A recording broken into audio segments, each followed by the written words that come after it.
Good morning. Hello, hello, hello. Da-da-dum, dum. Dun, da, dun. Good morning. Hello, gorgeous girls. Gorgeous girl. That's what I call Indiana Jones. Gorgeous girl. Hi, sweet girl. Gorgeous girl. That's what I call Indiana Jones. All right, good morning. We were just playing a game of tag. I'm a little out of breath. Running around. All right. Samantha Dragonotti, links in the description for the music. Hope you had a great day yesterday. Short, sweet stream, but straight to the point. Today might be a longer stream, but I still have a point to make today, girls, okay? So I've got a ton of tabs open. I'm ready to go. Hey, shout out to, is it AI or is it Al? Who knows? You know, welcome to Memberships. Happy to have you here. Shout out to Do Not Worry Podcast Anthony, who had very nice things to say about me on his stream yesterday. Listen, you know I always struggle defending a man. You never know which way they're going to go. But so far, I have thoroughly been enjoying Anthony's streams. They are my nighttime routine when he is on, because it gets pretty late for me when he's on at his time. So, you know, he had very sweet things to say. He just said, you know, shout out to Brittany Simon for pointing out that men can also wear makeup. And I said, shout out to you for recognizing that. Hey, all people can wear makeup. All genders can wear makeup or not wear makeup. You also don't have to wear makeup, you know? So, you know, shout out to Anthony. Appreciate that. Okay, now, I want to start off this morning. Listen, I haven't been showing new stuff on stream. I know we've been talking about it, but I haven't been showing it. A big part of it has been that I try not to show it if I'm not a good communicator. I think in those moments, and my spoons have been incredibly low the last few weeks. And even today, we're going to talk about it today because girls, like, I don't know if it's just being chronically ill or whatever. I ask my partner this all the time. I was like, I should not be this tired. And he's like, you're sick. And I was like, no. I'm always like fighting the reality that I'm sick, which is, I think, just such a universal experience. Like even today, I was like, why do I feel so bad? You know? And stop, chat. You're so sweet. You said your hair is herring. Can I just listen? Internally, I feel like an absolute wreck this morning. I feel like a bus hit me. And I feel so tired that I'm worried I'm not going to be able to communicate clearly today. So, you know, just everyone keep that in mind today. And this coincides with a conversation we're going to have today again about being like friends and showing up and being present for people. Because like, I don't know what your day looks like, but my day goes by so fast that by the end of it, the idea of like hosting a dinner party is so far from my mind. But also, I want to talk about how when Chelsea Fagan talks about being a bad friend, she also says things like, if someone's hosting a dinner party, don't come early. Who are you hosting this party for? Because if I'm hosting a dinner party, it means I'm hosting it for my friends. So why can't they come early? Then I was thinking about like that idea. We're going to talk about it today. I have a whole thing I want to talk about, but it just reminds me of like how I feel. And like, I understand she's ADHD. I get it. But like also it's just like interesting, these conversations. But today, before we begin to get into the non-news stories, I really want to talk about some of the immigration stuff that's been happening and how it's impacting like a lot of our communities. We might start off today crying. I already did my cry this morning, for the record. Oh, I saw this little boy struggling to sing at his mother's funeral, and then he got it and he just killed it. I'm just like, oh, no little boy should be singing at his mother's funeral. And so just like, so I already cried this morning. Okay, I already had my daily cry over someone else's life. But now there's this Hillsborough teen giving this testimony about like, you know, existing under this administration. And it's also emotional. So, okay. Also, I'm on my period, so I'm just so emotionally like, oh, I'm so sensitive this week. Okay. let's go ahead and I'll just start this for you. Okay, so just like, okay, it's gonna be emotional. Just okay, we're gonna be emotional. I'm gonna 1.2 it as per usual because we're neurodivergent here. Let's just start off our morning, okay, recognizing other people's struggle. I just wanted to tell you guys and say that I really hope you guys do side with us and you guys really do hear what we're saying for you guys, because all of us here are actually trying to fight for what's right and fight for our rights. And I just want to tell you guys that I'm scared for my parents to walk out there to walk out their house, because I might not be able to say goodbye to them if they go to work. I might not ever be able to say bye or see them again if you guys don't side with us. And I'm scared because of it, because they fought so hard to come here and choose a life for their kids. And I really hope you guys do hear what everyone in this room I'm gonna move it back to normal speed just to give him his chance to speak. has been saying, and I hope you guys do side with us, because we are fighting for our rights. And we are getting treated like animals because people judge us by the color of our skin and the way that we talk. And we have a president that acts like a child and doesn't side with us because of the way he thinks about us. And we have a police department that doesn't do anything about us, and that we are here fighting more than they are. So I hope that you guys actually do hear what everyone in this center is hearing or talking about, so you guys can side with us and listen to what everyone's saying, because everyone is scared. I'm scared that I'm never going to be able to see all my friends again. I'm scared that their parents are going to be gone one day. I'm scared that all of us are going to have to fend for ourselves. I'm scared that one day at school that I'm going to get like held by people that I don't know, people that are covered, people that I can't identify because they wear masks and they don't properly ID themselves. I'm scared that everyone that I love is not I'm not going to be able to see them again, because even though that they're US citizens, they don't care about us. They treat us like dogs, they treat us like animals. No one here cares about us because of the color of our skin. So I'm asking you guys, every single one of you guys that are sitting up here, to actually hear us and do something about it, because I'm tired of it. I'm tired of telling my mom and dad every day after school that, have you seen the new video of ICE pulling someone over because of the color of their skin? I'm tired of everything. And I hope you guys really do something about it, because I really do want something to change, because I should not live like this as a 16-year-old. I shouldn't be scared. I should be focusing on school, and I can't even focus on school.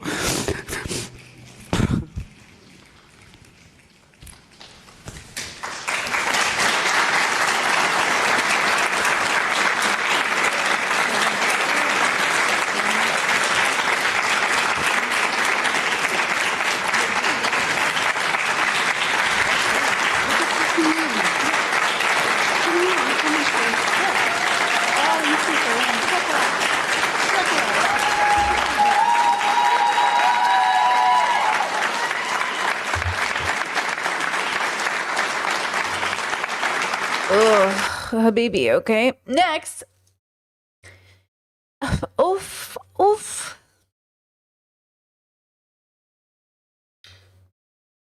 Okay. So, girl.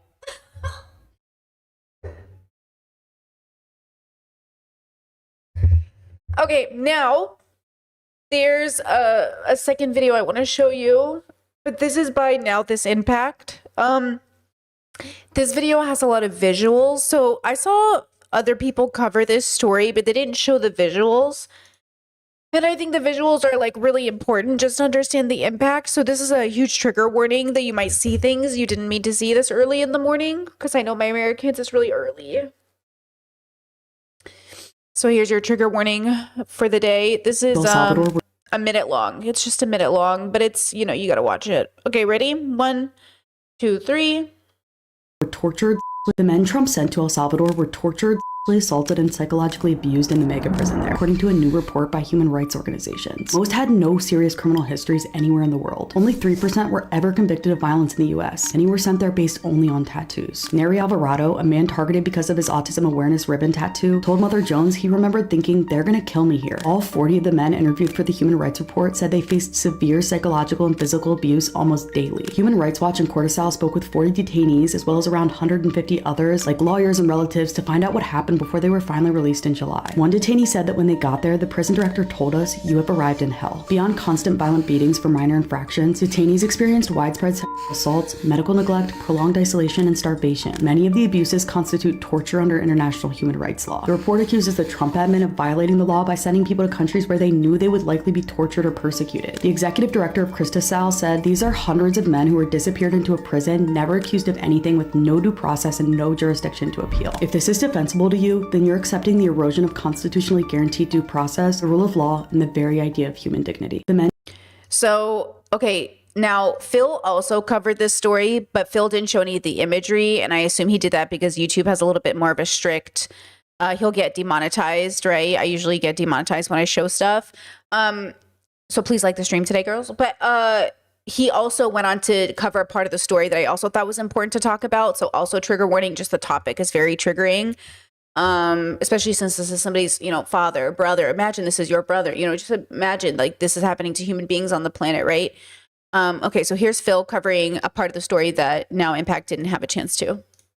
Bears responsibility here. With, for example, their reporting pointing to Homeland Security Secretary Kristi Noem's visit to the facility back in March. When she posted that video of herself standing outside of a cell where these men had been packed into like sardines. And some of the detainees actually reported that they were beaten after that as punishment for shouting and asking to be freed. And with that, you had HRW's American director arguing that Noem's high-profile visit, it proved the administration's awareness of the abuses taking place. Saying with Kristi Noem visiting directly and recording that video, the US government is very clearly complicit in the very serious and systematic torture that Venezuelans face. So also, I'll add, it was clear long before Noem's visit the kind of conditions that one could expect in a Salvadoran prison. In fact, our own State Department's annual human rights report has regularly expressed concern about the prisons in the country. Or at least, I'll say, until this year. Oh gosh, I wonder what changed when it claimed that there were no credible reports of significant human rights abuses in El Salvador. But with that, you had the head of Cristosal setting the record straight, saying that the Venezuelans' treatment reflected a broader pattern that has seen 90,000 Salvadorans arbitrarily detained, disappeared, and systematically tortured in the past 3 years, and adding, it's caused the deaths of at least 420 people, although we think it's probably many more. And saying there's a large and very credible body of evidence that demonstrates that in Salvadorian prisons, the El Salvador government itself could be committing crimes against humanity. And that's the prison system that the United States contracted to disappear the migrants into. And so then with all that, you have these rights groups calling for an independent investigation by the Justice Department in the United States, though I will say that that's unlikely. I mean, you had a White House spokesperson responding to questions from Politico about the abuse allegations, and they just doubled down on the administration's narrative, saying President Trump is committed to keeping his promises to the American people by removing dangerous criminal and terrorist illegal aliens who pose a threat to the American public. And adding Politico should spend their time and energy amplifying the stories of angel parents whose innocent American children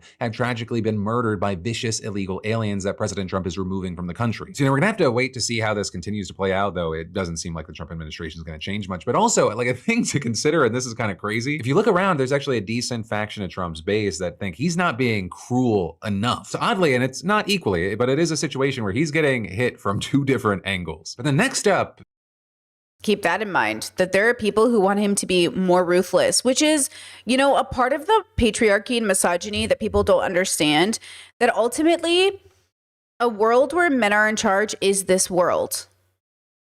And I'm not saying that a world where women are in charge would be like so much better, but I actually do think it would be like significantly better, since like when men come together in groups, they form like violent coalitions more than not, because a lot of men's community efforts are violent based versus women's just aren't. And look, we could talk about raised as, how we're raised, how we're trained, but it's like pretty clear to me that regardless of how you want to look at it right now, while men are in charge, men are being targeted and tortured.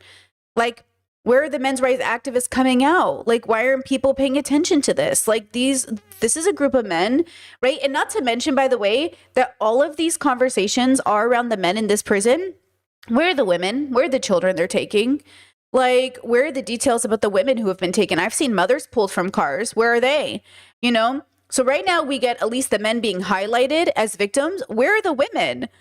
I haven't seen a big news story, at least not on my feed, that it focused in on the women as well. Now look at this, because I think this correlates.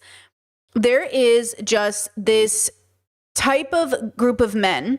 And listen, I understand I follow gym bro people. I follow gym people. I try very, very hard to make sure I'm not following fascistic gym bro people, because gym bros, gym life is a pipeline to white supremacy and bigotry. And we have to think about this. You know what this is so random, but did you guys ever watch Sons of Anarchy? You ever watch Sons of Anarchy? This is such a stupid example, but in Sons of Anarchy, they're a white biker group. You have to be white. And one of the guys is biracial, and he hides it from the group. And he's so terrified they're going to find out his like dad is black or something that he gets blackmailed. Okay.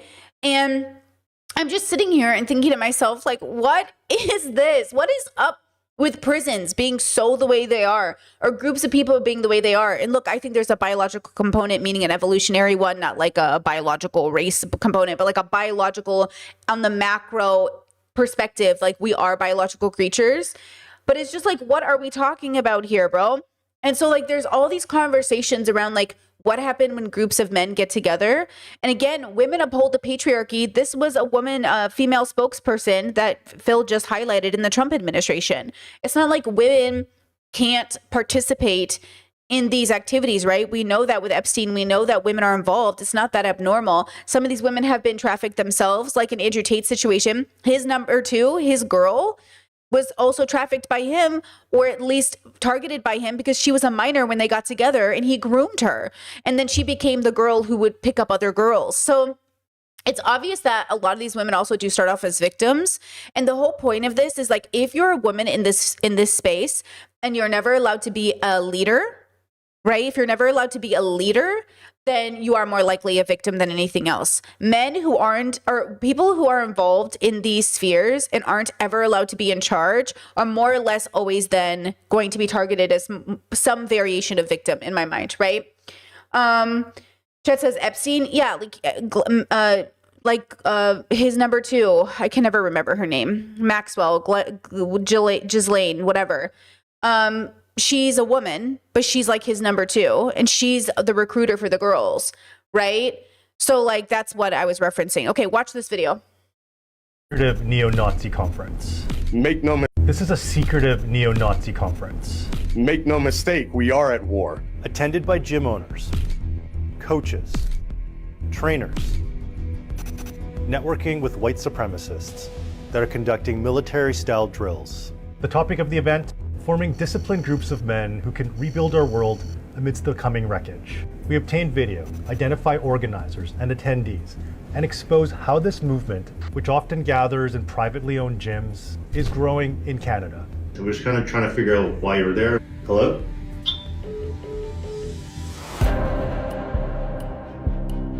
White supremacist groups that recruit young men to train and fight are getting bolder, like this demonstration by Second Sons, a group led by this guy, Jeremy McKenzie. I will do everything in my power to these people to death!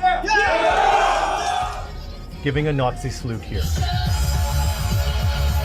Members of Second Sons and other groups gathered in Vancouver in July for a conference run by the Exiles. Okay, somebody asked me yesterday if I could press a button and in my ideal world would Ethan Klein be on my platform. Okay, I've been thinking about it.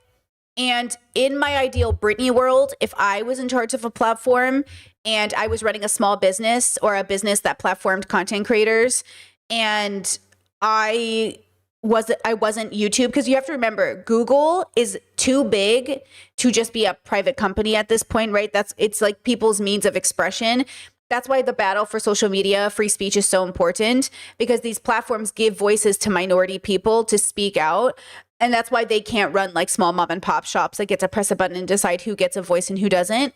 But I will say that if I ran ran a small, like, let's say, you know, Hefty has like Nebula. If I was running like a Nebula, obviously Ethan Klein wouldn't be there. And obviously neither would these guys. But these guys get to be here because, again, when we talk about legality, when we talk about the world, when we talk about the bigness of these apps, we have to remember that a lot of our communities come together because of these apps. Like, I will never not be grateful that I have this platform. But I couldn't have this platform unless YouTube existed, because the guys who created YouTube initially couldn't afford to keep it up, so they had to sell it to Google. Like, ultimately, we have to understand that it's this weird, you know, they can't do it without us, but also we need them. And then the question is like, how do we push and pull for a better world while acknowledging that none of us would have this accessible to us unless these big companies came in, because nobody has the funding. So it's like a really difficult, like, back and forth, right? It's like, it's really fucking hard to decide, like, in which way do I use these platforms to speak up, and also recognize that, like, without them, what would happen? It's so fucked up, right? It's a fucked up situation. Of the Golden Age, a white supremacist group that's really into mixed martial arts and ancient Germanic traditions like this ritual to mark the changing of seasons, complete with a swastika. Jesus. This is some of the imagery that they put on their social profiles. Okay, they're definitely Nazis. Look at that shit. Terrible. The exiles keep the location secret, first meeting at a park to vet attendees. So once we identified the park where it was being held, we very quickly just looked at Google Maps and saw, well, where could they hold an event of this size? Yeah, Chesa, did I see this on CBC? Yeah, this is CBC News. That would be within a reasonable distance for them to reroute people. And one of the venues I saw right away was the Scottish Cultural Centre. The Scottish Cultural Centre is on a diverse block. There's a Taiwanese Canadian Cultural Society, a mosque, and a Buddhist education center. And we had a photographer, and they collected, we had over 50 individuals' pictures who attended that event. We go to the Scottish Cultural Centre to ask about the event, but the executive director wasn't there. Later, we call him. So you didn't know this was a neo-Nazi gathering? Of course not. We also find people you might not expect. Gym owners and coaches. Here's Lane Palmer. Palmer, who sometimes goes by Lane Jackson, is an organizer according to the exiles. Principles that are ethnically exclusive, both biologically and spiritually. And we match his photo to the profile of a coach at West Shore Boxing Gym in Langford, BC. He doesn't respond to our emails or calls. The gym tells us that they weren't aware of his background, and he's no longer part of the gym. What does it say to you that these groups and MMA gyms are coming together? It suggests something far more sinister to you, that this is deeper and more widespread than we may have initially considered. We also find Carl Stornis Bliss. He co-owns a strength training company which frequently operates out of a gym in Mission, BC. He was also a children's coach there at one point. And in this photo on the gym's Instagram page, he shows off a tattoo of a skull symbol used by the Nazi SS. And in this photo, there's a Nazi SS symbol on the back of his helmet. You were documented being there, so I'm just curious to know why you were there. I didn't go to anything in Vancouver at a center. Scottish Cultural Centre in Vancouver in July. Yeah, I don't know what you're talking about, man. But check this out. His right arm tattoo and this shirt match the conference footage. We call the owner of Mission BJJ. I was led to believe this was a jiu-jitsu seminar.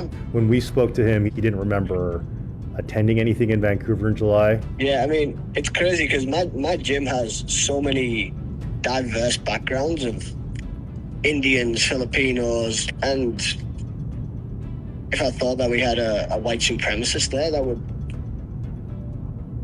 It actually blows my mind, to be honest, but... Is he still going to be at your gym? No, I've told him to leave the gym. Finally, here's Ron Pierce, owner of Foundry Combat Sports in Duncan, BC.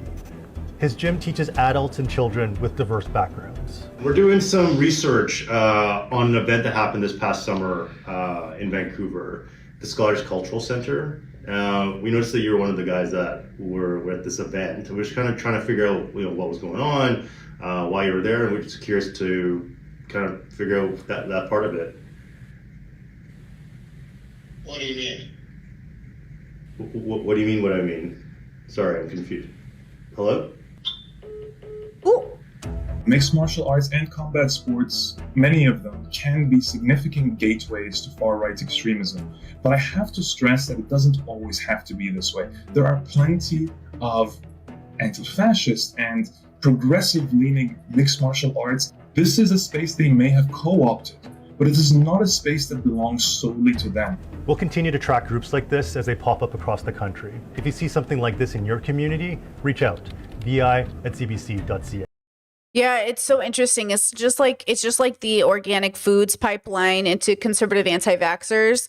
It's all very interesting and very important that we keep up, like, and we pay attention to, you know, again, even when we talk about being anti what Israel is doing to the Palestinians, we have to make sure not to play into anti-Semitic talking points about Jews. And so it's very difficult, right? Because the people, so many bad faith people will try to blur those lines. And so, you know, ironically enough, and this is what's so hard for people to process, as if you make it hard to call out Israel, you'll make it hard to call out anti-Semitism. Because you're not defining, like, you're not being clear about the difference, okay? Like, you're making it really difficult for us to call out bigotry, like this black lesbian who was, like, attacking this trans woman. You're making it really hard for us to defend gay people if you're using your gay label to discriminate against trans people. Like, what are you doing? Or the fact that she's, you know, saying, I'm a black woman, you can't say anything to me unless you're a black woman. It's like, you're weaponizing. Now I can't defend you as a black woman. I want to back you. I want to be on your team, but like your team is discriminating against trans people, right? And then, you know, it's like you're making it difficult. And so at this point, it's like, this is why being a minority isn't enough. We have to deconstruct. We have to say to ourselves, you know, I wish she could take her pain because she says she was assaulted, you know, I wish she could take that pain and turn it into a safe space for assault victims of all kinds, right? Instead, it's like, we have to be afraid of men. I think you should be cautioned. I think you should have caution around people raised under patriarchy.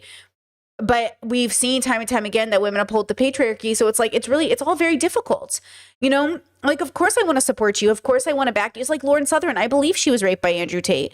It's like any of these women that come forward, I believe you. I wish I could support you. I wish I could back you. But as long as you continue to back the same people that are never going to value you, who are never going to stand up for you, who are only going to throw you under the bus and throw all of us under the bus then you know what I'm saying? But of course I want to support a victim of assault. It's just, you're making it so hard because I can't back your ideas, but I support you in getting justice for this. You know, it's like, this is the position that everyone goes like, you know, well, I was assaulted. What about me? Yeah, your assault is horrible. Okay. I think this is like the struggle of it all. And I understand that everyone's, you know, arguing at the, like, here. I want us to go back to the root of why we're doing what we're doing. Do we want to protect people? Sure. Okay. What does that look like? Every situation is going to look different. Protecting people is going to look different, but you can make it hard for people to protect you. You can make it difficult for them. And so, you know, we have to work together to make it easy to work together and to do something about it, which we're going to get into a little bit later in the story. I have another story I want to kind of go over with you, that when I posted in the thumbnail. I want to talk about how communities make it hard on each other for no fucking reason.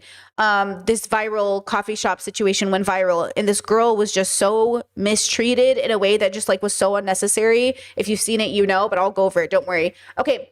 Before we get into that, I want to go over a few short TikToks and other stories before we get into that one, because that one's going to take me a while to go through. Okay. I want to say something totally random and tangential, but I think is like something I keep seeing time and time again. And again, please notice that this is a criticism of women, because women, I've seen this time and time again from a certain kind of woman. There was this woman who was, I went to go look for the original video and I couldn't find it. But there was this woman who does this, like, on the street interview stuff where she goes up to men and makes fun of them for not knowing anything about women. So very binary, very, like, not trans, is a very cis conversation, okay? And she goes, like, how many tampons do women use in a day? And she's, like, making fun of the men for not knowing, okay? And I've seen this conversation happen 1,000 times. And look, I found it again on TikTok between Ludwig and his group. Like, this came up on my feed. So let me show it to you. Test. Wait, hold up. Feminist tests. During a woman's period, how many tampons do they go through in a day? Well, it depends on their flow. It actually depends on who you're talking to. During their entire period? Just per day, yeah, during their entire period. Per day? A lot. Like 20? 5. 4 tampons a day. Well, because it depends, because sometimes if the tampon's like a string or whatever, and you go to the bathroom, it fucks it up. What? Like if you're going into the bathroom, if you're going to pee, doesn't the string sometimes get like wet? It's a different hole. Yeah, I understand. There's multiple holes in there. I know, but it's the proximity is close, I thought. Are my schematics wrong? Okay, I see this a lot. So that woman on the street who asked questions, a man said the same thing and people started laughing at him. And I'm like, he's right. I'm one of those girls. I stopped using tampons because every time I use a tampon, I have to take it out to pee. And I'm like, I pee probably like 8 to 10 times a day. I'm a big peer. So I was like, I hate when they're laughing at this because like, that's my experience. I use a Diva Cup now and my life is so much better. But like, it is my experience. That's why I stopped using, you know how much I was paying for tampons? And so that's the thing. I've seen women laugh at this a time and time again. And I'm like, are you guys, I'm glad you're all having a different experience, but this is my experience that I can't pee with a tampon in. You know what I mean? So that's what I'm trying to say about the world. Like we sit here and we want to like make the world better, but why are we laughing at somebody who's literally right? Okay, but look, some people can pee with a tampon in. Okay, some people can pee with a tampon in. I am not that girly. Okay, I'm just not that girly. Now, some people in the comment sections were like, oh, just move the string up in between your cheeks so it doesn't get wet. No. This backside, front side do not meet in any capacity. I'm not risking anything, girls. Okay? Like, there is just like, no, just, I'm too like icked out as a person. I'm just gonna pull it out. Okay? I'm just gonna pull it out every time. Okay? So again, I don't like this idea that like, oh, everyone's body looks the same. Guys, when are we gonna learn that genitalia and bodies are literally shaped differently? The size of your taint's gonna look different. Everyone's gonna have a different, the fleshy fun bridge, like everyone's gonna have a different size of everything, okay? Like you assuming everyone's body is the same is so obnoxious of you. You're so obnoxious. Human bodies are literally so different and diverse. What about straight pubic hair versus curly pubic hair? Hello? There are people out here with straight pubic hair, just running around. Long labia, short labia, big clit, small clit. Like, what are you on about? You know what I mean? Like, we are all experiencing a very different, you know, relationship with our bodies. Okay? So again, like, I'm so annoyed with the amount of people that are just like acting like we're all having the same experience. You know? So I don't like the laughter and I don't like people making fun of this because it's so obnoxious. That's it. That's my rant for today. I love my Diva Cup. I'm wearing it right now. She's my best friend. I love my Diva Cup. She's just like the greatest thing that ever happened to me. There are variations of the Diva Cup that aren't the Diva Cup brand, but whatever you're using, girls, use what makes you comfortable. Okay? So obnoxious, bro. Also, I did hear that my doctor said that they recommend taking iron when you're on your period. And I noticed a huge difference in myself. So if you guys don't have enough iron, if you're not getting enough, especially if you're vegan or plant-based, guys, hear me when I say this. If you are vegan and plant-based, you have to take your supplements. It's not a joke. You can die. You have to take your B12. You got to take your iron. Okay? You will be so lethargic. You will be so not good. You need to take your B12. You need to take your magnesium, take your vitamin D, take whatever the fuck you need. Okay? Like, you need to do these things because you're not getting it from your diet, which I'm all about. Okay? I'm all about I like popping my pills. Okay? Just do what you got to do, but you got to take your supplements. And they're, you know, hopefully not that expensive. I've heard you usually it depends on where you are, but like you should be able to get them pretty easily. Okay? But magnesium also, it's helped me with my migraines. My mom suggested it to me and I've really seen a difference because a few people in my family will suffer from chronic migraines. I noticed a huge difference with my magnesium if I take it when I have a migraine. But yeah, take your stuff, you know? Yeah. Okay, now with that said, are you ready? Listen, with peace and love to Chelsea Fagan, I really am just, I'm stuck on this part of her, 30-day thing she's doing right now. So I don't ever want it to sound like I'm coming for another woman. You know what I mean? Like I'm taking Chelsea down. I really like Chelsea, but I found another video to kind of contrast what she's saying. I just want to have another conversation about it really quick because I think this is like a universal problem.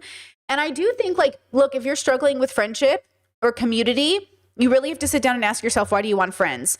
And if the answer is, I want someone to talk to, get a dog, because or join a forum on Reddit. You know what I mean? Like be deeper about your reason for connection. Why do you want friends? Be so serious with yourself. Because I really feel like people think friends are like just like placeholders or like they work as therapists or something. Do you want to make friends, discover friends, make a connection? Do you want your friends to be people that are deep and important? And then do you acknowledge that over time, most people, did you guys grow up in the bubble where most people don't have friends as adults? I grew up in a bubble where my parents always told me like family stays, friends don't. And I never understood what they meant, but they were explaining their own lived experience. When I was younger and my parents were in their 30s and 40s, their house was surrounded by friends. My parents had friends their whole life. And then one day, everyone just kind of disappeared. They disappeared so aggressively. Guys, as a child, I have such deep and profound memories of my parents having friends around me my whole life. Their friends, their adult friends, and their kids. My whole life. I have pictures of people. One day I was working at a grocery store and I saw one of those men, a man that I had such a hardcore memory, like a core memory as a child. This man, he was friends with my parents. He's in all of our VHS tapes in our family gathering videos, right? It had been probably 15 years since he saw my parents, but I still remembered him. So I go up to him and I say, hey, it's me, Brittany. And he's like, who? And I was like, Brittany. And then I was like, here's my parents' names. You were at our house my whole childhood growing up. And he's like, I'm so sorry, I don't remember. And I was like, what do you mean? I was like, your name is da-da-da-da-da. And he goes, yeah, how do you know me? And I was like, because you were in my childhood. You were my childhood. And he was like, yeah, I don't remember. And I was like, these are your grandkids. I used to be friends with your grandkids. And he was just like, I'm so sorry. I don't remember your family. And I was like, I have your pictures at home in my photo albums. Like, this is what I'm saying. Like there are, for some of these people, you're just like a memory along the way. You're just like somebody you knew and then you're not anymore. You know what I mean? Actually, Chad says, was drunk the entire time. The fuck? Honestly, maybe. He was kind of a drinker. He might have been. But like, this is what I'm trying to say. Like our childhood is so different than our adulthood. So my parents would say this to me and it would really hurt my feelings because I'd say, no, I'm going to be friends with my friends forever. That's so mean. Why would you say that? And my mom's like, I just want you to feel like okay to know that one day they won't be your friends. And I was like, stop saying that. You're hurting my feelings. Like, I don't say that to me. And to my parents' credit, they were correct that 99% of the people I knew my whole life didn't stay in my life. And then for the people that did, my parents called them my siblings. Like my bestie of 27 years that just came to visit, my mom calls her my sister. She goes, well, she's different. She's like your sister. And my mom's right that the friends they have now are mostly family. That the people that my parents hang out with that are their friends are mostly their family, though they have church friends, but it's not the same. So that my parents have church friends, work friends, old friends that they just knew for 30 years. Then they have close friends, and their close friends are basically family, right? And it really hurt my feelings growing up because I didn't know what they were trying to explain to me, but now I get it. Now I'm like, oh, they're trying to say that people, they're in your life every day. You really think you're going to grow old together, and then one day it just stops. It just stops. And I'm like, okay, like that's something to keep in mind. So now my recommendation to the people in my life is to pay attention to one-on-one relationships and friendships with people and honor those friendships and relationships with people. And if you both want to, you can put in the effort to know those people for the rest of your life. But life changes and so do your friends. And sometimes things end and that's okay. Okay. My siblings are always like, hey, is it okay that I don't want to be friends with this person anymore? It's always okay to end a friendship. You have to let people to consent to ending their friendship with you. You have to consent to your siblings never talking to you.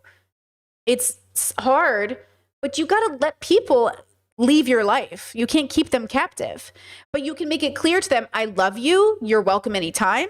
I love you. I hope to see you in the future. I love you. I respect you. I'm okay ending this friendship, whatever it's going to be, right? So with that said, okay, Chelsea Fagan, everybody. How not to be a bad guest because let's talk about how not to be a bad guest because hosting takes a lot of effort. So the least we can do is show up as the best version. I hate that thing. Let's talk about how not to be a bad guest because hosting takes a lot of effort. So the least we can do is show up as the best version of ourselves. This is Having People Over, my 30-day series all about hosting, gathering, and building community at any budget to celebrate my upcoming book, Having People Over. Number one is never show up to someone's house empty-handed. Now, the standard is often a bottle of wine, but I don't love this option because Okay, who's the someone? Never show up to anyone's house empty-handed. Who is the someone? Is it my sister? Is it every time I see her once a week? Is it my friend from work who I only see once a month? Who is the someone? And what do you mean never show up to someone's house empty-handed? Does that mean when I go to borrow eggs from my neighbor, I should bring them a glass of wine? Not to be autistic, but I need you to be very clear with your instructions. Okay? What do you mean never show up empty-handed to someone's house? Like, what is the context for this? Right? Like, I just need to know who and what is the circumstance in which I am showing up to your house. Because if you have a community, you're always at people's houses. Every single time. Am I supposed to every single time come with something? Or do you mean when it's a party? I assume you mean not when my girlies and I are just like over having coffee. If I live near my bestie or my sister, they would be over my house at least once or twice a week just to have coffee with me. Are they supposed to bring me a glass of or a bottle of wine every time? What's the rules here? Not everyone drinks, and B, often the host feels obligated to open the bottle that night, and they may not want to. Check with the host first and foremost to see if they need anything. Sometimes they will ask you to bring a bottle of wine, in which case I like to ask for a little guidance on the food so I can help pair it. But if not, I love to bring something that is just for the host to enjoy, like pastries for the next morning, or a nice bottle of olive oil or jam or olives, or even something cute for their next gathering, like cocktail skewers or... Okay, so it's a gathering event. So once again... did you see? Okay, you know how Chelsea does this thing where she's like, people have lost community? Habibi, I'm from a larger community than your whole family combined. No way this woman has more family members than me. You want to talk about a community? I have a community so strong that if I go to New Zealand, if I go to Canada, if I go to any state in the United States, if I go to Iraq, I have somewhere to stay. What's your community? Because my community is global. I have people everywhere. Now explain to me, okay, what is the circumstance you are referring to? Because like when you have community that big, you're always at people's houses. And in my culture, we say, don't bring anything, just come over. So what culture are you speaking from? Now listen, the reason we say don't bring anything, come over is because as hosts, we pride ourselves in providing for people. So if you bring something, it's like you're saying, I didn't provide it for you. Now, if you want to help and you say, please let me help, let me bring something, I'll say, fine, bring this. But in general, like, I've got it. Let me, you know what I mean? Let me give to you something. Now, I understand that also, like my farm brother was telling me, he's like, oh, I have to budget like $500 a month just for get-togethers. And I was like, whoa. He's like, yeah, dude, we're always hosting. Like all of our church friends come over. We're always hosting for people. And that's a privilege. A privilege my brother can afford. My brother can budget $500 a month or whatever it is to invite people from church to come over. Right? I understand what a privilege that is. Now, I understand that there is like, that's a budget not many people can handle, right? I couldn't handle that. I wouldn't be able to afford that. But of course, he's also going to their houses and they're coming to his, but he does provide. You know, again, the idea is like, I want to know who you're talking about and what's the point of this conversation so I can understand, like, this is why I say bubbles matter. What bubble are you in? What's the circumstance? Who are you talking to? Generalized, like, advice is just not helpful. It doesn't make any sense to me, right?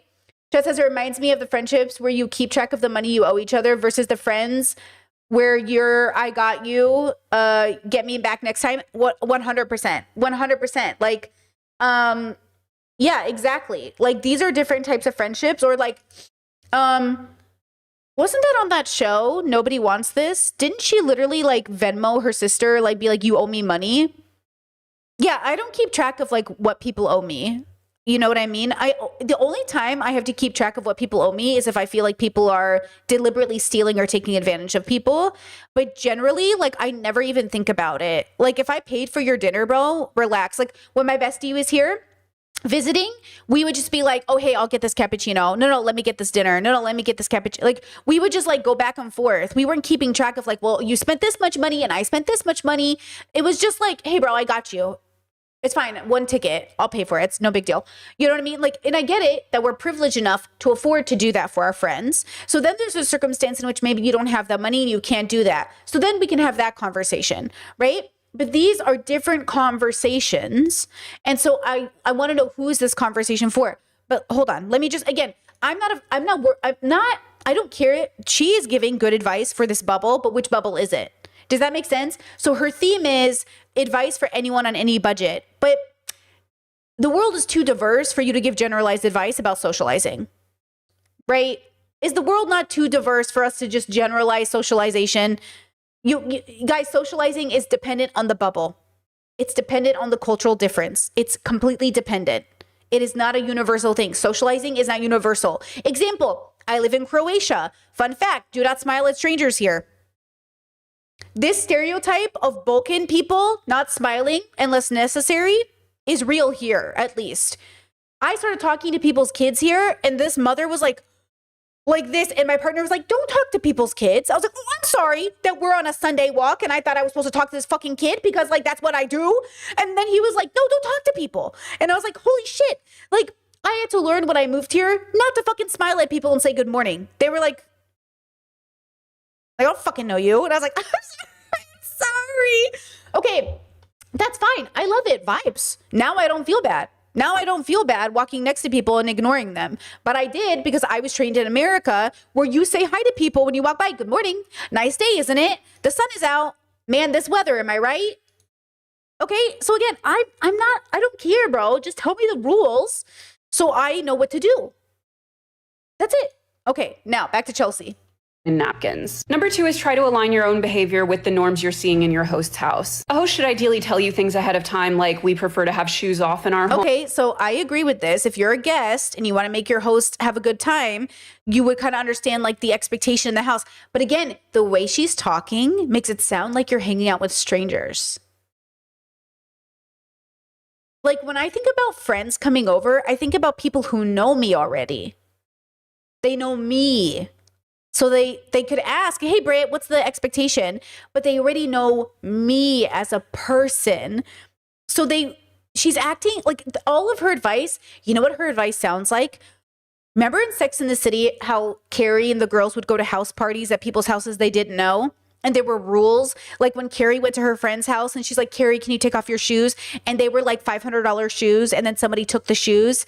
And then her friend's like, let me pay you back. And Carrie's like, they were $500 or whatever. And the friend's like, are you serious, Carrie? That's ridiculous. She goes, well, that's how much they cost. Do you guys know that episode? That's what it sounds like Chelsea is giving advice for. Like when you go, who is going to strangers' houses? Like, are we, you know what I mean? Like, I guess in our, like when I was in my 20s, I'd go to people's houses I didn't know because they were friends of friends. But like, also, you know what I mean? You know what I mean? But if you notice them doing it, do it too. Similarly, try to keep your speaking volume similar to theirs. They may be trying to keep a little more quiet for neighbors or babies. Do not, girl. Okay. Or something. And try to stay roughly at the same pace with how and when they're serving themselves. I.e., don't go in for seconds and thirds before at least everyone's had a chance to have at least some of one dish. Next is sure, like obviously in a Syrian culture, you make enough food so everyone can get second, thirds, and fourths and fifths. So sure, like wait until everyone's had a chance and don't like take the last bit. But also like as the host, traditionally, even me on a budget, I always make enough for everybody to have 2/3 and 4ths. Because like you want people to leave so full, they regret their decisions, right? Like you want people to like go and get into a food coma when they come visit you, okay? Now, my mother used to complain about this with her children. She'd be like, this is the best, worst part about my children. My mom would take out. So in, let me see if I can get you a picture. A Syrian, let me see, a Syrian breakfast is probably like a really good example. I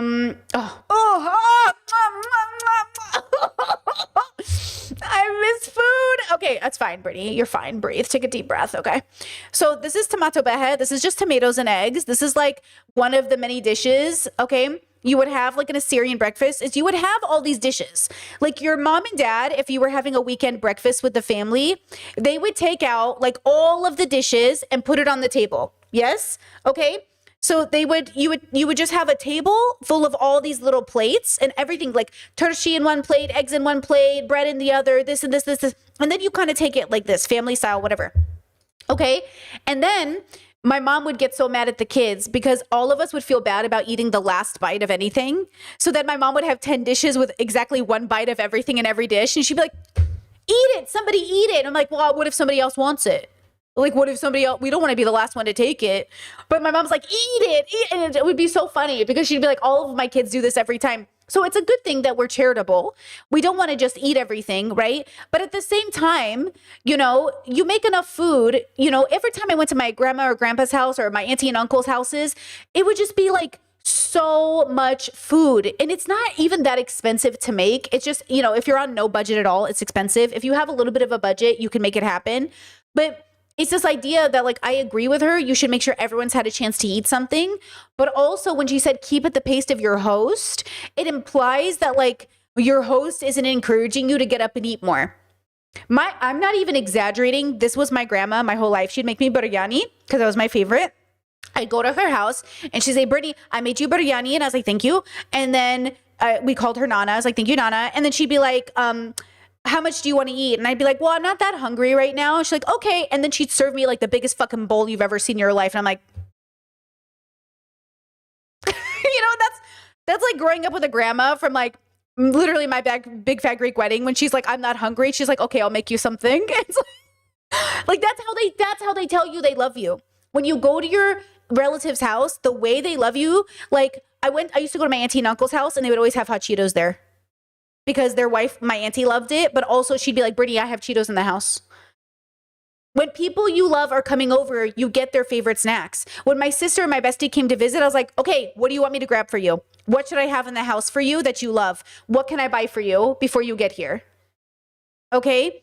The idea is like cultural differences make a huge difference in how you socialize, and your pride is differently set. Like a lot of us have a pride, and a lot of us come from very humble beginnings, but we have a pride in serving people and feeding people well. Okay? So again, when I hear Chelsea's advice, I think I would just love her to say, here's who it's for. But the fact that she like talks shit on white people, and then look, I'm not here defending white people, but like she'll sit here and be like, white people don't have community or villages. Habibi, when I listen to you talk about your village, it doesn't sound like one either. It sounds weird. Like I can't decide who are you talking to. Okay, next. Never, ever, ever show up early. The last little bit of time before people arrive at someone's house is always very, very stressful and chaotic for the host. So do not come early. If you happen to... Okay, so obviously if my sister's coming, if I've invited my friends and I say be there at 2, I'm okay with you showing up at 1. Okay, if you come at noon, that'd be kind of funny and you can help me set up, but I won't have anything ready. And it would be a little weird. But also if you showed up at 9 a.m., that'd be super fucking weird. But if you showed up an hour early, okay. Whatever. Like, what am I worried about? Like my mom would say, dinner's at 3, come before. That's how my mom sets it up. Dinner's at 3, come before. The point is like you should come on time for food, but also like come, like, you know what I mean? Chet says, wait, she's not white. No, she is white. And she is a liberal upper middle class woman. She says she's progressive, but I don't know. I'm starting to be suspicious of her progressivism.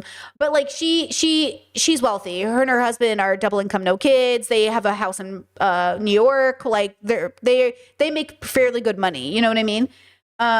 She is like the progressive financial like person. That's what she does. She does financial diet. And I like listening to her, but also sometimes I feel like this series is just rubbing me the wrong way. Everything Chelsea puts out, I usually like-ish, even if I disagree with her. But this particular series is just rubbing me the wrong way. Okay?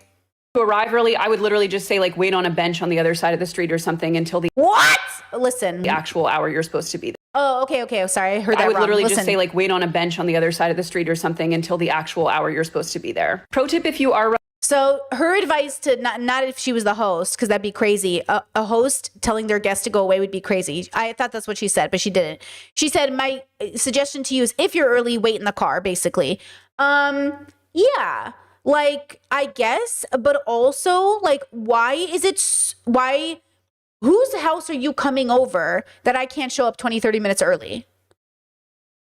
And maybe I would just text my friend and be like, hey, bro, I'm here early. Can I come in or do you want me to wait outside? But like, she's making it sound like it's an appointment.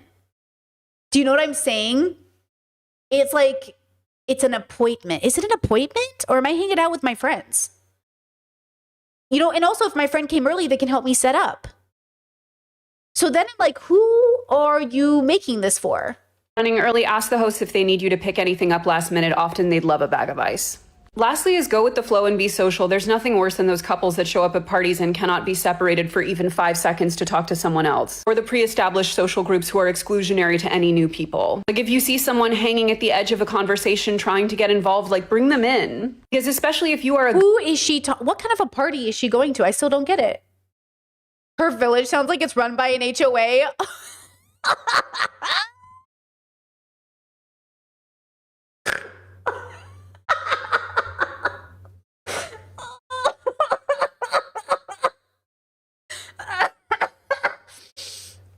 Fuck, that's what it is. It's giving me anxiety. That's what it is.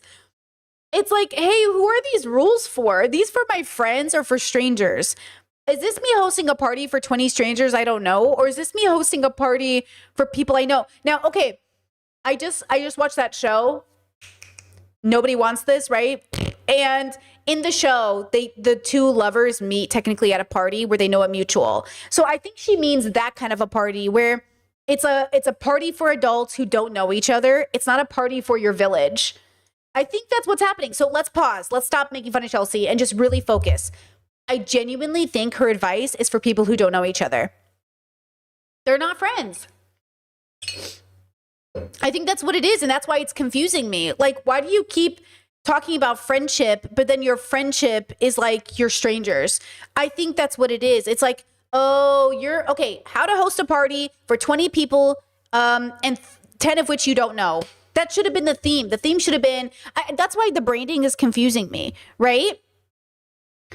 Like, okay, this is advice that makes a lot of sense. I just wish she would say this instead of saying this, which I think is very hurtful. In the same series, are you ready? This is hurtful because again, are you talking about strangers or non-strangers? Divergent doesn't mean you also have to, because you're neurodivergent doesn't mean you also have to be a loser, and I fear a lot of you are conflating the two. Literally every single video I make about like making friends, building community, hosting, gathering, etc., there are inevitably comments from people being like, well, I have ADHD, I have autism, and therefore I can't do X, Y, and Z, and it's actually ableist for you to suggest that I can. These comments on a video that I made yesterday that are literally just about the data around the fact that having community is important to human brains. Like the comment section said this is just an anti-neurodivergent take, like, oh, your depression is super bad right now and you have ADHD and autistic, too bad, force yourself to do the thing. And then someone said, you know, it's like Gwyneth Paltrow, you know, self-help bullshit, you know. Didn't even say what you had to do or what building community has to look like for you, just the fact that it is an important thing to do. You would have thought that I came to this man's house with a gun pointed to his head being like, go start DJing and doing cocaine right now. Here is the thing, building community, making friends, finding people that you can be yourself around, that's important for everyone, regardless of whether or not they are neurodivergent. And I hate to break it to you, but many neurodivergent people also have friends and communities. And the whole point is not just finding people that you want to invest in, but finding ways you can invest in them that work for you. Some people are going to throw house parties. Some people are just going to go on long walks or have phone calls or play board games. Some people are just going to sit in silence next to each other on the couch while they both scroll on their phones. I personally find it very insulting to insinuate that just because someone is neurodivergent means that none of this is available to them and that they shouldn't even try. Being neurodivergent does not mean being an antisocial asshole, so please stop conflating the two. Now, Chelsea's ADHD, so she might be a little defensive. Now, chat says, girl, this happened to me before. I was hosting a party for my best friend's gathering, and her friends came an hour early, and I was not showered, and the food was not ready, and I did not know this woman. think that's a really good example of hosting for strangers that I think is really important. And that could be what Chelsea is talking to, which then I understand. If you're throwing a party in which strangers will be coming to your house, then you will set a please do not come more than 10 minutes early, right? But if it's my friends that I know and love, then what do I care if they come 30 minutes early, except to say that my friends would actually read the room as well, right? Like, there would be like a read the room part of it that I think would be necessary because, like, again, I wish she would just be clear about who is she talking to. Okay, now I found this video to counter this conversation that I thought was more relatable. Okay, this is Jenna and Friends. I don't know who this is, though she looks very familiar. Oops, it's muted. Hello. No offense, men. I just think, but I do think that women are told you can do it all. Yeah. You can be the best friend. You can be the best mother. Yes. You can be Yes. the best at your job, the best sister, the best wife, the best. Yeah. And then you're like, when do I have time to get my hair colored? I Or know. when do I have time just to watch a Real Housewives Yeah. show? But you're cooking and cleaning. I feel like some of my friendships have gotten sacrificed. I had one friend who was like, I'm done. You're never around. You're not. And I'm like, I'm not picking this over you. It's just like, you're just working and it's hard. That part right there is so important. I'm not picking you over. I'm not picking this thing over you. That's why I guess for me, like, I'm really grateful that my friends understand. I'm not picking this thing over you. I'm just so tired and I have such limited spoons. It's not like I'm sitting here and thinking like, I have so much free time. What do I want to do with this free time? Eeny, meeny, miny, mo. This is the friend I don't want to I want to talk to all my friends all the time, and I don't know when to put anybody in because I also don't know when to make any time for the stuff that I have to do for myself, right? I just told my partner, guys, I am not exfoliating my skin. I am not lotioning. I am like having zero time to like even paint my toenails. I usually always make time for myself to pamper. I have not done this in months. I just like am so tired because I'm so sick that even when I do have quote time, I just use it like laying on the couch because I can't even get the spoons to like paint my toenails. And it's not anyone's fault. It's not your fault or my fault. I'm sick, right? It's like talking on the phone and being present and listening to my friends and having a conversation with them. Like, how would you like it if every time I talk to you, I couldn't remember anything you said to me because I'm so fucking tired? Would that improve our friendship? No. Because that'd be pretty hurtful if you just told me something really important. I can't be there emotionally for you because I can't be there emotionally for myself, which listen to what she says here. What do you feel like you sacrifice? I mean, friendships for sure, but I do think really good friends know that you're giving everything you can. I think we all got to give each other and ourselves a break and just try to do our best. Yes. And when you screw up, say, I'm sorry, and I see you. Yes. But it does feel really cruddy when you feel like you've dropped somebody, because I really want to be a good friend to people, and I want to be good to Sam, but I know I could be doing more for him and for us. It's just hard to balance it all. I know, and I think balance, like, when was the last time somebody asked a man how they balance it all? Nobody asked men that. I feel like there's so much expectations on women to do all these certain things. And sometimes you're like, wait, I just want to crawl up in that little potato bed. That potato bed! Like, when does, like, okay, even hair appointments, like, when are you supposed to go to the doctor? When are you supposed to do hair appointments? Like, even though I work, and I know I work for myself, I'm in the most privileged position ever, and I cannot figure out when to do stuff without taking a whole day of work off, which I'd rather not do. Like, that's the problem, is like, if I got all the adulting stuff I need to get done, like, it has to come at the expense of work. Like, I'll have to literally skip a day. And I don't want to do that. But like, I can't do both. I don't have the energy. I used to. I remember when I would go to the doctor in the morning and stream in the afternoon, and no big deal. I remember before I got sick, being able to go to Walmart in the morning and shop, go to my doctor, do all these chores around the house, show up on stream and leave. I remember being able to do so many things in a day. And now I'm like, I can't do this. Like, so what I'm trying to say is, like, look, there's obviously something happening in the collective consciousness where we are all burnt the fuck out. Okay. And then on top of being burnt the fuck out, we're also, some of us are specifically ill. And then on top of that, we still have to survive under capitalism. So I don't know, Chelsea just like feels so fucking tone deaf to me with this series. It feels so ill timed. People can't afford groceries and she's like, how to host a dinner party. Like, she drive me crazy. I just feel so fucking stupidly timed for me. Like, why is this the focus of your energy right now? What bubble are you living in? And this goes back to that guy we watched yesterday who was insinuating that like plenty of people can afford Christmas this year. You just don't realize you can't. Yeah, but I make enough money that I should be able to afford these things, and I literally don't know where to fit it into the budget.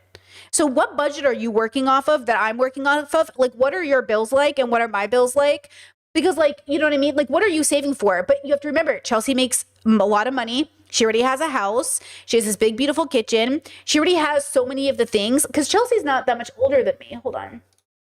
And also, I forget, Chelsea also lives near the people in her life. Now, remember, if I lived in California or in Arizona or wherever my family lives, okay, and they live near me, they could come over. But I don't live near people. A lot of people don't live near people. And even when you live near people, again, we're not exactly built the same biologically, like at this point. So it's a little different. Again, none of my friendships require, none of my connections with people require, hold on, I got to think about how to say this. None of my friendships right now, I don't have a friend in my life that is required, to come to my house or to talk to me once a month. Like, they don't have to do anything. They just need to exist and be joyful. Like, my friend hit me up the other day and she said, hey, bro, can we catch up soon? I said, yeah, bro, how's January? She said, great. And then we made a date for January.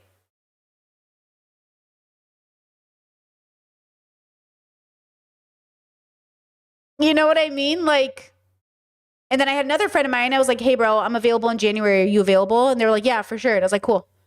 So now I have 2 phone calls I've booked for January to talk to my friends because, like, yeah, you know what I mean? Like, it works for us because they're understanding and because we're all fucking autistic. But also it works for us because we all understand, like, we're all independent. We all work for ourselves. We're all fucking out here struggling. We're all trying to figure out, like, how to maintain shit, you know? Like, we're all so understanding of each other because we're neurodivergent, because we are like, hey, and also you know, maybe it's because, you know, ultimate, like, I don't know how to explain it. You know what I mean?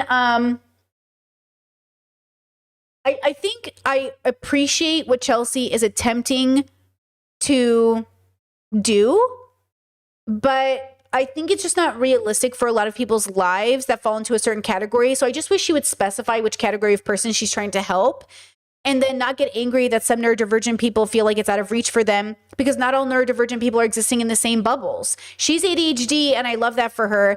But, you know, it's a different experience she's having, Chelsea. She's having a different ADHD experience. You know, Chelsea looks like the kind of girl that brushes her teeth and showers every day. That is not a universal ADHD experience. Plenty of ADHD autistic people can't manage to shower every day. And then she's like, please show up to my dinner party. To show up to your dinner party, I would have to shower. I love to shower every day, so I'm not really speaking for myself right now, but I'm trying to be compassionate. Okay, showering is actually my autistic pastime, but like, anyway, that's the whole thing. It means I have to shower. It means I have to get my hair done. It means I have to groom, and that would take spoons. It means I might have to buy something, and now I have to show up to your place, right? Like, it just feels like you don't understand that a lot of the people that you are trying to maybe just the people you're getting angry at are genuinely struggling to floss. And you're like, hey, show up to my house. You know what I mean? It just feels like really, I don't know, just so out of the loop, bro. You know? Should men be making music? Welcome to memberships. Welcome to memberships. Chet says, I think you're right that she's marketing to a general audience when her audience is not helpful to the general audience, or when her advice, is not helpful to the general audience. She needs to figure out who she's talking to. Yeah, I just want to know, like, who, you know, who are you talking to? Right? Chess says, I don't think we're her audience and she doesn't want to admit that her book is not for everyone. Well, that's the irony. This whole time I've been identifying with Chelsea's work. I've been really enjoying it. And then this series starts and I'm like, are you bullying my friends, bro? And look, maybe I'm just getting defensive on behalf of the people in my life that are struggling. And I'm like, hey, and myself included a little bit, but also my friends are really struggling. You back off. You leave them the fuck alone. You know what I mean? Like, I feel a little defensive over the people in my life a bit, where I'm like, hey, you're being mean. You're punching down. You're literally punching the fuck down. And it's really fucking stupid that she's out here being like, oh, if you guys don't want to be losers, like, listen, girl, maybe make this content when you're 21, but you're like, oh, how old is Chelsea Fagan? Chelsea Fagan.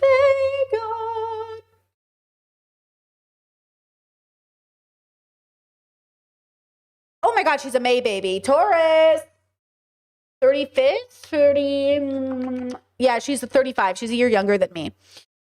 You know what I mean? Like, I get it, bro. I love to call people losers, but usually not autistic people that are struggling to shower. And for her to be like, it's ableist to think autistic people can't socialize. It's also ableist to act like we can. It's both. Depending on the context, it's both equally ableist to assume, you know. Hold on. The queen is calling and I don't know what she's mad at.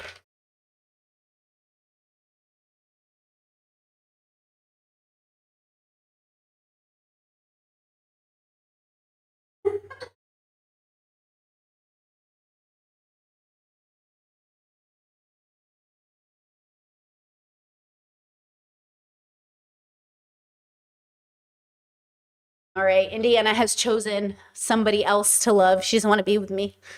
That's fine. You know, she was bothering both of us and she's like, who wants to let me into the room? She chose the other one. She didn't choose me. That's okay. She has spoken, you know? Okay, now. Yeah, ableism is assuming disability is not disabling. Yeah, that's what it is. Like, you know what it is? I don't know if Chelsea identifies her ADHD as a disability. So if Chelsea in her own head doesn't think she's disabled, she's not going to relate to neurodivergency being a disability, right? Because what if she doesn't ever think of herself as disabled? Like, I was trying to think about what my apartment looked like before I got married. And, you know, I was definitely a girly that, like, my marriage made me a better person in terms of community cleanliness, in a sense. Like, I was definitely the girl who would do laundry and leave her clean clothes in the hamper for like days. You know what I mean? Because, like, girl, nobody got time for that. You know what I mean? Nobody got time for that. Or like, I'd let the dishes pile up for sure. You know what I mean? Because I'm just like, bro, I do not have time. You know, like, I'll get there when I get there. But I think sometimes there's this fantasy we all have of having like a perfect house that's like perfectly done, and we put away the laundry perfectly right after we do it, and everything is pristine and everything is beautiful. And I think that's so beautiful, and I love that for you. And that's my mother's house. My mother's house is just absolutely fucking pristine and beautiful. And I think that's beautiful. And I think that's also a part of her joy. Like, my mother vibes out. She puts on the Catholic fucking channel and cleans the whole house. And it's just like the most beautiful house you've ever seen. And I love that for my mother. I turn on an anime and I forget that I'm doing laundry and I just stare at the TV. Okay. Like, you know, I'm not that girly. I'm the girly that forgets that I'm doing something and then I sit down and I watch. And then, you know, I try to do things at once. Like, sometimes, like, I always used to be called like a multitasker my whole life. And though I think that's true, like in the mornings, I tend to do dishes because I don't have anything to do with my hands while I'm waiting for my food or my coffee to be made. So I usually put away the dishes, but I'm not putting away the dishes because I like putting away dishes. I'm just putting them away because I have nothing else to do. Right?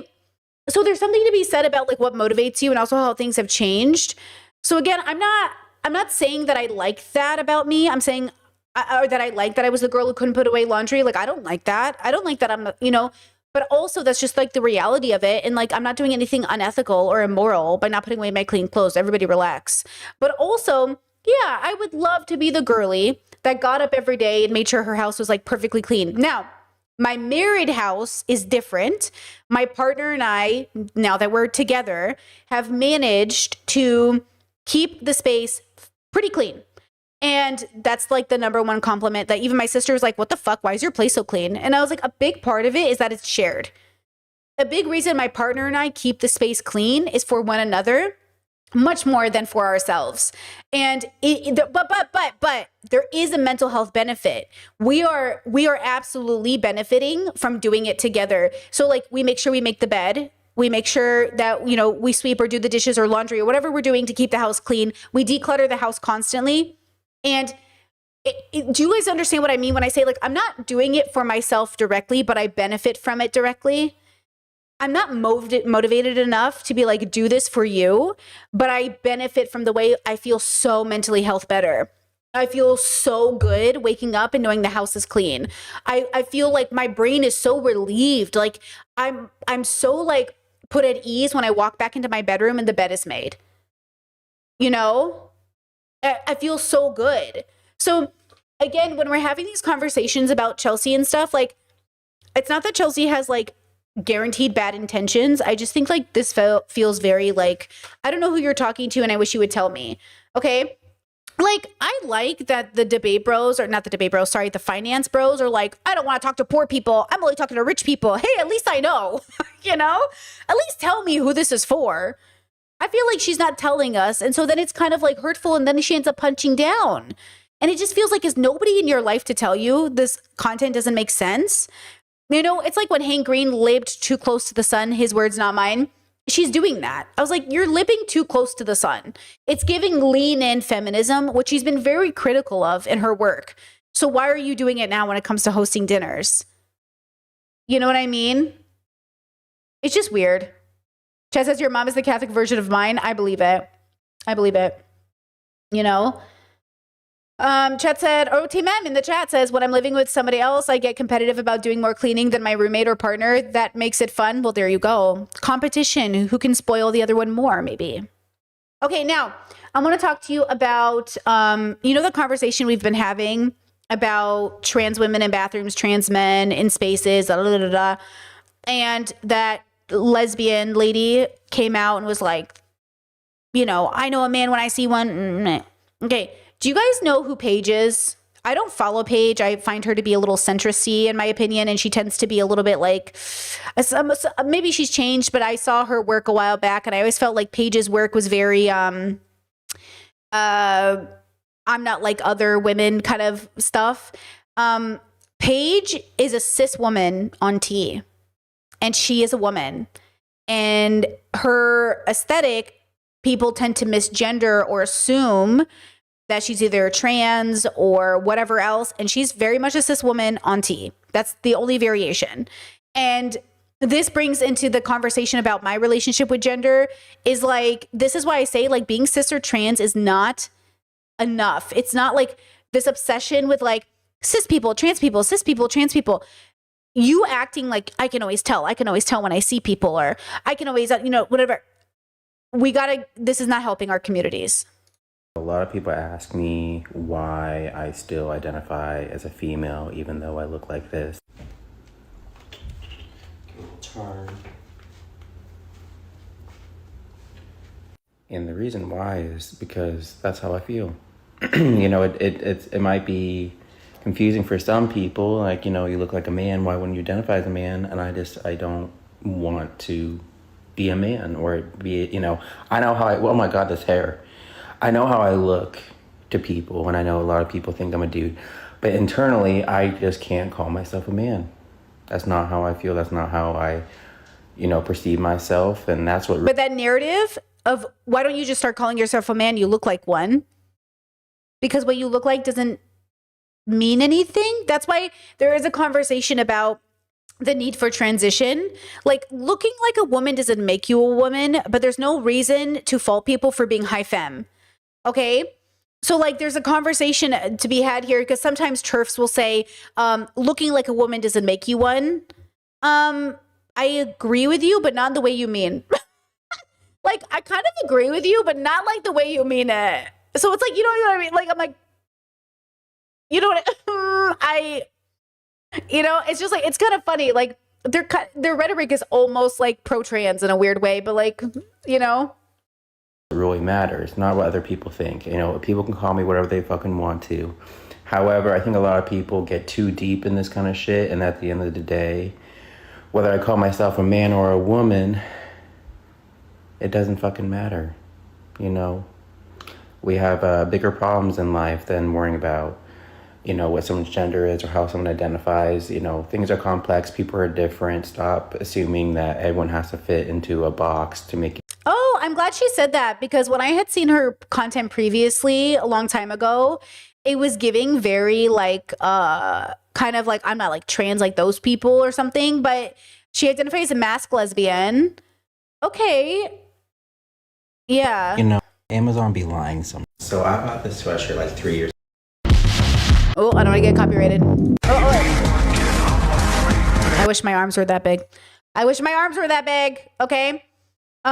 Chet says, why is she on T? Is it because she lifts weights? Yeah, she's in the like weightlifting kind of like I'm gonna mute it for copyright. Yeah, she spends a lot of time exercising, which we love to see. I love an exercising queen. She's 5'3". Holy fuck me, bro. 5'3", 200 pounds.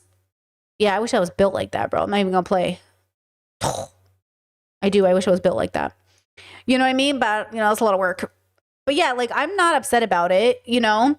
I feel like, oh, wait, she had an opinion about the door dashing. Wait, this will tell me where I am or where she is. Hold on. Where is it? Go back. This whole DoorDasher getting fired. If for people that don't know, this DoorDasher went to a house to drop off an order and the door was open and this man was on the couch exposed, dingling out. And she made a report with DoorDash saying that she got SA'd and things like that.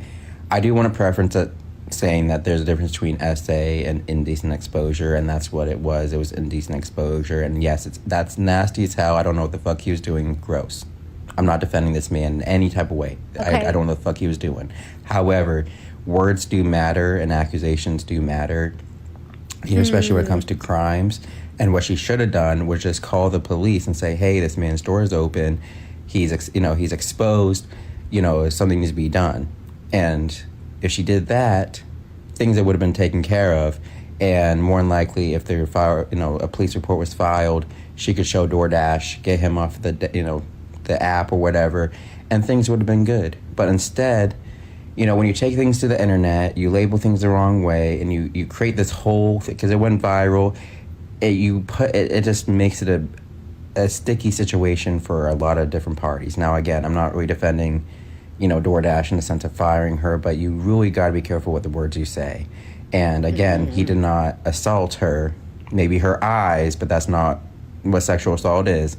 That, again, indecent exposure. So it's a messy situation, but again, for anyone out, you do things the right way and call the damn. I feel like if somebody went to a restaurant and took off their shoes and started wiggling their feet at people, I'd be okay calling that sexual assault.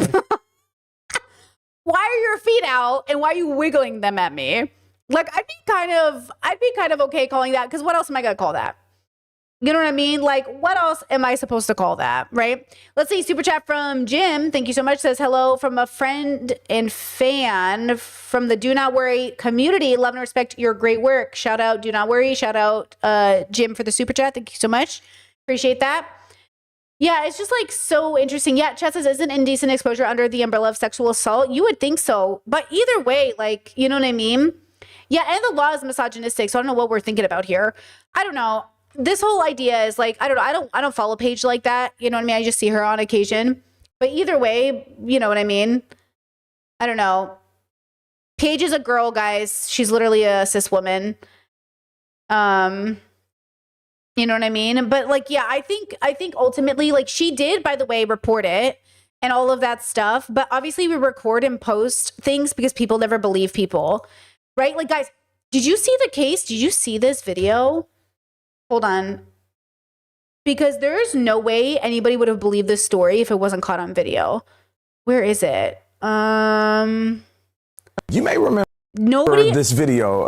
I don't even know if this video does it justice, because if you watch the actual video without any of the cuts, I'm telling you, you wouldn't have believed it happened. Wait, I almost want to get you the real video.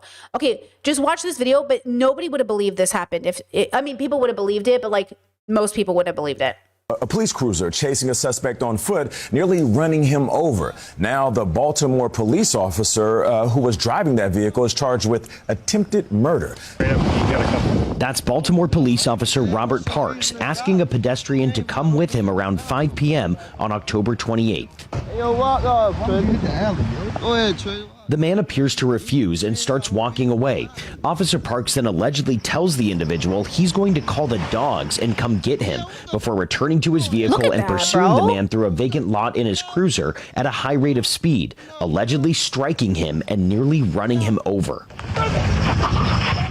According to the indictment, the incident started moments earlier when Officer Parks approached a group of people, including the man later seen on the video, who were standing on a sidewalk near a liquor store.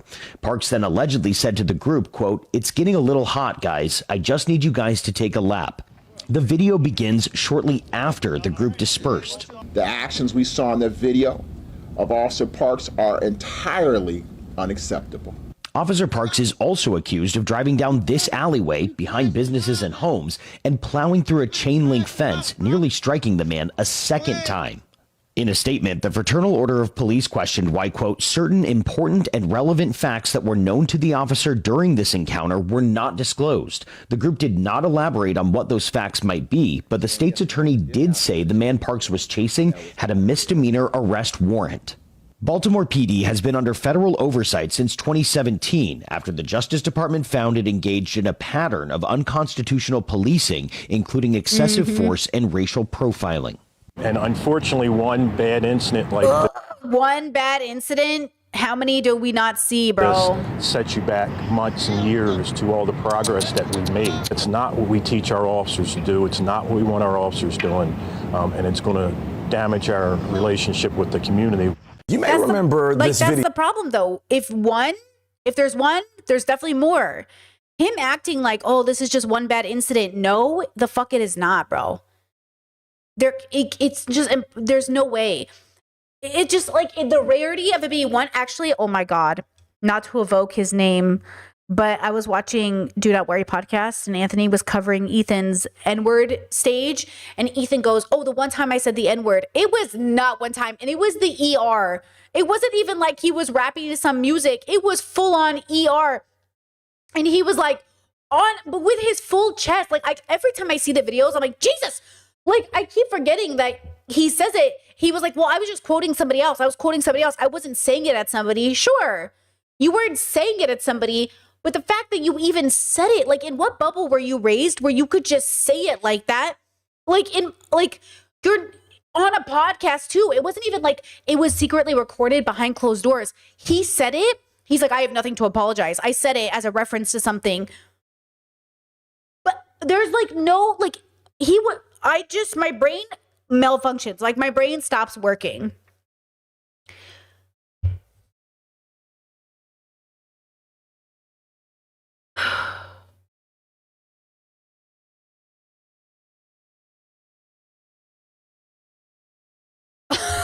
My brain. Speaking of saying slurs, let's talk about the B word discourse, because there's a new discourse happening in our communities, okay?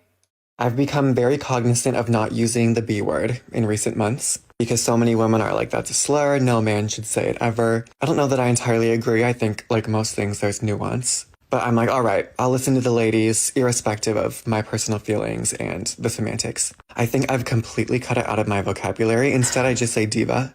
You can be like, yes, diva. Or you can be like, diva. I'm only doing this, though, so that the women hold up their end of the bargain, which is to not use the word twink in a disparaging, derogatory way, to which they're failing miserably.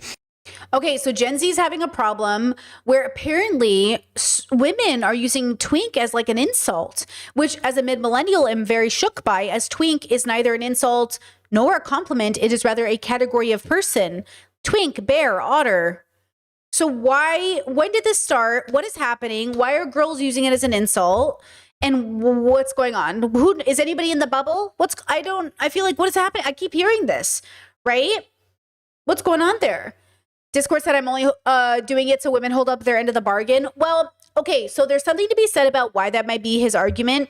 That could make sense in a sense. Like, imagine you're hanging out with your religious family and you're like, okay, I won't bring up your religion's pedophilia problem, and you don't bring up why gay people shouldn't be married. It's like a lot of people stop talking to each other in certain ways because it's like, okay, I will do this if you do this. So I can see from his perspective, it's not the B word is the problem. It's like, fine, I will respect you, but you have to respect us. And that's the conversation. Because I think behind closed doors, we're all using, like, as an autistic person, if someone's like, there's a difference to me between what we use in our social language and what we say when we're in a privacy of our home with people that are safe and know that we don't mean it, or what we say when we use a word. Because, like, I'm not telling you not to say the B word in your own private life.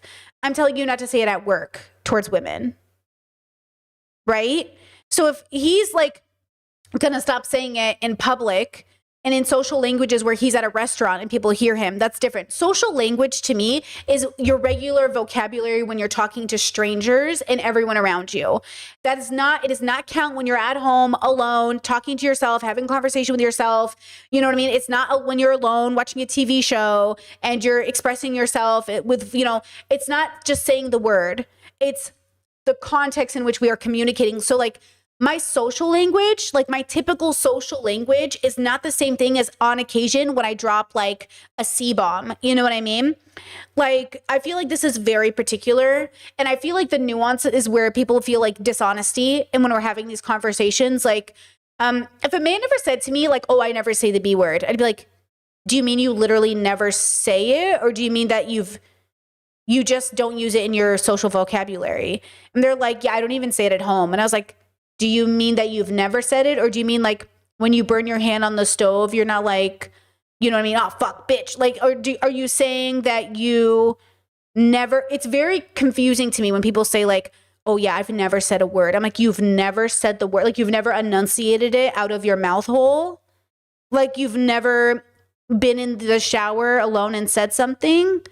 Like, you've never, like, are you saying, this is why the online communities really struggle with this.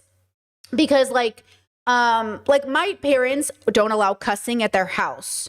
And I would not say my dad says the F word, but my dad has absolutely said the fuck word, okay?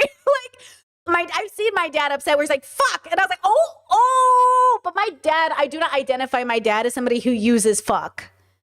Because my dad doesn't say it unless he's like, you know what I mean? So again, are you a person who uses a word? Are you a person who said a word? Like, I don't identify if somebody said like, does your dad cuss? I'd be like, no, bro. But my dad has definitely cussed. You know what I mean? So, okay, that's the whole thing. Now, why are people calling people twink? I don't get it. I don't get it. You know?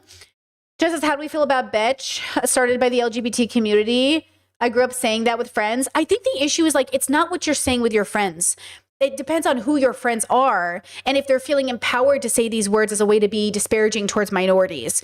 Like, it's not the words themselves, guys. Like, we know gender is a construct. Language is certainly a construct. We know all of this is made up. But since it's all made up, we put an onus of responsibility on the words we use to communicate something. And the responsibility comes from knowing the context in which we're saying these words, and if it is a safe space to say this word, and if the people around us who are using these words are using it in the bad way or the good way or the neutral way, because these things can matter. Hold on, Discord said this. Hold on, Discord, clicking.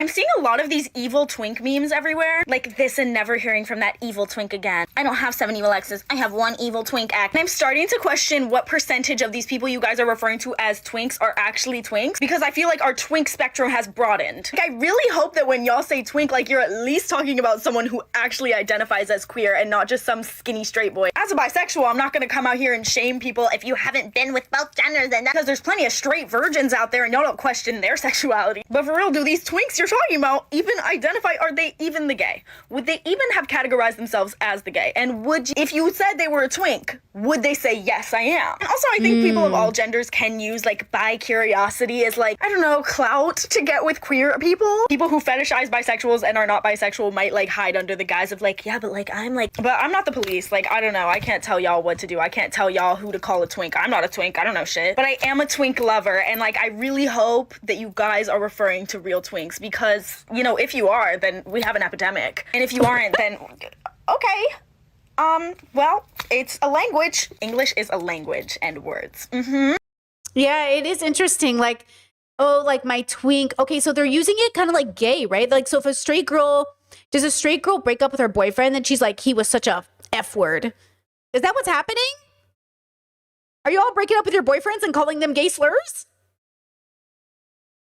Is that what I'm hearing? Yeah, that's what I'm hearing. Yeah. Chat says twink is being used as a replacement for the F slur. Yeah, that's gross. That's not good. Uh-oh, SpaghettiOs. That is definitely not good. Okay, and for those who said, what's an otter? I'll show you. I have a straight friend. We're always like, otter. Okay, this is kind of a good representation. Otters are like hairy, like, you know how bears are like big and masculine and beardy? Otters are hairy, bigger than twinks, but not quite bears. They're in the middle. A twink is like a skinny, cute femme, and a bear is like a rugged, big beard. An otter is in the middle. You know, an otter is like straight in the middle. Okay, that's otter sex right there, bro. Excuse me, ma'am, sir. Yeah, I feel like an otter is like right there. It's cute in the middle.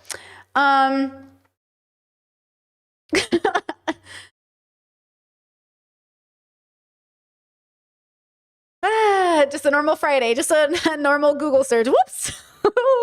At least it was animal otters. Well, non-human animal otters. Chad said, I thought they were referring to the evil twink bestie. Yeah, like I don't know, bro. I don't know. But there's something to be said. There is something to be said. Okay, listen to this. So we're talking about language. We're talking about slurs. We're talking about words.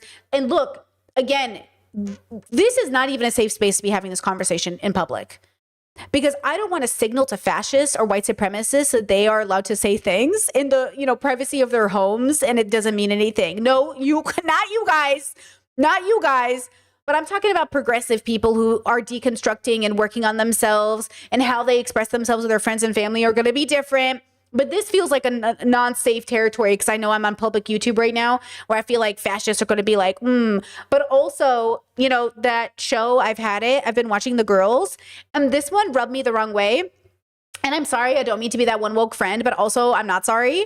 But this is titled Be Mean to Fascists. And I just want to say again, I am a philosophy channel that's trying to point out that I have a fundamental, to be fair, I have a working theory that humanity already has the answers for all of their joy, but refuse to see it because they're too busy being angry, but also they're not angry enough. And this is a contradiction that's really hard for people to process. But just listen to the first few minutes of this conversation and tell me what you think I might have a problem with, and or if you have a problem with anything that's being said here. So they're catching up with each other. They're like, how are you? What's new? I'm a few minutes into this. I'm 4 minutes into this episode, okay? Here it goes. Horrible to see stupid people in charge of very important positions. It's really like, especially when I think about what other countries think of our leadership. I'm sure it's what we think about Benjamin Netanyahu or Viktor Orban, just complete and total corrupt criminals.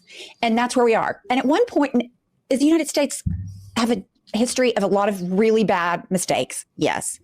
But at least we valued expertise, decency, and now I feel like it's just, I'm going to be the biggest dick on the planet because I am so insecure. And we're going to pretend like the United States government is a WWE ring. And it's beneath all of us. I feel like it's just beneath us. So you said what other countries think. And for pre-Donald Trump, Wait, I think I may have maybe gone too much ahead. Hold on, girls. Hold on. Unfortunately, as we all know, it's heard him drone on and him in there. For example, hold on. Do. Oh, well, at the same time. Sorry, hold on. Of text messages, it's not very exciting times. It's so. Yeah, hold on. All of the suburban and rural. My bad. More than I can take. All right, Pumps, what have you had? This one, sorry, my bad. Well, along those lines, I have had it with the president of the United States and everyone surrounding him acting like petulant children. Okay, here's the criticism. I'm sick of everyone and everyone around him acting like petulant children. Valid. I agree. That's also so annoying to me. I 100% agree. For example, Caroline KKK Levitt. Pause.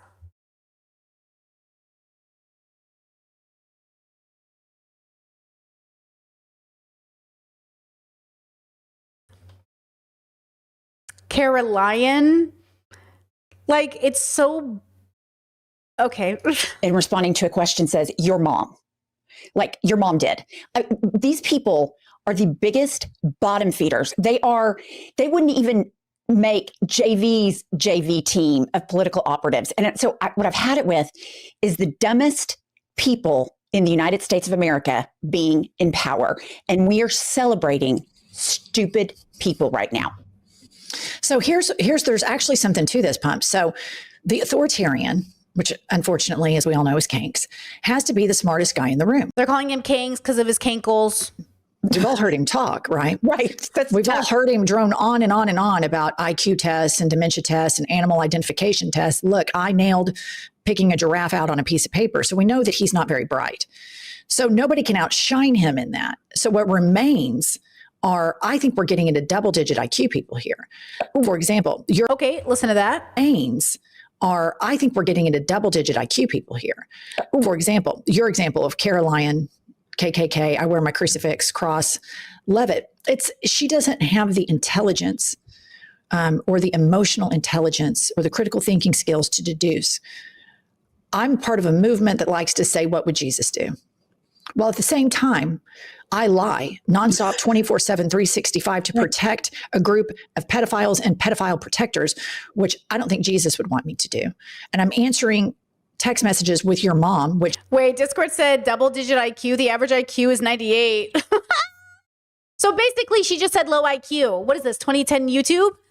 Did she just say low IQ? That's what I'm saying. Like, what are we doing? You know what I mean? Like, look, I'm not going to hold podcasters more accountable than politicians, but in the podcast realm, I think there's a standard we should adhere to. And I thought we left like low IQ in the 2010s. Do you know what I mean? Like, that's what she just did. Like, she just basically went, like, you know what I'm saying? And I get it. I know ableism is so in. I get it. I'm still working on my ableist language. But also, like, how can you look at people and be like, I'm so sick of these petulant teenagers, these immature people, and then be the most immature people? And again, this is not to defend Republicans because they have no ground to stand on. This is not to defend conservatives or signal to white nationalists that they're in any way good people, right? Like, this is just to be like, okay, and then how are we showing up in the right way, right? I don't know. I'm not a Christian, Pumps, but you used to be one. I would reckon that's not very Christ-like. And so you have just a lot of dipshits, and listener on our other podcast, we decided dipshit didn't go far enough. So okay, we're going to wait for this. Replace the word dipshit with the word fucktwats. Because dipshit it wasn't enough. No. And Caroline Levitt is what, Pumps? She's a fucktwat. Guys, who knows what twat means? Anybody? Does anybody know what twat means? Because I was like, right when I heard that, I was like, hold up, that's a misogynistic like insult towards people. You know what I mean? So I'm like, hello. So they used ableism and misogyny to own the Repubs. Cool. You know what I mean? And then also, it's not even from our culture. Isn't twat from the UK or whatever? So now we're stealing cultural appropriation over here. Okay. Yeah. So now we have calling women a fucktwat and making fun of people with double-digit IQs. Cool. It's British. Okay. Cool. Got it. Now again, I don't give a fuck what you say behind closed doors with your friends. If you're like, fuck this person, I can't believe it, I'm so angry, I'm just like, I don't know what language to use, I'm so fucking angry. Cool. But like, are you at work right now? Did you just call a woman a twat at work?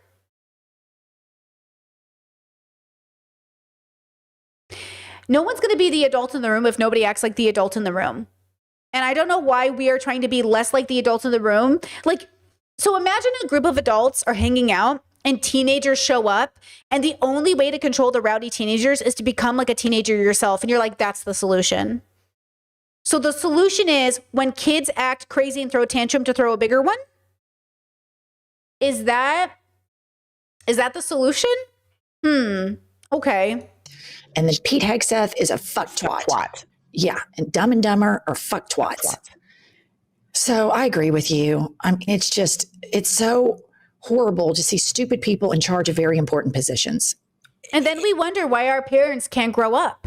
We wonder why our parents aren't acting like the adults in the room. Like, again, I understand it. I'm not saying anything that I'm not working on myself. I am here with you girlies, okay? My language has been so fucking adolescent my whole life, and I am working on it, okay? I am working on it. But do you know that are you working on it? Right? Chet says maybe it's because it's in her house and like it doesn't feel separated. Well, and that's something we should talk about as content creators, right? That ultimately you're not my friends and I'm not here hanging out with my friends.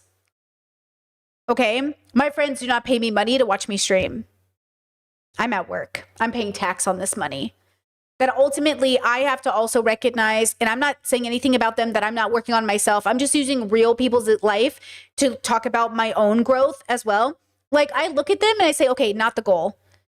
And I would love to look at these two beautiful professional women and say goals, but I can't. I look at them and I say, ooh, not the goal. No. Right? Not the goal. Chess says, do you think that's always been the case, that adults are not really acting like adults, but when we were younger, we thought they were?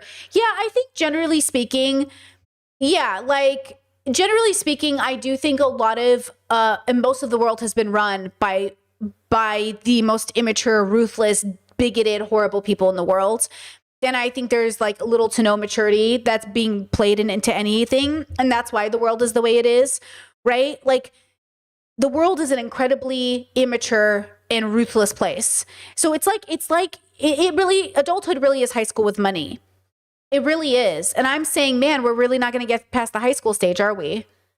And it's really hard to, by the way. It's incredibly hard to, because I understand that feeling of wanting to defend myself and like fight with people. I get it.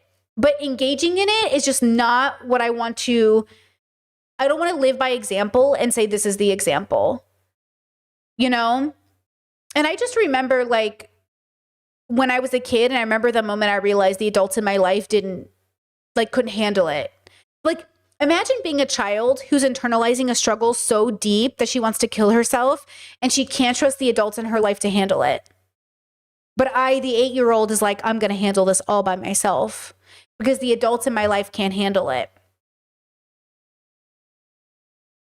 Yeah, I think, ultimately my desire to grow up and change things for myself is just to say that I find this to be a great gap, like a hole in our meaning-making crisis right now.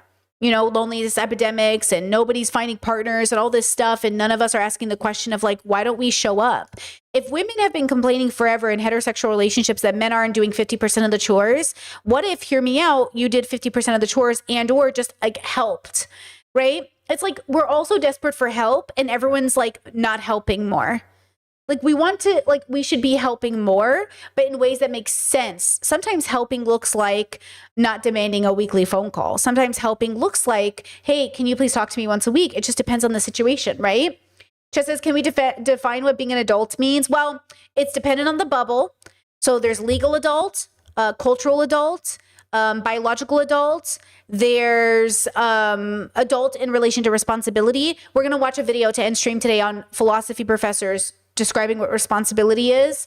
Ali Sanvera has a new video out, so we're going to talk about it. But, adult doesn't mean a universal thing. It's very dependent. Just like elder can mean person who's older, or it can mean responsibility in the community. All of these words mean different things, period, the end. The question is, what bubble are you in? What's the expectation of this word? And do you adhere to the expectation of the word? But it's all subjective based off of how the word is being used in the bubble. Right now, this video, I didn't get that far, but apparently they had this guy on, and apparently like they were all being very like kind of like catty together. So like, I'm not going to bother them, but it's so cool to be here. Oh my gosh, the DNC was so fun. We were Who is this guy? We had so much hope. There was so much hope in that. See, like this thing is there in politics, right? Like, they're in politics and they're like, the DNC was so hopeful. It was so fun because they're writing in that political bubble where like, they're really like, they were with Hassan and they were in New York and they were like, their life is politics. They're not, you know what I mean? right? He's been owning centrists on the news. He's been owning centrists on the news. This guy, okay. Chet says specifically, when you say you want to be the adult in the room, what do you mean? When I say I want to be the adult in the room, it means I want to be able to handle whatever is thrown my way on behalf of the people in my community that are younger and more vulnerable and need somebody to like be there for them, or I want to be the adult in the room, which means I can handle a crisis in a situation in which I am equipped for it. And if I'm not, I have somebody who can be equipped for it in my circle. I want to be reliable. I want to be reliable, but not reliable in a superficial way. Not reliable in the like, you know, well, if you want to be reliable, host a dinner party every week. Okay, I want to be reliable when shit matters. I want to be reliable in an emergency. I want to be reliable, which means I have to do a lot for myself. A lot of my financial goals have to do with this as well, where how can I be the auntie that has a couch for someone to sleep on if I don't have a couch for them to sleep on? How can I be the auntie who can house a teenager in my family that needs a home if I don't have a home to house them in? So a big part of my financial goals also surround this and envelop this like responsibility goal of mine. It's to say that I understand that this is the role I'm going to play. It's not everybody's job to play this role, but I think that it's my calling to play this role. Okay, to think about how do I make this safe space for the people in my life? Also, keep in mind, I had this safe space growing up. I had aunties, uncles, older cousins. I had older cousins I could go to who had jobs and apartments and were like, you can sleep on my couch, right? Like, I had that. And what would my life have been like if I didn't have? So I'm just trying to also give back to the community in the same way that I was helped, in the same way that saved my life as a young queer kid. So it's about that. And it's not even about doing it for strangers. I'm just trying to do it for my own family, right? Now, on top of that, there are people in the community that are doing this for strangers, which is beautiful. Everyone has a different calling. I just know I'm capable of doing this for my family and friends. But imagine, you know, everyone plays a different role. So you have to decide what's coinciding with your joy, right? Chet, it sounds like being grounded and having emotional maturity. I think that's a big part of it. But I also think the action has to follow as well, just for my particular thing. But yes, at the basic level, it's just being grounded and having emotional maturity. I agree. I think that's really the basic goal every adult should have, but we know that's not happening because my podcast just covered this. Plenty of people are reaching 45 and 50 and they're not even close. And so like, at what point are you going to be the adult in the room if you're not healing your own problems? Which, by the way, remember that text message that I said I was going to send to somebody in my life about like, hey, you deserve therapy and love and care, and you also deserve to go and apologize to people you've hurt. You know, that message I told you I was going to send to somebody? I sent it and they reacted very well. And we bonded for a bit. We talked about, you know, our life and, you know, we connected and they just took it very well. And whether or not they're going to, you know, do what they need to do, the point is that they didn't get defensive. They were like, you're right. Like, I'm working on it. You know, you're right. Like, I value you and I value this message and thank you for sending it because like, you know, this is exactly where I am in my life. And I'm like, okay, perfect. So like I said what I needed to say. I did my end of the bargain. They received it, internalized it, acted accordingly. And now let's hope for a good future. Right? Fingers crossed here. Fingers crossed, you know? Because it was weighing on me as the person who, you know, even my partner said like, man, you really just like, you're getting out here just like, and I was like, I'm going to play this role. I'm going to say it. I'm going to play the role. I'm going to say it. And if they take it well, great. And if they don't, at least I said it. And they took it well, which is really nice. It was really, even my partner was like, I'm happy for you. That's like a really big deal. I was like, it is a big deal. It's a big deal that they took it well. Like what a great sign of healing for the family, right? Chet says, okay, I thought being an adult was more like a wiser person. Therefore, I don't think there's many adults in the world, LOL, or adulthood has nothing to do with age. Well, okay, are we all adults here? How many of us are mature and emotionally wise and like where we want to be?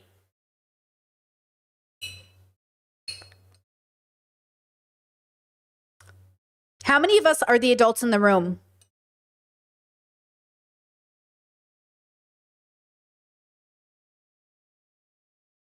Not me, girl. Not me. Okay, so not me. So I'm like, okay, what am I going to do it then? Right? Like, I'm not that person yet. So I'm like, oh, okay, when am I going to be that person? Right? Okay, Chad says, not me, girl. I'm only 23. I don't have to be. That's true. You don't have to be. Okay, who's 30 plus? And who is like the adult in the room? Who's like the elder? Who's like the mature person? Okay, not me. But I want to be, but not me. Okay? I'm trying, but not me yet, girl. Not me yet. I'm just not there. I'm not that girly yet. You know? But I want to be. I'm making it a part of my priority list, you know? Crickets louder. You know, I want to be. And so it's on my priority list. And yeah, I want to be. I want to be at a greater point than I am now. Obviously, and I love this, Chess says 35, and I'm definitely the adult in the room for my siblings, for sure. And I definitely think like that is a great role to play. And I want to keep that going, right? And that's kind of the goal is like, I am the older sister to my siblings. I'm not the adult in the room exactly for them yet. I think they still see me appropriately as like the older sister, but not truly the adult in the room. And I still want to be that for them because like some of them are still pretty young, right? Nona, welcome to memberships. But yeah, like I can't wait to be that person, right? Because even though I play a big sister role, it's not the same role as being the adult in the room. I've always been the big sister since I was a kid, right? Like, but that's not the role I want to play. I don't know if you guys see the difference between like playing big sister role or being the adult in the room. But when you're the adult in the room, your sibling status no longer matters. Like when you're an elder in the community, you're not someone's little sibling or older sibling. You're just like the elder of the community. No, like it doesn't really matter. So for me, when I think about it, is like I kind of want to graduate from being older sister to the next juncture, but I'm not there yet. I'm still just like the older sister who plays older sister roles, which is valuable and necessary and needed. Okay? Valuable, necessary, and needed. Valuable, necessary, and needed. But also in the next 3 to 5 to 10 years, I'd love to graduate, you know, a little bit. Anyway, my personal goals don't have to be yours, of course, because we all play a different role. Sometimes you have to be that older sister for the rest of their lives, and that's beautiful, right? Okay. Chetting, you're saying you want to be the adult in the room. What would change for you? Well, what have I not explained so far that feels like it hasn't already answered that question? Right? Like what is missing from the way that I'm describing it that feels like that question is needed?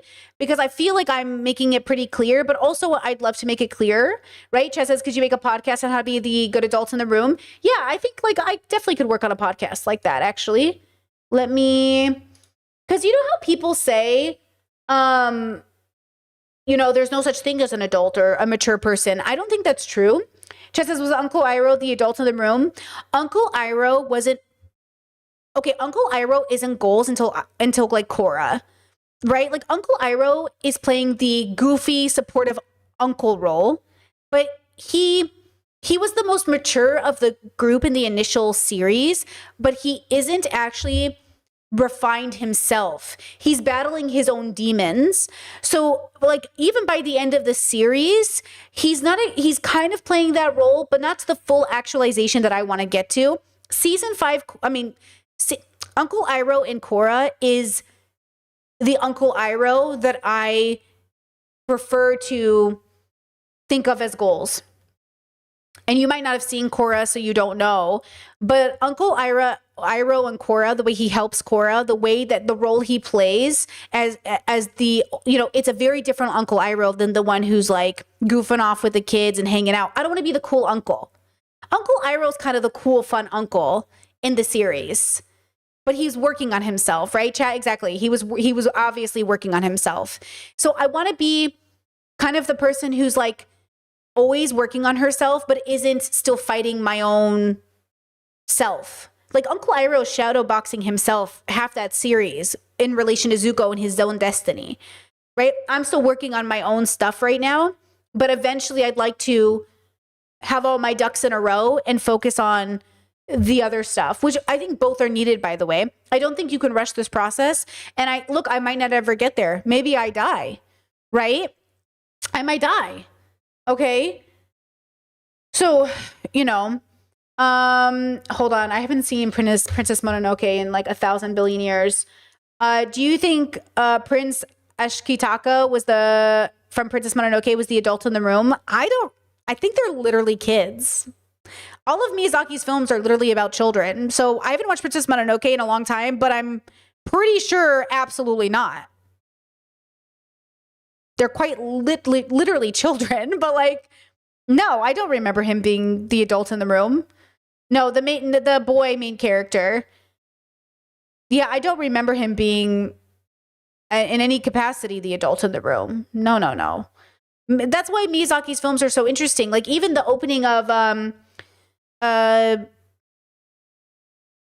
oh my God, Howl's Moving Castle. No. The beginning of Spirited Away, it shows how immature her parents are, right? But that doesn't then make her mature. Like the message of that is the adults in the room, like the people that are supposed to be the most responsible aren't, right? So, it's not about doing the right thing. It's about having the wisdom to back it. I don't think I'm a wise person, right? I know I'm not a wise person. It doesn't matter how much people try to sell it to me that, oh my God, Brittany, I am not a wise person. And I know that. And I think a lot of people think they're a wise person because they can like pay their rent, or they say things on occasion that are like, or they're successful, or they have money. But the wise that I'm trying to understand and get to is like a very specific philosophical wise. It's very philosophy. That's why these great philosophers, these male philosophers that we like worship throughout history, who owned slaves, fucking enslaved people, beat their wives, fucking did all this shit. That's not wisdom, bro. Just because they had moments of wisdom in their writing didn't mean they were wise people. I want to be a level of wise that like doesn't encompass, and I own slaves. You know what I mean? Like, or that I kidnap people and trafficked them. #wise. Like, what? Like, where's the wisdom in enslaving people? Where's the wisdom in destruction? Where's the wisdom in genociding people? I'm not interested in wisdom that requires me to then, you know what I mean? There's a level of wisdom I'm trying to get to here. Chat says clipped. Discord said he was responsible for his younger brother, but only because the adults around of the world failed him and people like him. Yeah. You're not the adult in the room because you have to pay bills. Like, yes. Sorry, let me rephrase. Yes, by every definition in typical society, you are the adult in the room if you pay bills. But you are not the adult in the room just because you're paying bills. Because then everybody would just be the adults in the room. Your 13-year-old sibling who has to pay their parents' bills would be the adults in the room. For me, we need to, by healing trauma, come to the consensus of what it means to be an elder in the community, right? So like, I don't want you to think, oh, I pay bills, I'm the adult in the room. That's how parentified children never get a chance to be children. Because they go, oh, I'm so mature for my age. I've been paying my bills since I was 16. Yeah, but that doesn't mean you're the elder in the community. It doesn't mean you've earned your wisdom, right? That's the problem. Ooh, Master Oogway. He's like a good example of like, he represents, Master Oogway. So Master Oogway represented in the film, he is the elder, he's the wise, and then in contrast to him, guys, what's the other guy's name? Who's him? So Master Shifu is not the adult in the room. Master Shifu is learning to be by Master Oogway, but Master Shifu is learning, right, from Master Oogway because he can't, like him and the panda and his frustrations with him and everything. That's the difference. I don't want to be, okay, I want to be, if anyone, Master Oogway, right? Like, we're trying to get to the next level, girls, okay? You know what I mean? Master Shifu, he's getting frustrated. He's yelling. He's annoyed. He's like, inner peace. And then he's like, you know what I mean? So he's exactly where I think, I don't want to say exactly where I am, but kind of. Like, I'm more or less there than I am Panda, right? But so but I don't want to stop there because he's obviously still too frustrated in a sense. Like, he's not like radically accepting in the great capacity. Like, technically, according to my framework of the levels, Basically, 5 mindset. Okay, 5 mindset would be like living in that framework 24/7, which I do think is improbable for like it's improbable given our biological experience, though I think it is something you earn towards, you might not accomplish, but it's a better goal for somebody like me. But like often, like when I come to work, man, I try to give a drop of wisdom about me not being violent, and everyone's like, fuck you, B word. You know what I mean? It's like, the world isn't ready. The world needs me to almost show up at this point for who I am as a person, to almost show up as a person that's more Master Shifu until I can show up in a different capacity because I haven't earned it. Right? The world's right. They should react to me that way. The reality is like they see me, they're like, fuck you. And I'm like, yeah, you know what? I get it. Yeah, I get it. Look at me. I'm a 36-year-old woman sitting here and being like, you know, I get it. I'm not that person yet. Okay, I haven't earned my gray hair. I haven't earned my wrinkles. I haven't earned my life lived. Like, I haven't earned it. So I recognize it. You recognize it. I'm going to have to keep doing what I'm doing. I still think I'm more right than those people, but they're right to see me and not see an elder in the community because I'm not one. I haven't earned it. You know, they'll struggle to give me any kind of credit. And to be fair, like, don't. I haven't earned it yet. You know what I mean? I haven't really earned it. Not enough for strangers to come across my content and think about it. You know what I mean? Right? Chess says, so do you have to be old to be able to be an elder? I guess that makes sense. Yeah, I think so. I think you have to be old enough. You know? You have to earn the longevity of a process. You have to earn the process. And I think like youth just doesn't encompass or allow you the time to process. I'm too young to have gone through the process, you know, which is why it can be really disheartening and offensive when you meet people who are 65 years old and aren't elders, because you're like, damn, you had all that time and you didn't do the process. But you also have to start at a certain time, right? Like you have to go through it. So like if you get to 70 and you're like, fuck, you might die before you know, but if I start early enough, maybe I can get there. But it's not, you know, like we talked about yesterday, you can't just be old. You have to be an elder. It's an action. And it's not a prescription. I'm not making a prescription. I'm talking about a role in the community. You're playing a role in the community. So, you know, I don't want to be the old guy that everyone's like, oh, he's the cool dad. He just comes over every time to buy us pizza, but he's never there when I really need him. Oh, I have the cool dad. He takes me to the club or on vacations, but he's never there when shit hits the fan. I don't want to be the cool dad. You know, I don't want to be the cool dad. I want to be the dad that's sitting in the flower garden, tending to his garden, and his kids have a revolving door they can come to, or, you know, they can rely on him, or the people in the neighborhood, kids in the neighborhood can rely on him because he's there. He's constant. He's reliable. He's available, you know? Yeah, I want to be wise dad, not cool dad. But I think people really want to be cool dad. And I, you know, teach their own, I suppose. Okay, guys, 2-second break. I'll come back and we'll get through the few stories I have left, okay? So, un momento, por favor. I'll be right back. And then, of course, we can continue this when I get back if we need to. Wait, why'd you say Jordan Peterson? Because I just want to say Jordan Peterson is a great example of somebody who thinks I think Jordan Peterson, in a weird way, wanted to be that elder. And I think some people thought he was, but I think you're right. That's what you're saying. Cool dad, right? He tried too hard to be the cool dad. That was Jordan's pitfall. He tried way too hard to be the cool dad because his viewers at the beginning, they really made him feel like a cool dad. Yeah. He got sucked into the cool dad aspect and he failed himself and the people around him because of it. Did you see? Oh my God, hold on before I go. Look at this. Girl, I should have saved this. Oh my God, hold on.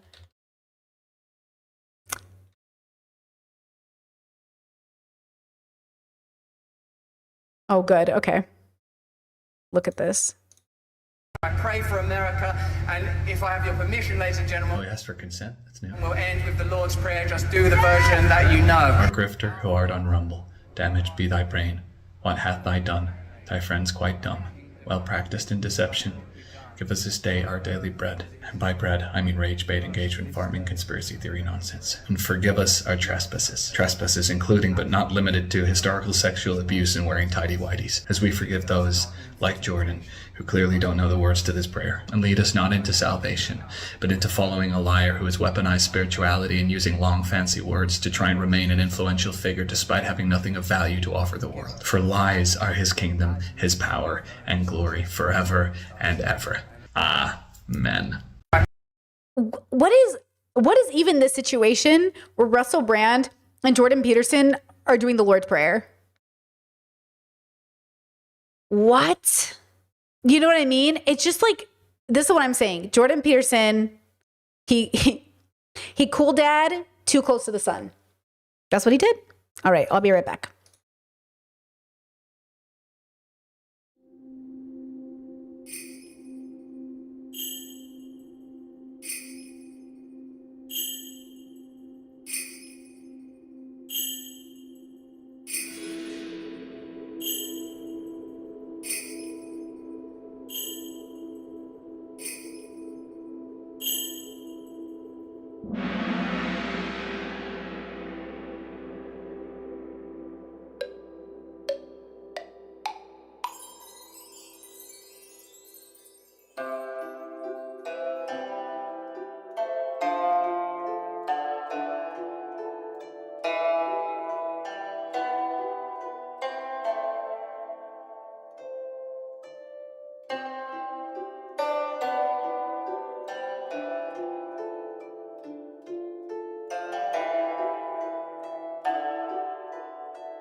You know, this song in particular reminds me so much of Yona of the Dawn.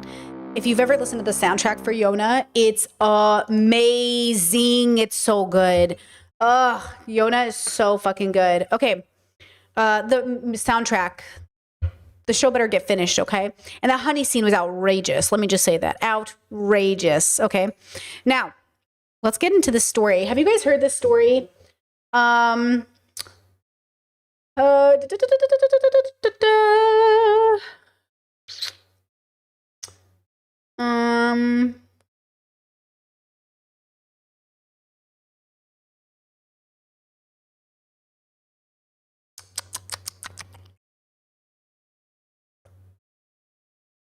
Okay, so this happened and it went viral.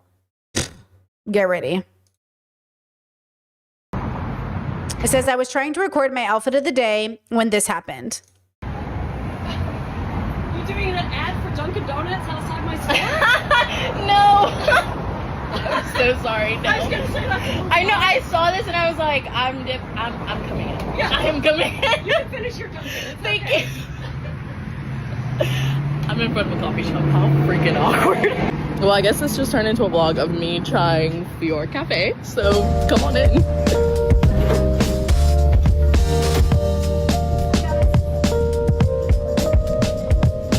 Okay, so she's showing the cafe around. She's doing a little video. Zabubafu, thank you so much for the super chat. Says absolutely appropriate way to use your privilege. Win Brittany, win humanity. Thank you for the super chat. Really appreciate it, guys. Really means so much.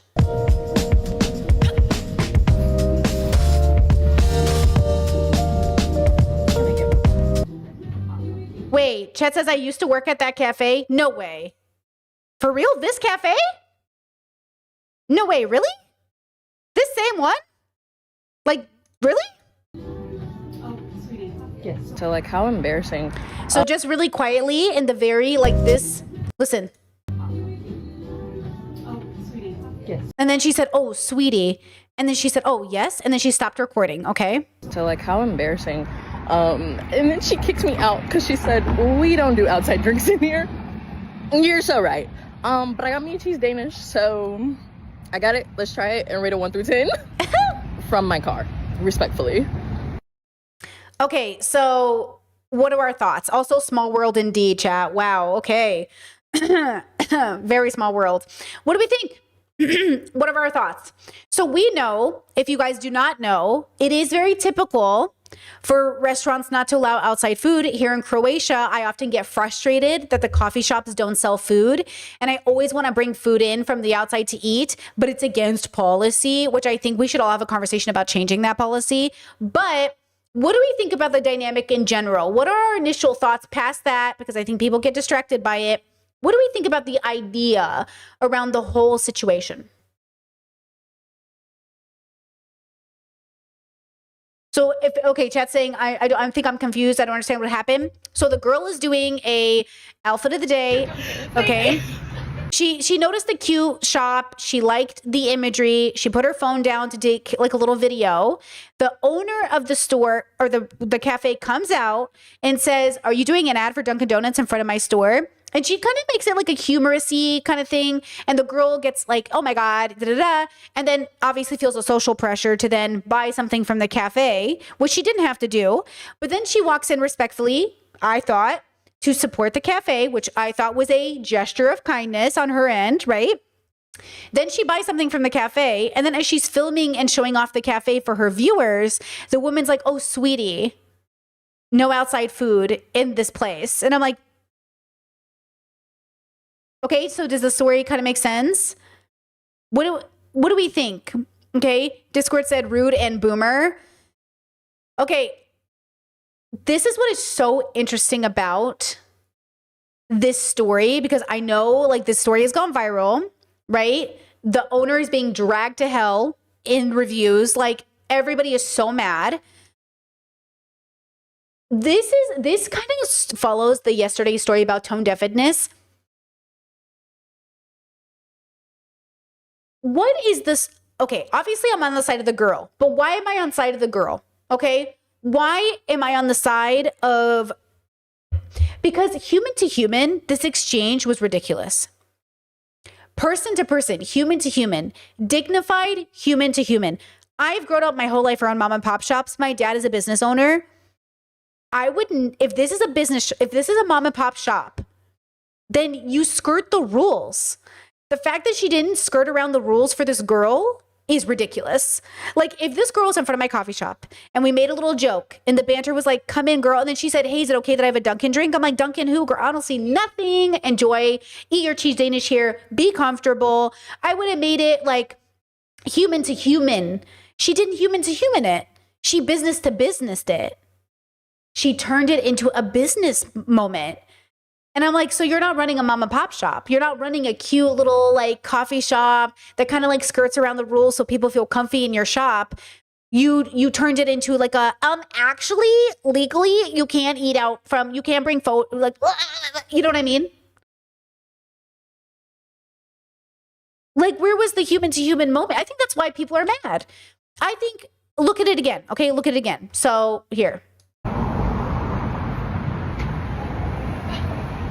doing an ad for Dunkin' Donuts outside my store? No.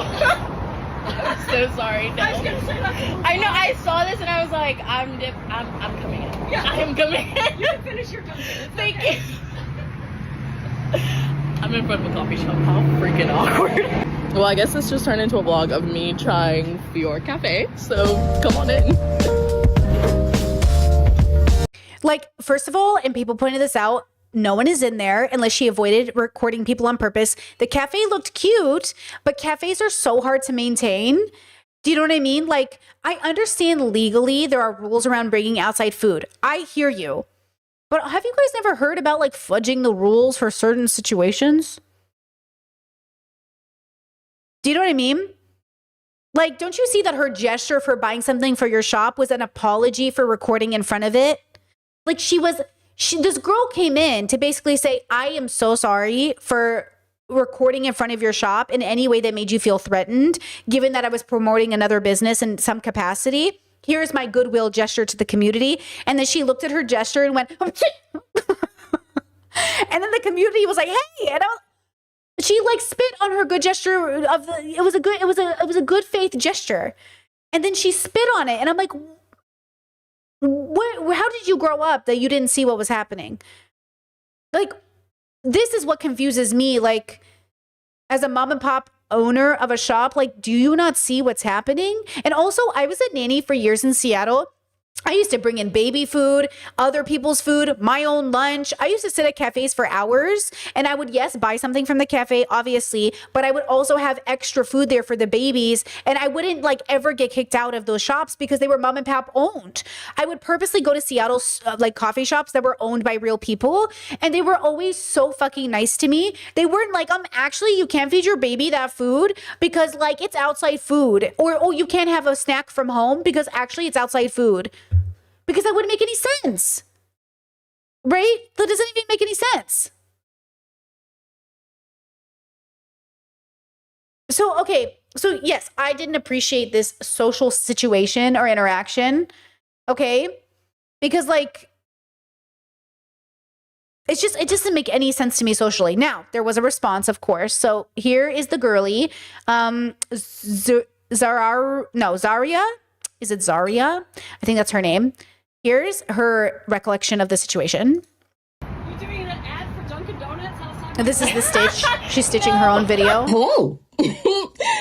Obviously, from that video, there's a lot of things to address. So I'm gonna start with, that was an iced matcha latte with oat milk, 3 pumps of raspberry and cookie butter cold foam. Please go try it. Dunkin', put it on your menu because it was so good. And yes, that purse was my mom's, and I think that she thrifted it. So, all right, have a great day, guys. Okay, no, obviously I'm kidding. Where to start? So first, I think it's important to know that I don't take things seriously. Because if you'd seen the video before that video, that was recorded right before I went to in that all that stuff happened. And you know that I've been going through a tough time for these past 2 weeks. It has been very, very dark and I have been in the house. So I just really wanted to get cute, get me a little fun drink, record some content because I haven't done that in forever, and then post. Did I think that I was going to be going viral and Oh, Chet said, what about movie theaters though? Similar vibe? Okay. Movie theaters. You're not supposed to bring outside food to the movie theater, right? Come on now. Did your mom not teach you how to sneak food into a movie theater? Because that's kind of like what you do. Like my mom, oh my God, she would literally go to Costco or Sam's Club before the movie theater and strap all the kids up with snacks. To this day, I still take food into places, girl. Don't take this rebel streak from me. Like, this is what I'm saying. Like, yes, you have to sneak. You have to, look, it's the rules. If they catch you, they catch you. But the rule is, okay? And also, if you're an employee at the movie theater, let's be real, you're getting paid minimum wage. What are you snitching on me for, bro? But my friends and I would sneak Chipotle in, full on In-N-Out, You ever been in a theater and all of a sudden you're like, is that In-N-Out? Yeah, of course. Okay, you bring a big purse, you stuff it down your shirt, you pretend you're pregnant, you do whatever you got to do. Okay? So again, like, obviously we understand as a community, we sneak food in, you do not snitch. And obviously, if you're not sneaking, listen, I understand if you full on are bringing in food without even trying to sneak it in, like, you're not following the rules. You have to at least try to sneak it in. But also at a coffee shop, it's a little different depending on the situation. Again, in Croatia, I do not try to sneak people's food in. So like there's a cafe my partner and I go to a lot that we get drinks at, but we can't get food at because coffee shops here don't serve food. I don't know. I don't get it. Whatever. Okay. Unless it's a cafe, like a very specific kind of place, but generally it just serves drinks. I will go to a bakery and stand outside the coffee shop talking to him because he sits on the outside while I'm eating my food, and then I'll go sit back down. It's a little stupid, but I'll follow the rules because that's the rules of the culture I'm in. But given the social situation of this situation, the woman knows she has an outside drink, right? And the woman interacts with her, which opens up a social conversation, which then puts the social pressure on this girl to then walk into her shop to purchase something which she saw happening. So she brings the girl in, lets the girl spend her money, and then says, but you can't sit in here.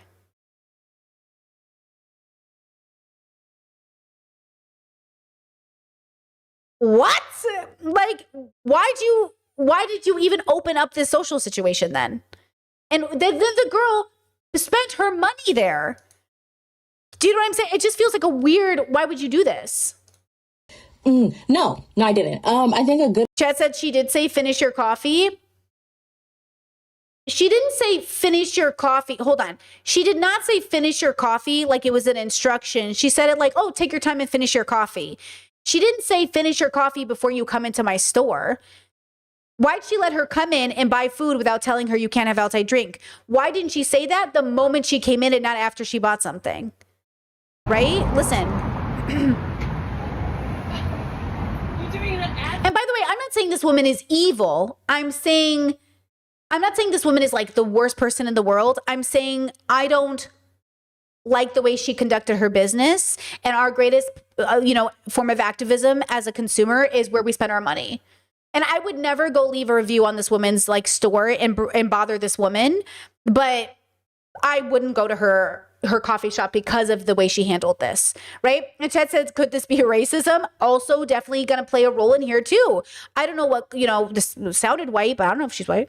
I don't know who she is, but she certainly didn't sound like an inviting human being. Candy Coded, welcome to membership. So listen to this again. Dunkin' Donuts outside my store? No. So then, okay, maybe this is passive aggressive. Maybe she is being passive aggressive and she's like, are you filming outside my store? And then the hope she was having is the girl would leave instead of just saying like, hey, you can't film here. Or like, hey, I'm so sorry, but you can't film in front of the store. Right? She didn't do that. She did the passive aggressive, most likely. Like, are you filming in front of my store? Do you see it? Do you see okay?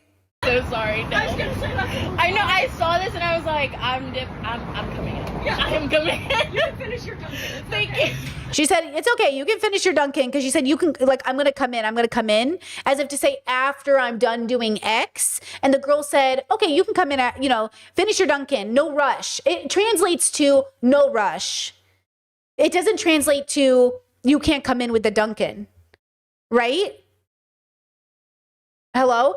Candy Coded, I saw you upgraded your membership to level 2. If you are on level 2, go see my recent series on Alex Cooper. Such a good review. Enjoy watching the doc series. Check out the extra content for members. Appreciate you. Oh, okay. So back to this one. The important thing to also note is that I laugh in uncomfortable situations, in awkward situations, such as this one currently and yesterday. Okay, let's just walk through everything that happened. I want to clear up a few misconceptions about the video. Oh, great point from the chat. Hold on, great point for the chat. This is like people who know they have a cool ass stoop and don't want people to take pictures or outfit pics in front of their front door. Listen, I understand if, there is a risk of doxing of some kind, but generally speaking, if you have a cool ass house or a cool ass art piece or something cool, a part of me feels like if you bring okay, I grew up as a millennial, and there were definitely neighbors in the neighborhood who had cool houses, and they were infamously known as the house you would take photos in front of, but they loved it. You know what I'm saying? I grew up with this neighbor who spent, I'm not even exaggerating, girls, you know how like people decorate for every season? This woman invested like $50K into being that house on the block that went all the fuck out. Okay. There were whole neighborhoods. Did you guys grow up in the suburb? You know how you go neighborhood hopping to go see the Christmas lights for people's houses? And they spend like literally $20K, just like they do fundraisers to do Halloween houses and Christmas houses. Is this just my life? This was my life growing up where like we were never that house. No way. But like, that's what people did in the neighborhood. And then people would come and take photos. So like, it feels so weird to me that like, you know, oh, we're in a loneliness crisis and nobody wants a community and everybody wants to be a villager. No one wants to have a village, or everyone wants a whatever village and no one wants to be a villager. Hello, this was an opportunity to be a villager and you spit on your opportunity to be a village. Okay, this could have been the makings of a most viral coffee shop for the best reason. And now it's not. Okay? You remember that, you know, that boy, or no, the grandma who sent the boy come to Thanksgiving, the teenagers sent the come to Thanksgiving, whatever. And then now it's like a ritual and they became, close and it all kind of worked out. I'm not saying it always has to be that way because you mistexted someone, but it's kind of cute that they have like this whole thing going and, that's cute, whatever. It became something beautiful, or it could become something indifferent, or it can become something ugly. This became something ugly. This could have been something that never went viral, period. Or it could have been something that went viral for the right reason, and now it's gone viral for the wrong reason. How are you going to be a community member and not understand that this is your chance for this to be a good moment instead of a bad one? You know? Like, I don't know. I think people, I don't know what stick is up their butt that makes them just take the fun out of fucking everything. But there is a way to have wholesome, good fun without ruining it for people, And there's obviously like inappropriate ways that people are like, quote, having fun by harassing people, like these pranksters and stuff. But this could have been such a beautiful fucking moment, What happened was I went to Dunkin', I got the drink, and then I saw that they had a cute little place on the other side of the street. If you see my video, I think the building behind me is Dunkin'. It's quite literally across the street. So I went over there and I was on her property. Just want to throw that out there because I know that's like, was I on the sidewalk? Was I in public? No, I was on her property. They had a little patio area right outside of the cafe. And I set my phone up on the table and was standing in front of it. And I did not have intentions of going in there. I really just wanted to record my dab, my drink of the day, outfit of the day, and book of the day to post on my book TikTok, 24 times up the score. Go follow that. And here we are. So the lady came out and, as you all heard in the video, she asked me, are you recording a Dunkin' video outside of her coffee shop? Me being me, I believe that everybody comes with good intentions, okay? That is just the light in me because I move with good intentions, so I assume everybody else does as well, okay? So I, again, was like, oh my gosh, Hold on. Yeah, chat says her caption on her video was, honestly, she ate me up, sad cry emoji. Danish was 9 out of 10 though. So she literally was so good spirited about it. That's what I mean. This lady seems really nice. This girl seems really nice and well-intentioned. And it's just like such a weird opportunity. Like what a missed opportunity from this cafe owner. But like, yeah, she just seems like a fucking nice girl who's just trying to fucking feel cute. And then you ruin the mood, bro. Nothing worse than feeling cute and somebody shits all over you. Okay? It's triggering. Am sipping from a chain outside of her local establishment.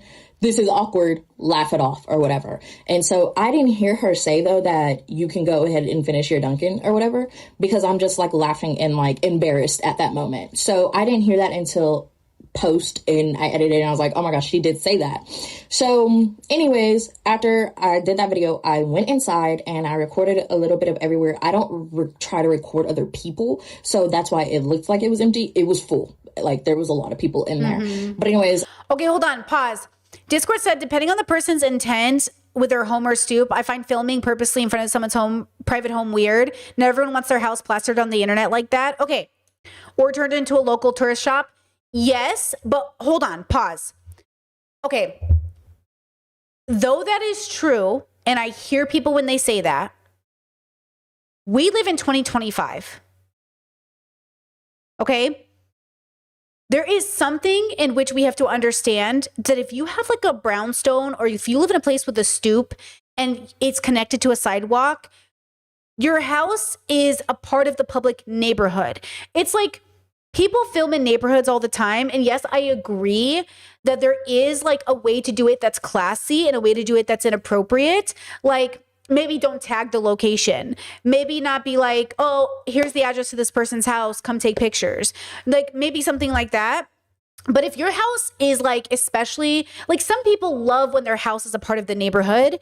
And like, you know, people buy historical homes in San Diego. There's a plaque on it. It says this home is a historical home.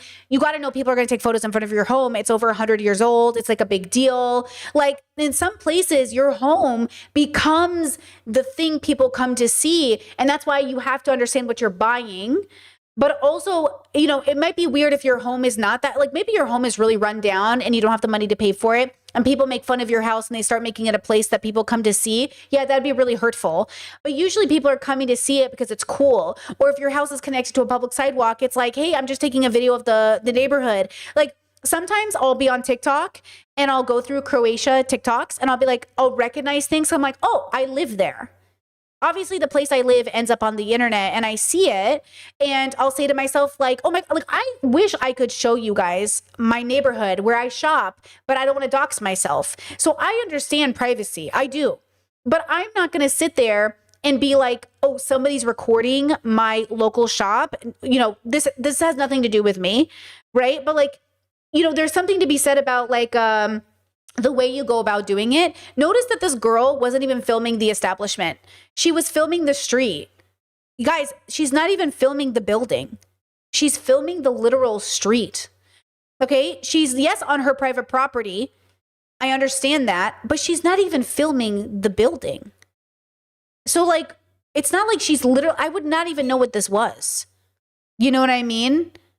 So like, I do think like some people have to understand that like we live in a place where everything is photographed. I'm watching Next in Fashion, and a part of adapting to the new culture is will your clothing outfit look good on Instagram? And I know you might hate that, but this is the world we're living in. This is reality. Do your clothes, are they Instagrammable? Because this is capitalism, baby. They're selling these clothes. The clothes that end up on the runway get created to be clothes for regular people. You ever see Devil Wears Prada? Okay, right?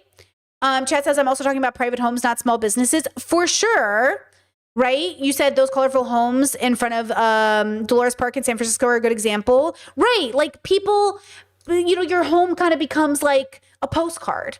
But that's why, you know, you got to think about this, you know, when we buy homes and how we, you know, exist. Listen, I always see TikToks where I'm shocked people are filming their neighbors. I'm shocked y'all are filming your houses. I'm shocked that you're just out here, you know, telling people where you live. But then sometimes, let me show you this TikTok. Sometimes I see a TikTok and it's like, oh my God, I was afraid you were doxing yourself, but now I realize no one's going to come find you. Look at this TikTok that just went viral. Maybe it's going viral on your side. It's definitely going viral on mine. Hold on, let me find it. This is so funny, this TikTok, because this is an example of like, I would never tell you to record your home, but this girl records verbatim how to get to her apartment. And I guarantee you, she's probably going to be okay. Maybe not, but she'll probably be okay. Okay. All right. This is Paris. Since everybody was just so utterly gobsmacked by the tour of me leaving my apartment, I thought naturally I would do the scarier view, which is me going up the stairs into my apartment. So here we go, the main entrance. Say a prayer. So naturally, as we walk I'm gonna in get copyrighted for this song. Through the front door, we are met by stairs which lead to another door, which is met by a pathway with no stairs that leads to another door that is met by a courtyard to lead us to another door. And while we're here, I'll address the first question that many people had is how the hell do I carry my groceries? And that is by hand. I am a woman of integrity, so I will carry the groceries for myself. However, the load is limited to 2 leeks and 1 can of Coke. So then we open the next door to get us to the security entrance to the next door. Here we go. And we have the once we're same in this FYP page. door, We probably do. then we meet our fateful And Chad's demise. right. She's going through a lot of locked doors, guys. Like, you're not going to just get this girl. Like, you're not going to kidnap this girl. Whoever, like, I mean, not that saying somebody couldn't do it, but it would be like, trust me when I say, like, I could not find this girl's apartment if I tried. But, like, I'm sure, you know, anyone could find you. Guys, people could find you if you take a picture of a plot of dirt near your house. Right? Like, I need you to understand that. I don't know how stalkable you understand that you are. You are so stalkable. If you, have you not seen Rain Bolt stalk people just using a plot of dirt? Okay?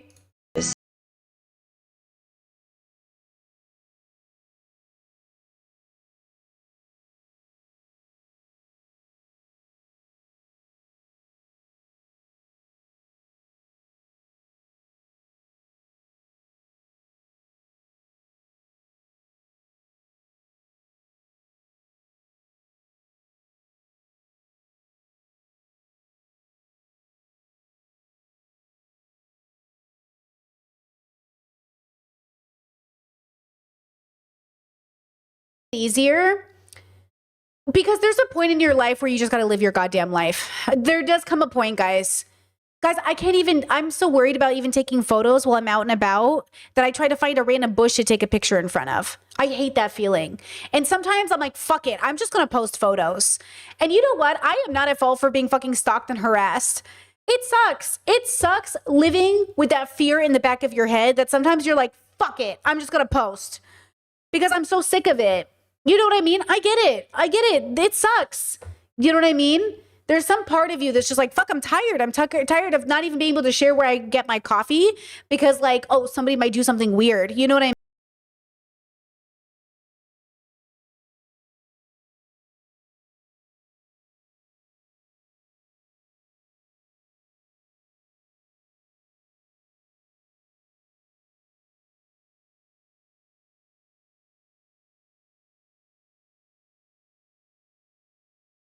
Guys, she's had to open like 4 different locked doors. No one, you know what I mean?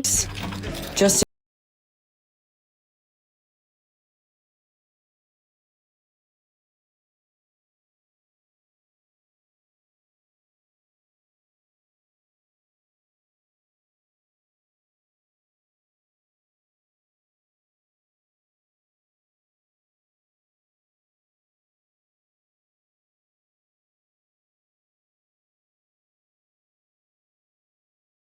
like a person in your neighborhood could stalk you, Chad. Exactly. The person, honestly, the thing is, the person who doesn't have the internet can stalk you. Anyone can stalk you. Your coworker could stalk you. And there she is.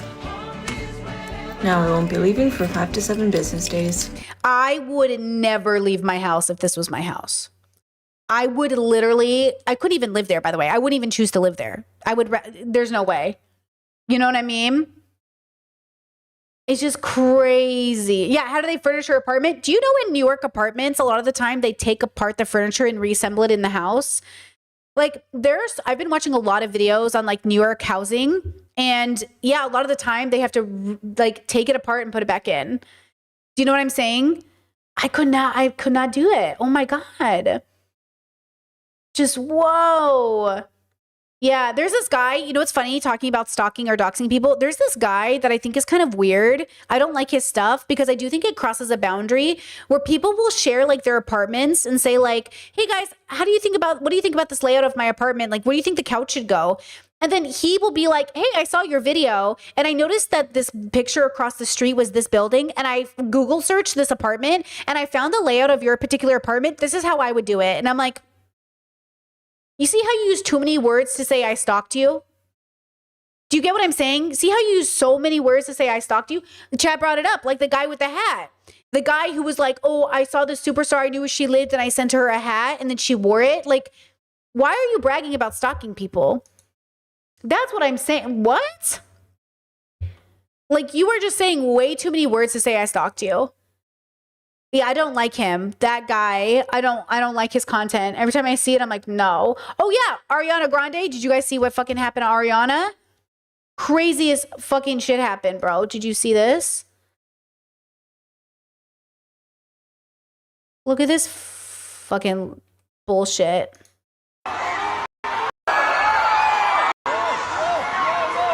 Hold on.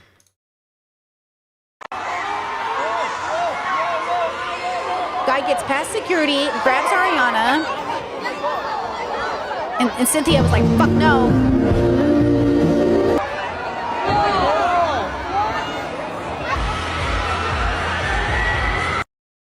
What bullshit is this?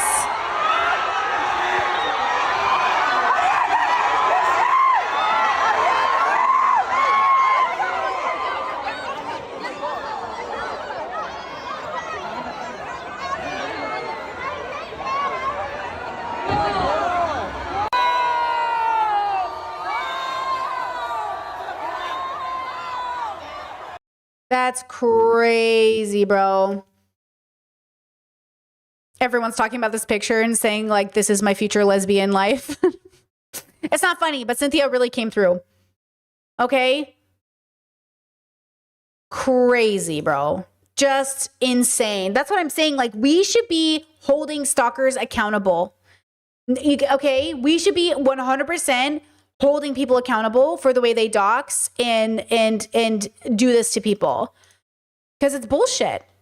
It's bullshit. Okay, back to our original conversation. I went up there. She saw me recording. I went up there, chit-chatted with her, asked for a cheese Danish or whatever. Was like, oh my gosh, didn't know y'all here. Whatever. We had a smooth little conversation about my Danish. And then I went to go sit down and also film a little bit more. And then that's when she came up and she said, oh, sweetie. That's when I cut off the video because I thought she was going to say something about me recording, because I know people can be kind of iffy about that. I didn't think that it was about the drink because, for one, I didn't hear her earlier about the drink thing. And for two, I have been in coffee shops before because I've done studying, done work and stuff like that, where I have bought in outside food and like my Yeti or water bottles or whatever. So I didn't know that it was a thing or not a thing. It kind of just varies case by case, you know what I mean? So Chat's saying this is the same guy that's done it to other celebrities. Well, then we need to, he's a menace to society. We need to do something. Put him in a facility, make him go to therapy. You can't make this your life. You cannot go viral by being the guy who crashes people's parties and violates people's safety. Anyways, I say all that to say that in that moment, I didn't see it as a thing. I was just like, oh, shoot, I can't bring in outside drinks or whatever. I was like, this is your... Yes. Now, okay, let me say this. I agree with her. From a very grounded perspective, it was not that big of a deal. And I would love to live in a world where this didn't happen. Because I understand this is the rule of most restaurants. They have rules about, people bringing in outside food, I've had this happen. Okay, I get it. And yet, I'd like to live in a place where, given a certain context, it's not that big of a deal. She bought something from your store. She was enjoying it. She had also just had another drink from somewhere else. It just feels like there's no need to have done what happened. You could have just called it good and moved on. It's not like, oh, everyone's going to start going to this cafe with Pizza Hut pizza and getting drinks from your place. But also, what is the threat to you in this moment for just making an exception? You know what I mean? It just didn't need to happen. I guess would be your competitor or whatever, because it's across the street. So I was like, hey, it is what it is. I left or whatever, laughed off the whole thing. I do have a video, the rest of the video of me reviewing the Danish in my car. I look horrible in the video. Cue that picture right there. So I didn't post it. I love a Danish. Let me tell you, can't have them now. I'm vegan, but I love those. Always my go-to order. Hold on. So cafe owner interview.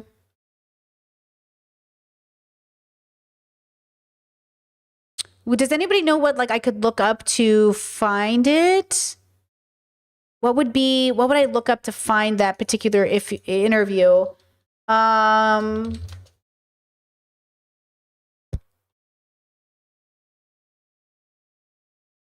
can I look up? Does anybody know what I should look up to find that interview? Girl kicked out? Girl kicked out?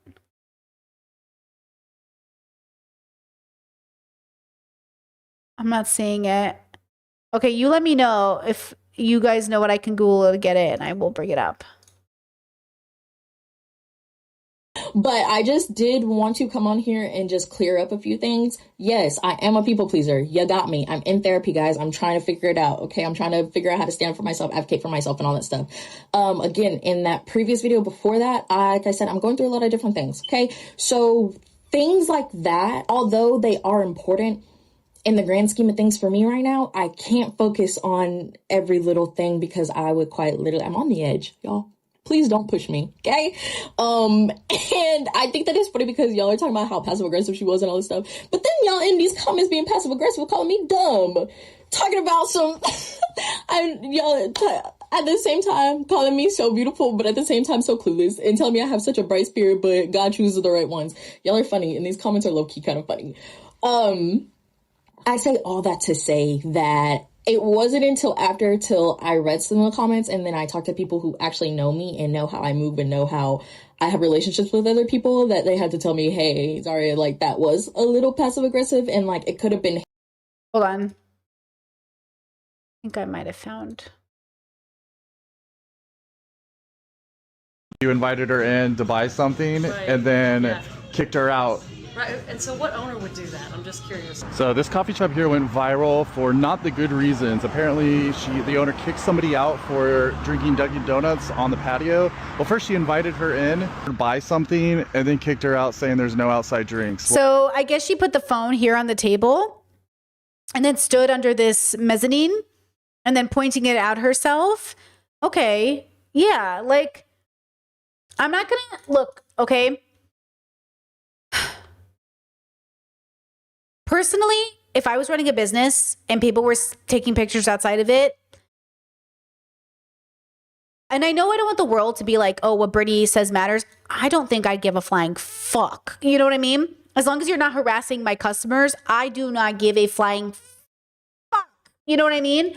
But that's just like, I can't decide if like, I'm just too fucking chill, bro. Like, I don't give a fuck. You know what I mean? Like, I just cannot care. You know what I mean? Like, okay, so she came in, put her fucking phone on this table and took a picture. What the fuck do I care? At least it looks like people are at my cafe. You know what I mean? So what? So she's making the cafe look busy. You know what I mean? Great. It's like, you know what I mean? Like, if anything, she's going to get more people to come in. But then, you know, I understand that she has the right to have her opinion and stuff. I don't know. Well, we're here. We're going to see if we can talk to the owner, get her side of the story, and see what's up. Hey there, how are you? Good. How are you? Are you the owner? Yes, I am. Nice to meet you. I actually saw your TikTok, the not good one. There's really? Did you? Well, the one with the Dunkin' Donuts. Oh, I know. Yeah. Well, I felt like you had good intentions, but they perceived it the wrong way. It wasn't. There was no intentions. It was just me doing my daily thing. Yeah. But she's done a statement in people.com. Okay. And she's actually really stated everything that kind of shows that nothing really bad happened. Yeah. What happened is she posted it, and the people out there made it bad. The internet. Yeah. And I think that's a big part of it. I do think a big part of it is I do think people need to not go crazy on this woman. I do think if you've left a bad review or bothered this woman, I do think that's not good for humanity. Like, that's not the way to be a village. I think the greatest thing you can do as a village is just not go there. Right? But I don't think like you get to harass her because you don't like the way she handles the situation.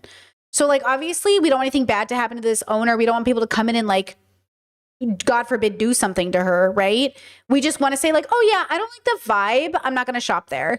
But I do think like the internet gets crazy, and I'm sure there are some crazy people that are saying some things about this woman. But I do think like we need to pay attention to that stuff as well. We need to hold our communities accountable and say like, you cannot harass this woman because you didn't like the way she handled her business, given the situation. It wasn't that deep, but it was just like a missed opportunity. She could have made this a positive thing, but she didn't. Right? Okay. she's actually told them stop. It wasn't what you think it was. Really? She's apologized. She came back and said, oh, she actually even asked me to finish my drink out there, but I didn't hear that. Yeah. And she said, now I see it's on the... Well, I think the internet perceived it as you invited her in to buy something and then kicked her out Right. And so what owner would do that? I'm just curious. Oh, I don't know. Like, who would do that? Yeah. No. The ones that are calling me and doing death threats are saying I'm a racist. Oh my God. So that's what it became, and that's probably why it got 10 million views. You know. Oh my God. I don't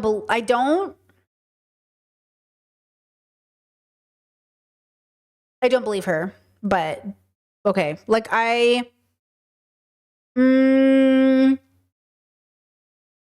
hold on, listen to this again.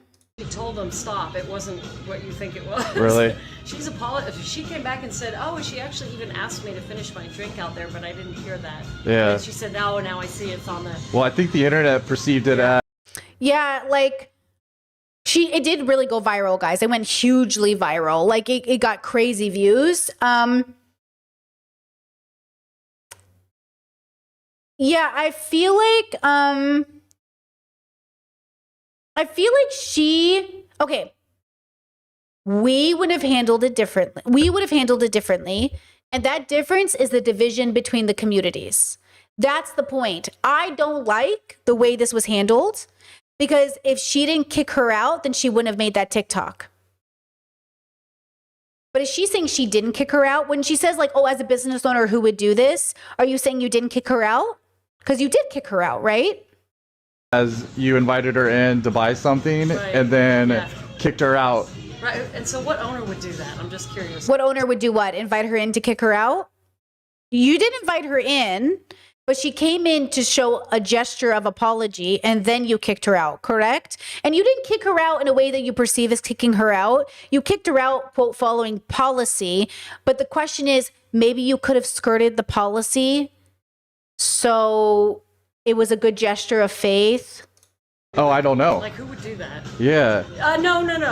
The ones that are calling me and doing death threats are saying I'm a racist. Oh my God. So that's what it became, and that's probably why it got 10 million views, you know? Oh my God. Because anytime you can divide people, it makes news, but she... Yeah, I'm not a fan of her, and again, you cannot harass this woman because you don't like her, right? Never said it was about that. What happened was I told her, finish your drink, and then you can come in for sure. But then she came in with it, so I thought, oh, she's kind of messing with me now. Oh, you think? So she was thinking bad thoughts. See how people tell them themselves? So I think she just felt. It makes news, but she never said it was about that. What happened was I told her, finish your drink, and then you can come in for sure. But then she came in with it, so I thought, oh, she's kind of messing with me now. Oh, you think so? I think she just felt bad. No, she wasn't. No, she wasn't messing with me, but I thought so at the time because I had just asked her to finish her drink. And then You didn't ask her to finish your drink.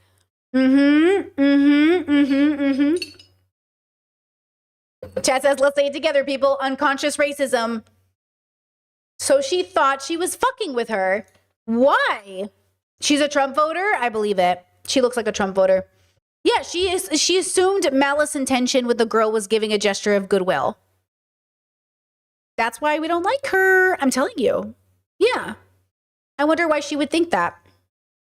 in with it. Oh, I see. Big Dunkin' Donuts, and it says on my window right there, please no outside food or drinks. I think she was just embarrassed because she didn't know this was a coffee shop, and so she was like, "Oh, I'm gonna come in and buy something." So that cafe above there just didn't give it away. But She- Oh, so now you're talking. Okay. Ooh, I don't like her, girls. So now she's saying, "Oh, I guess the sign above the door just like didn't. I guess she can't read." Like, is that what you're saying? Like, what are you saying? No, she is not in her joy, bro. She's picking a fight. She's defensive. You know what I mean? Chat says you can finish your Dunkin'. It's not explicit enough for me. I would have never interpreted it as you finish before you come in. Me neither. I would never have interpreted what she said as like finish your drink and then you can come in. I thought she was just saying like take your time, no rush. Yeah, no. Discourse says racist, stamped, clipped, shipped. She was just in the moment. I Yeah. know. We were all in the moment. Yeah, But yeah. then when she came in, she got something and I put it in a to-go thing. Yeah. And then she said, "I love your shop. It's so pretty." I said, "Thank you so much. I'm glad you like it."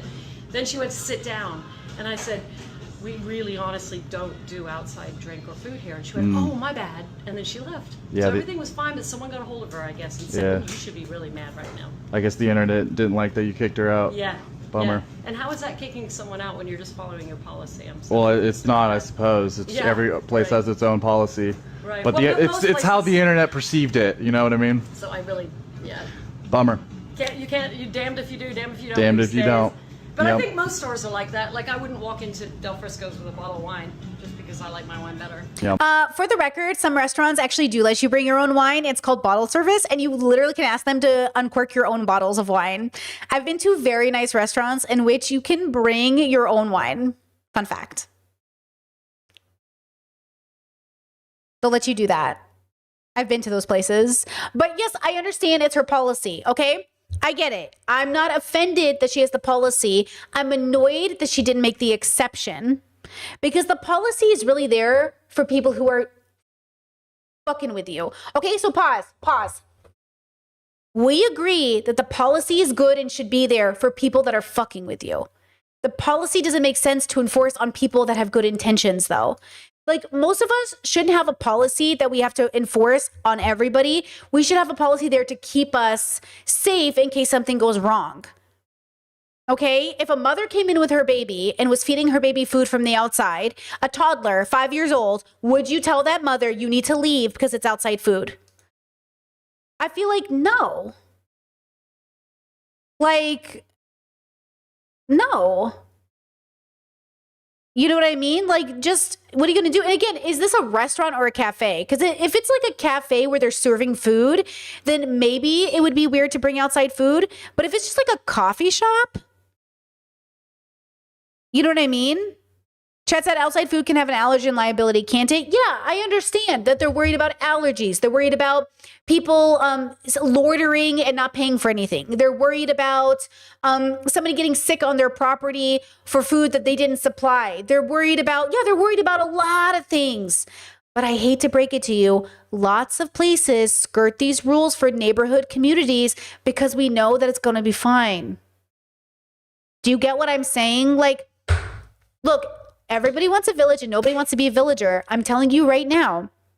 I'm not saying she had to do anything. She made her bed and she's going to lay in it, girl. If this is the standard of her business, fine. I won't go.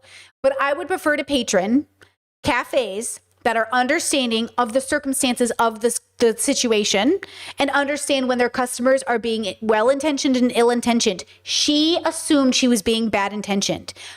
Like, she already assumed this girl who was so sweet to her in their initial meeting had bad intentions. Why? What about this girl's demeanor was giving bad intentions?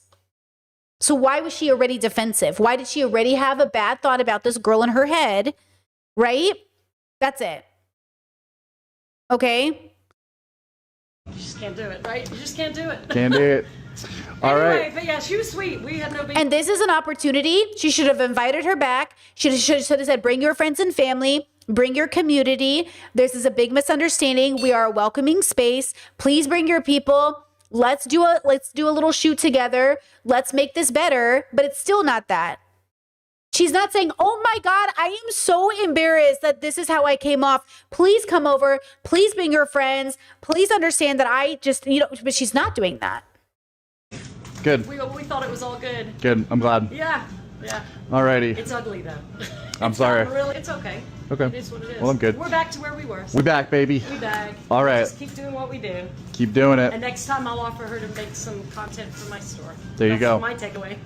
Love that. What was that? All Anyway, right. but yeah, she was sweet. We had no beef. Good. We thought it was all good. Good. I'm glad. Yeah. Alrighty. It's ugly though. I'm sorry. Really, it's okay. Okay. It is what it is. Well, I'm good. We're back to where we were. We back, baby. We back. All right. Just keep doing what we do. Keep doing it. And next time I'll offer her to make some content for my store. There you go. That's my takeaway. Love that. Yes. All right. What would you like? How can I feed you? Salted caramel actually. Salted caramel. Yes. Perfect. Do you care if I do TikTok as well? Do you care if I film? I do not care what All right, you do. Cool. I mean, I wish all the people out there, knew that I'm just an Austin-born hippie, I'm a total Democrat, complete bleeding heart Democrat. They Interesting. got the wrong person on this one. All right. Well, I'll let him know. They got the wrong wrong one. I'll let my people know that you. Well, I'll let my people know your message. You invite. yeah, she's a liberal. She might be a Democrat, but she's a liberal. Do you know what I'm saying? Like, she's a Democrat, liberal, and those people are so racist. Like, you know what I mean? The liberals, the Democrats are the worst. You know why? Because they feel entitled. If she really is a Democrat, okay, she's trying to say, I'm not MAGA, which we like. Guys, we should like that she's saying fuck Trump. But I wish she had said fuck Trump. But she said, I'm a Democrat, as if that's going to save her. Oh, 2025 progressives are not interested in Democrats, girl. Like, but see how she didn't say fuck Trump? She said, I'm a Democrat. So then she didn't signal that she was safe, because Democrats aren't safe. It's not enough to be a Democrat anymore, because Democrats are siding with Republicans every fucking day. Do you know what I mean? Just that an Austin Democrat is kind of a conservative. Well, there you go. There you go. So that's the point. She's not safe from a progressive lens, but she doesn't understand that, which is very typical of white liberals. They don't understand how they could be seen as racist if they haven't deconstructed or whatever. Okay, well, there we go. Okay, back to our girl. Handled in a different manner. But again, she could have told me before I bought it. I agree. She could have before I spent my money there. All the people that are like, why would you still go in there? Blah, blah, blah. Why'd you still go in there? All that stuff. Because it was a cute coffee shop. Yeah, I'm not going to come for her and say, like, I can't believe you were nice and patroned this woman's restaurant when she was trying to extend an olive branch, right? Like, if you understand why she went in there, like, I get it. Now, she could have just left, but I like that she wasn't defensive. I like that she assumed good of this woman. I like that her intuition was to be kind. Versus the store owner who assumed she was messing with her. I like that she said, okay, I'm going to do a good gesture and assume the best of this woman. Hey, and if I wanted a fun little treat, I love cheese danishes. She had cheese danishes, I'm going to get a cheese danish. I don't know. I can't judge somebody off of 5 seconds of me interacting with them, to be really honest with you. And I try not to, just in general, because y'all, I try to move as positively as I can. Because again, like I said, a lot is going on. I don't have the energy to take in everybody's attitude when I'm barely handling my own. You know what I mean? So I'm just saying that they did reach out to me, and they have been saying that they have been receiving death threats and all those things. And I do want to say I don't condone that at all. I think that this is important, and it does open a bigger discussion, and it could be a learning moment. But I don't think that anybody deserves death threats. So if we could please stop doing that. As far as the rest of it, I mean, the internet is so subjective, and I think that that's what this taught me, because mind y'all, you look at my other videos, I barely get over 1,000 views. I'm thinking this is going to be a little fun kiki moment or whatever. Like, I didn't post this to intentionally berate her or anything like that. Like, I'm just like, support local businesses. Hey, I'm happy because I got some content. Like, I've been in a freaking writer's block, content block or whatever. So I was like, hey, guess I'm getting a little content to post on this page. So again, I just try to see the positives in everything. But please stop with the death threats. Please, please, and thank you. As far as the rest of it, the internet is so subjective. So, I mean, you can kind of interpret everything how you want. I just know that for me, I'm not losing sleep over it. So yeah. But thank you all for all the people that are following me, and all the people that are supporting me, and all the people that have told me, like, I'm such, I have good aura, and I'm a ray of light, or I'm paraphrasing, y'all. I can't read all the comments. It's like over 2,000 comments and over like 150,000 views. I'm quite confused, honestly. I thought that I would blow up for. Hold on, wait. Because I'm pretty sure. Yeah, this video has 11 million views and 5 million views. 11 million views. Or like my book reviews or my Black Romance Book Club. Okay, so shameless plug here. What was that? Light, or I'm paraphrasing, y'all. I can't read all the comments. It's like over 2,000 comments and over like 150,000 views. I'm quite confused, honestly. I thought that I would blow up for like my book reviews or my Black Romance Book Club. Okay, so linking her in the chat, guys. Linking her in the chat. Go ahead and support those pages. You know what I mean? They'll be linked below. And support some of the positive things that I talk about and not just the negative. You know? Maybe. Just saying. But Duncan, for real, get at me. Let's add something to your menu. Because don't call me. I like how she said, Duncan, work with me and not the other lady. Just go try it and tell me what you think about the drink.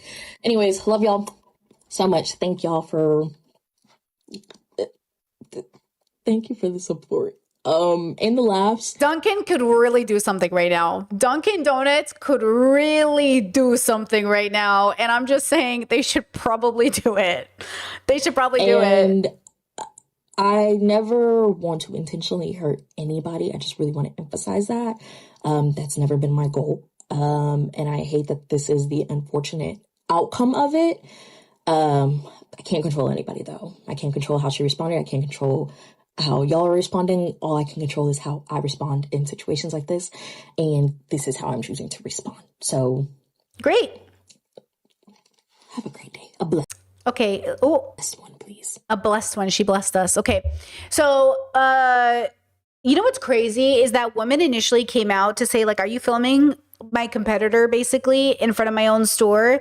And now her competitor could capitalize on this so fucking easy. Bro, so fucking easy. Could Dunkin' Donuts locally say, hey guys, in honor of Zaria, it's Zauria, is it Zaria? In honor of Zaria, we're going to have the Zaria latte or the Zaria, whatever her drink was, you know? And then for like the next month, just serve the Zaria. And then people come in and go, can I get the Zaria? And that's it, baby. That's how it works, okay? That could be so good. Yeah. Yeah, see, that's what I'm saying. If this woman had reacted accordingly, then we wouldn't be in a position to have made it a reality where Dunkin' Donuts could capitalize on this and call it the Zaria. Do you know what I'm saying? Like, this woman's reaction. Okay, this is what I've been trying to say to you guys about myself. If I post something and the reaction is so negative that it makes me defensive, now it's my chance to say, okay, what did I do wrong? Even if it's from the haters, even if it's not my own community, even if somebody else's community is really upset with me, I think about what I did because, you know, either one, I said something that's true and I should stand up for myself, or I said something wrong and in a way I should say different. And that's my opportunity to think about it, but it's trained. I've been working on it. It's not intuitive to me. I've been working on it because I know for a fact that, you know, you just don't know how to handle these moments. It's really hard to understand what to do. And so I can understand from this store owner's perspective, the difficulty of like understanding what just happened to her. And yet it didn't happen without her being there. Like she was the domino pusher to create this storm. If she had blessed the universe, if she had just not said anything. Do you have the wisdom to not say anything? Or the wisdom to say something? If she had just not done anything, none of this would have happened. Isn't that amazing? You just never know how your life's going to go. You just never know in a split second how much your life is about to change. Isn't that amazing? Wow. You know? Like all she had to do was see her from the window and just be like, oh my God, this girl's taking videos outside the shop. How funny. And then not interacted. But the moment she got into her head, so this is what I'm thinking. She's sitting there. She's like calculating. She sees the girl and goes, oh, I am just not going to let anyone take pictures in front of my shop like that. I cannot believe she's trying to capitalize on my shop like that. And then she decided to open up the door and because otherwise, if I had saw that, if I was like on my phone and somebody was in front of my shop taking photos, I'd be like, okay. I'd be back on my phone again. What in her brain made her want to engage? And in my brain goes like, okay. Are they causing like a problem? No, I don't give a fuck. But the fact is, she decided it was causing a problem. Why was it a problem?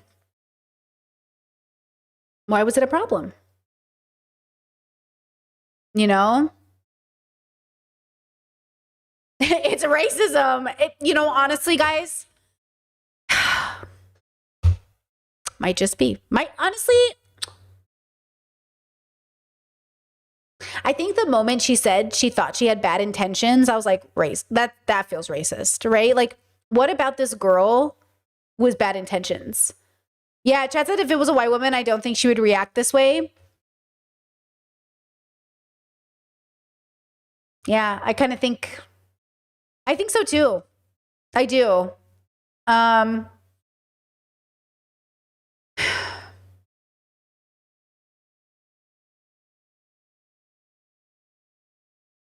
Yeah. What a moment for reflection, though, for all of us. Like, what a moment to just think about, you know, what our biases are, our prejudices. You know what I mean? Yeah. Chet says, yeah, the way that woman talks about her gives me the exact feeling I would get whenever any employee would question my intentions for being black and out in the world. Yeah, that's what it kind of felt like, right? Like, it felt like she was almost like, what's this girl doing in front of my store? She doing something? Like, wait, guys, where's my phone? I don't have my phone. She like sees, listen, it's so stupid the more I think about it. Okay, look, this girl, I'm the black girl, okay? She's just like,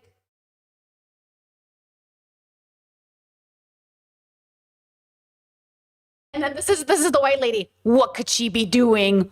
That looks suspicious. What is it? I can't tell. What could it be? And it's like, I don't know, literally taking a photo, looking cute. Like, she's like, what could it be? It's like, what? There's only so many options for what she was doing, you know? There's only so many options, guys.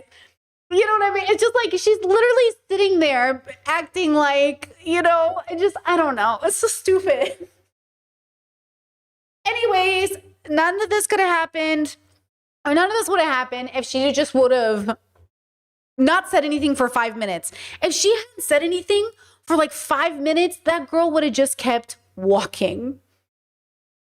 You know, she just would have went about her day, and none of this would have happened.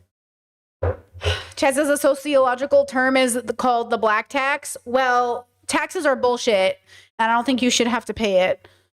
You know what I mean? It's just crazy. She's just like, oh my God, what is that? Is her phone pointing at her? What could it be? It's like, what? This is so stupid. Taxation is theft, okay? Look at me. Don't tread on me, bro. That's a callback to the Tea Party days. Okay. Fuck. Let's watch this video. This is Michael Burns came out with a great new video. I assume it's great. I don't know. Michael's videos are usually great. Resist capitalism, do nothing. But the comment section felt it was tone deaf. Guys, do we see a theme for the closing of our weekend together? Do we see a theme of our closing of our week together? Not weekend, week. The comments felt it was tone deaf. Let's see how we feel about it. Okay. Resist capitalism, do nothing. Michael Burns. Shout out to Michael Burns. Nothing is harder to do than nothing. In a world where our value is determined by our productivity, many of us find our every last minute captured, optimized, or appropriated as a financial resource by the technologies we use daily. We submit our free time to numerical evaluation, interact with algorithmic versions of each other, and build and maintain personal brands. For some, there may be a kind of engineer's satisfaction in the streamlining and networking of our entire lived experience, and yet a certain nervous feeling of being overstimulated and unable to sustain a train of thought lingers. Okay. Those are the opening lines to the book How to Do Nothing by the author and artist Jenny Odell. It's a book I read when it first came out, I returned to recently, and a book that led me to the woods where I am today to try to take some of the book's advice, and I want to talk to you about that advice. So I recently had a free app. Okay, wait, pause. I just want to say, hold on. Hold on. I do want to say, first and foremost, philosophically speaking, I aggressively recommend doing nothing. I also want to make it abundantly clear, this has nothing to do with paying your bills or surviving or being in survival mode. Philosophically speaking, you deserve a moment of silence. You deserve to do nothing. Okay? With that said, let's see what happens. Afternoon in San Francisco, and I decided to walk around the city all day without headphones or my... And by the way, just so you know, my meditative practice, I give myself 5 minutes of doing nothing a day. That's all. Okay. I give myself 5 minutes of doing absolutely nothing every day. And it really sets me up for the day. Okay. Because, your girl can't afford to give herself more than that. But like 5 minutes a day really sets you up. Okay. 5 minutes, deep breaths, 5 minutes vibing, 5 minutes, no sounds, 5 minutes, just I open the windows, I do something like that. Just 5 minutes, bros. Take a shower with no music on, just 5 minutes, whatever it is. 5 minutes, doing nothing. Chat says, do you start the day with five? No, I can't. No, girls. I start my day every day the same way. I hit my 17 alarms on snooze until I absolutely regret how many times I hit snooze. Then I stay in bed for 45 minutes to an hour on TikTok /reading comments /on the Discord. Then I hop out of bed after Indiana and I had to have our morning cuddles. Then I have coffee. Then I eat. And usually I fit in between the time I'm having my coffee and or by the time I go to bed, somewhere in that day I get my 5 minutes. Okay? My 5 minutes comes at any time during the day when I can give myself those 5 minutes. It does not come in the beginning or the end or the middle. It comes when I can give myself those 5 minutes without it feeling like a demand and without it triggering my PDA. Okay? Those 5 minutes come when I feel like it's time to have them.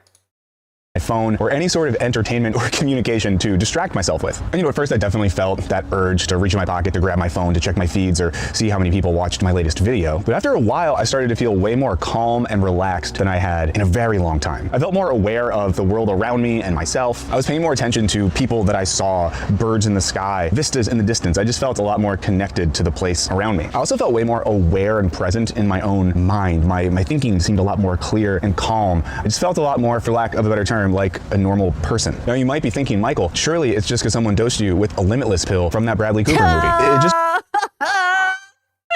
Did anybody see that movie? I saw it in theaters with my older brother. We went for like a little girls' day, and I will never stop gagging over how silly that movie was. It turns out that disconnecting yourself from a little device that wants your attention constantly is good for your brain. It's nice when the little advertising data collection anxiety box that you charge and you carry and you take everywhere with you, when you leave that. Pause. Do you know what's happening? Also, I want us to pay attention to this for ourselves. I think Chelsea Fagan and Michael Burns sometimes run into the same problem that we run into here, where I don't know who they're talking to.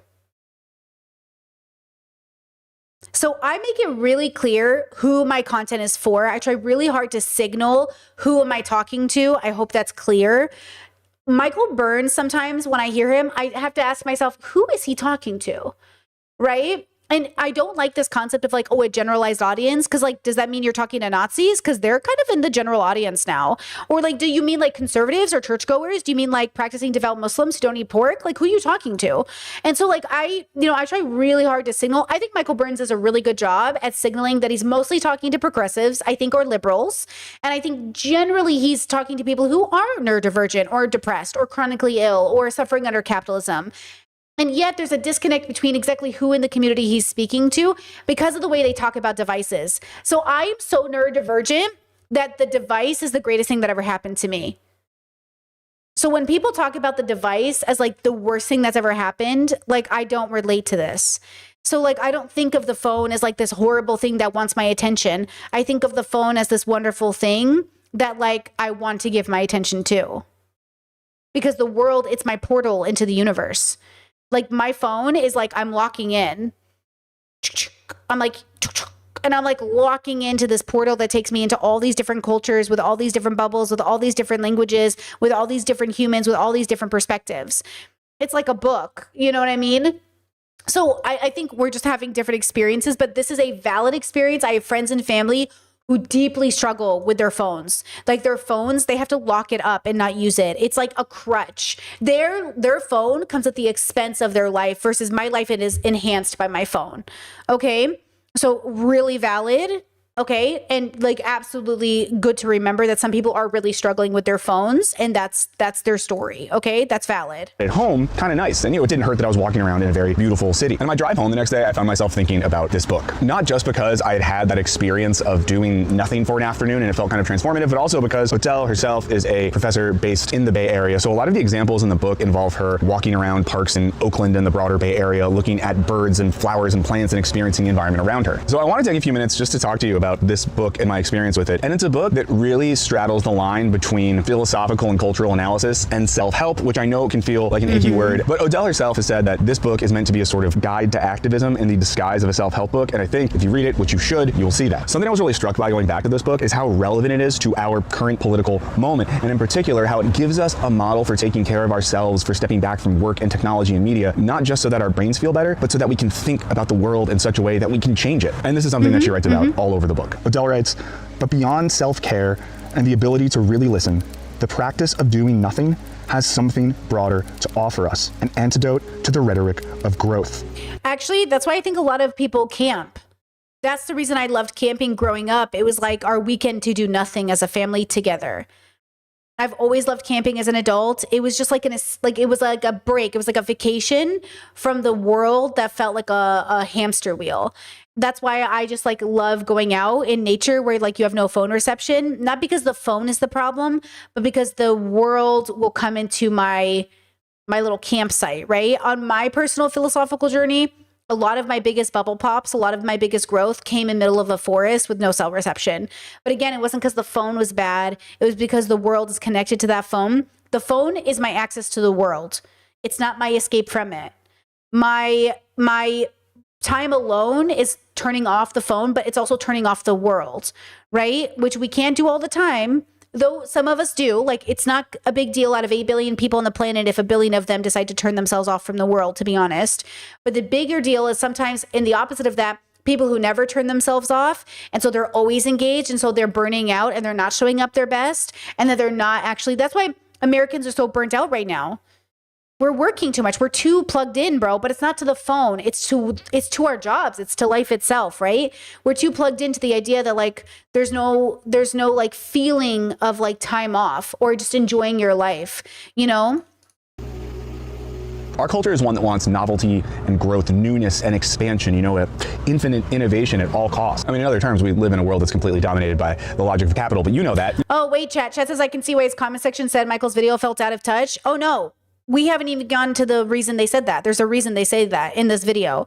But like, it's funny that you see it already because like, so far, I'm like enjoying the premise and I agree, but I'm waiting to see like the overall point. But wait till you see what actually made people upset. You know that. And if you didn't, I'm sorry to be the one to break you the news. Okay, love this B-roll.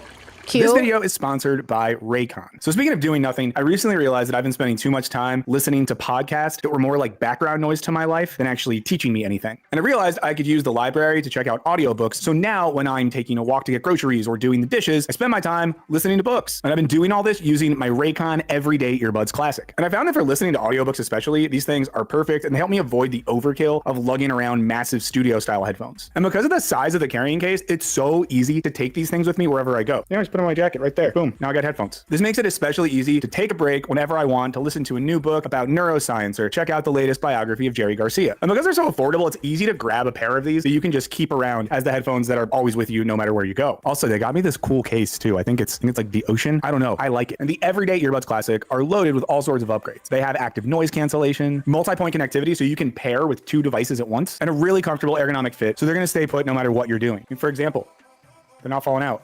You know, seriously, see how sleek these things are? It's like I was born with these. And they have all types of really cool new colors. I'm a straightforward guy, so I went with black, but I do love that I was able to add some personality with the case right here, something that kind of fits my overall vibe. And they have a bunch of features that just make these really solid everyday workhorse headphones. They charge quickly. All you got to do is charge these for 10 minutes to get 90 minutes of playtime. With the case, you're going to get up to 32 hours of battery life. And there's a thing called awareness mode, which I really like because if I'm listening to these while I'm at the grocery store or running errands, I can still hear what's going on around me. They come with an easy 30-day happiness guarantee. So if you don't love them, returns are easy and you have nothing to lose. These have become the headphones that I always keep on me, whether it's listening to audiobooks, catching up with new music, and yes, occasionally still listening to podcasts. Raycon is going big for Black Friday and Cyber Monday. Everything is up to 30% off. So just click the link in the description or go to buyraycon.com/Michael Burns to save on Raycon audio products site-wide. So why not order a pair of these as a gift to someone this holiday season? In doing so, you're saving money, you're supporting my channel. Everybody wins. So click the link in the description or head to buyraycon.com/Michael Burns to get up to 30% off during Raycon's Black Friday and Cyber Monday sale. So thank you so much to Raycon for sponsoring this video, and now let's get back to doing nothing.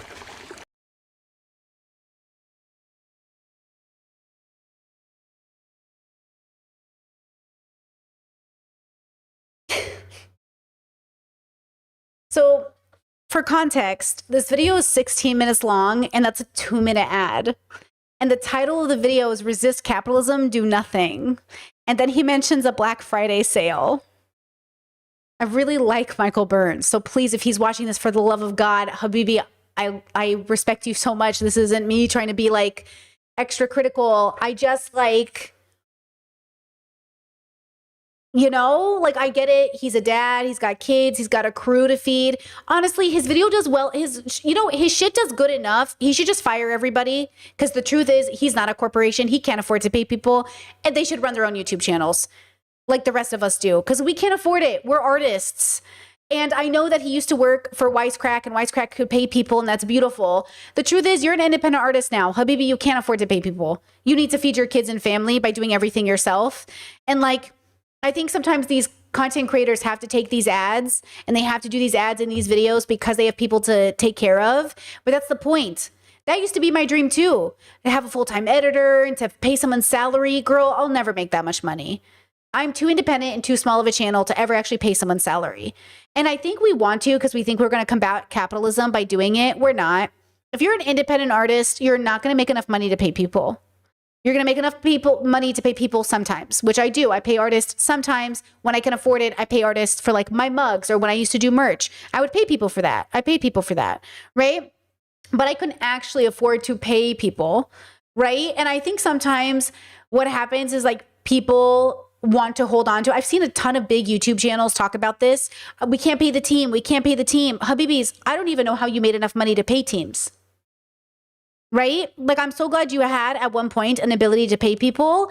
I'm doing everything by myself 12 hours a day because I literally can't afford to pay people. And I make a pretty decent amount of money for somebody who's single and has a high school graduation, like single, hello, who works alone and has a high school, diploma, and that's it. Right? Like, I think like I'm not even making that much, but I certainly could never pay somebody. But I make enough to like do this job full time and have it be really rewarding. Right? So I don't understand sometimes, like, and I feel like this tone deafness happens because he's worried about paying people, which is so valid. He should be concerned. I love that he's doing so much to pay his team. I love that so much. But also, like, unless you're Charlie making $34 million, which is insane, you don't have the money to pay people. Do you know what I mean? Like, you don't have it. Even Chelsea from Financial Diet made this whole video about people aren't making enough money anymore, and she has a whole team to pay. Guys, I don't know if these channels just made a whole bunch of money at some point and really thought it was going to be that way forever, or if they're not running their businesses like businesses in order to keep it up. But like, I feel like it's like independent artists who don't want to be a capitalist, but like, that's how it works. I don't know. I'm confused. Maybe I'm just confused, and I don't know what's happening. I don't know these people personally. I don't know what's happening behind closed doors. I don't know what they're doing. But like, of course this came off as tone deaf, right? Like, of course the audience is like, what the fuck is this video, bro? Right? Like, how to free yourself from capitalist hellscape, sponsored by Raycon headphones. And he liked the video, which is like the comment, which is good because it's like a self-awareness. That's good, right? The irony of watching a video about unplugging from the capitalist trap interrupted by an ad for earphones while watching YouTube Premium or watching on YouTube Premium. Yeah, it's like, this video needed to not have an ad. It's absurdity defined, completely impeccable self-satire. Just release one video that doesn't undermine itself. Otherwise, you're a joke. I don't want to be too hard on Michael because I know he's got a team of people to feed and like families and kids and all that stuff. But I just like a 16-minute video where the 2 minutes of it is an ad. Listen, I don't want to compare people to me, but I lose sleep thinking of ways to show up correctly on the internet that coincide with my values every day. And it feels like sometimes, I don't know if you guys are losing enough sleep, but like, maybe you should lose some more of it, because like a part of me is like, how does this go? I don't take sponsorships because I cannot figure out how to work with sponsors that don't undermine my underlining message, right? Like, I don't know if I can. I don't know if Raycon is a good enough company for me to take, and I understand they have to make money. So then a part of me is like, why aren't I letting these small content creators get away with taking these sponsorships? Well, normally it wouldn't bother me. Normally, I'm okay with them taking sponsorships, but given the video and given the context, feels a little weird. If it was a 45-minute video and a 2-minute ad, I would have been like, valid. But it's not 45-minute video. It's a 16-minute video.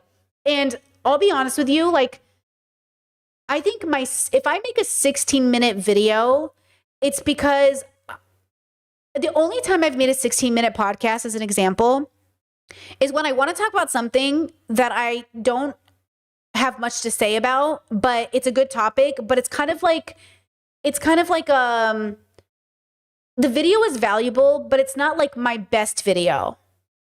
And it feels like when content creators do this, it feels like they have to make a video because of sponsors. From my understanding from my YouTube friends who did take sponsorships, they are required to make videos at a certain pace. And if they don't, then they get in trouble. So when I see a video like this, my theory is that he didn't have a choice and he needed to figure out what to make a video on.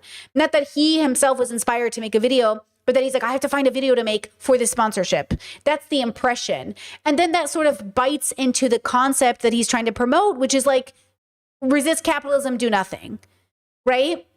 How can a video called Resist Capitalism, Do Nothing feel like a video that capitalism forced him to make?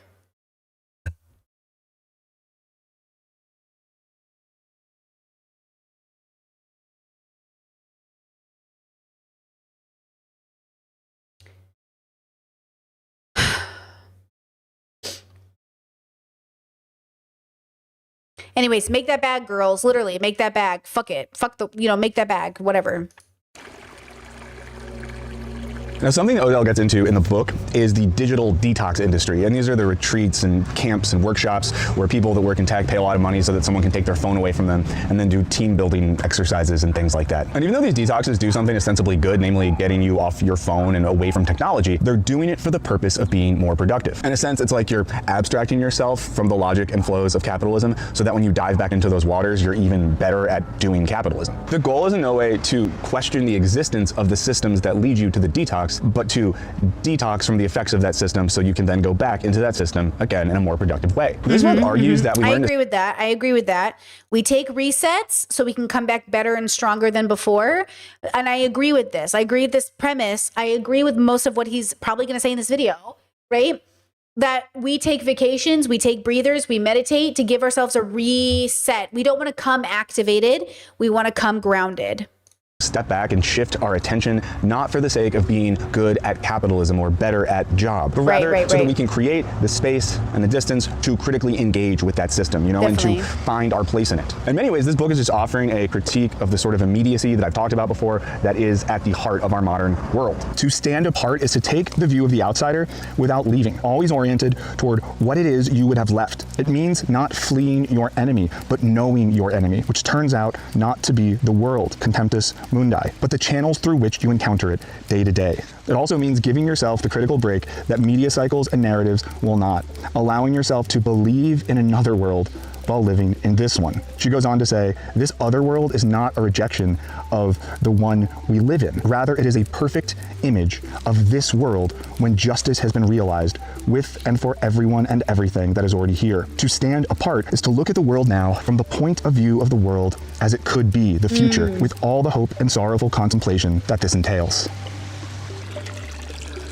So when we do nothing, whether that's turning off our devices and going for a walk to look at birds, sitting outside with a cup of coffee and leaving our phone inside, or just being alone for a bit, we're standing apart from the immediacy of the world that we find ourselves in. A system that runs on our constant attention and reaction and consumption. And in that passage, Odell is encouraging us to create a sense of distance between ourselves and the world as it is, precisely so that we can allow ourselves to step back and believe that another world is possible while living in this one. And that's not a call for some sort of quasi-religious transcendence. Instead, she's arguing that we give ourselves the space to see what this world could be in the here and now. And Odell puts this in contrast to the sort of honing in and sense of hyper-attention that our political, economic, and media systems are constantly pulling us towards. Chad says, do you get the impression that Michael gets joy from his YouTube channel? I don't get that impression. I hope he's able to find joy through his work. And then somebody said, I get the impression he misses the reliability of a more traditional job. Okay, listen. I don't want to speak for Michael, of course. I do think because I do watch him, I don't think he finds much joy in the debate bubbles and the way YouTube runs itself in that traditional way. Do you know what I saw him do the other day that he looked so genuinely happy about? Him and CJ the X were doing a real life event and he looked genuinely so happy talking about it that I was like, this might be his calling. Because yeah, I don't think he's fulfilling his calling right now. I think he's doing it because like some part of him likes it, but I think Michael might thrive in real life community. He looked so happy just like talking about the event and you know, sharing stories from it that I was like, yeah, maybe he's just finding it, and that's okay, and that's valid, right? He was a philosophy professor before, then he did Wisecrack, and now he's doing this. Like, I hope this translates to like what is fulfilling for him, you know, and that's so valid, but the man still has to pay his bills, right? Which is also important. But yeah, I think I wouldn't be surprised if he finds his joy somewhere else, you know? And that's beautiful. That's a beautiful thing to learn about yourself, you know, and who knows what his real joy will be. It's not for us to say, but. Contrast, at its most successful, an algorithmic honing in would seem to incrementally entomb me as an ever more stable image of what I like and why. That certainly makes sense from a business point of view. When the language of advertising and personal branding enjoins you to be yourself, what it really means is be more yourself, where yourself is a consistent and recognizable pattern of habits, desires, and drives that can be more easily advertised to and appropriated like units of capital. Now, in the system that we currently live under, it feels increasingly less important that we are people and more important that we define ourselves as brands. You know, and that's because brands are what they are, with a distinct, unchanging, and discernible identity. And this logic can lead us to construct our own identities as brands, while also unquestioningly liking or disliking. Somebody said this the other day, that people are now just brands, and it's kind of getting annoying. And I agree. Listen to me when I say this, not to, you know, is this a troll? This chat filled with snarky satirists? Are we the snarky satirists? Or are you making fun of me? I can't tell. Let me know, chat. What's happening? Am I being trolled right now? Listen, I really think this is my era to shine because I'm definitely not a brand like other people, though there is a brand. But I definitely agree. I am getting so worn out on going on TikTok, trying to find real people saying something. And it's just like brandy, which is why I actually think I'm burnt out on Fagin. Oh my God, that's what it is. I think I'm burnt out on Chelsea Fagan because she's trying to do this brand thing. I noticed where she's laying in bed with like a cover over her and she's trying to be like chilling in her bed. But that's a brand thing. Laying in your bed, pretending you're relaxing is now the meta on TikTok, or putting on your makeup to make it look like you're doing something natural is the meta. So that's why it's annoying, because it's not real. It's a trend. So then I'm like, you're being weird. Like just be a normal person. But like she can't. Yeah, and it is exhausting when everyone is trying to constantly sell you something. I'm getting burnt out too. Like, I get it. You have a book coming out. It's good for branding. Normies love this shit. That's the thing. Oh, I'm having another realization. Yeah, everyone keeps trying to be famous and rich to normies, but that's why the shit feels bad, because it's like, yeah, I think it just feels bad. Like, I thought we were having cool niche conversations in our niche little bubbles, but if you're trying to be like a New York Times bestseller, then you're trying to extend out. That's why I say, like, you know, the problem with being famous and rich is if you're famous, your fans are Nazis. If you're niche, you get to block Nazis from your chat. But if you're a very famous content creator, then your fans will be Nazis. And you can't say, don't be my fans. Because ultimately, if you're trying to be like, if you're like The Rock, then you have to be happy your fans are Nazis, because you're trying to be famous, right? Like, if you're a brand that's trying to sell to everybody, then guys, it's to everybody. It's to everybody. You know what I'm saying? Like, The Rock doesn't sit there and say, like, I hope Nazis don't watch my movies. He's like, fuck it, I hope everybody watches my movies. Because, like, that's the point. You know? Things because they have synergy or they don't have synergy with our specific brand identity. This would, of course, mean everything from how we dress to what music we listen to what political causes and candidates we support. And it's also worth noting that this sort of self as brand identity thing is happening across the political spectrum. Now, instead of the constant identity of the brand, Odell's book calls us to make room for ambiguity and contradiction, to slow down and remove ourselves from the reaction economy and embrace uncertainty and complexity. In many ways, Odell is arguing against a cultural logic in which we always have to have a take, an opinion, a critical reaction to a thing that has happened in an immediate sense. In a lot of ways, what she's advocating for in this book is cultivating and living a life that's both more creative and more philosophical. This might sound like I'm trying to be cute, but I think Odell's book can allow us to argue that a live stream like this is maybe— Ooh, this is cool. Is this a live stream?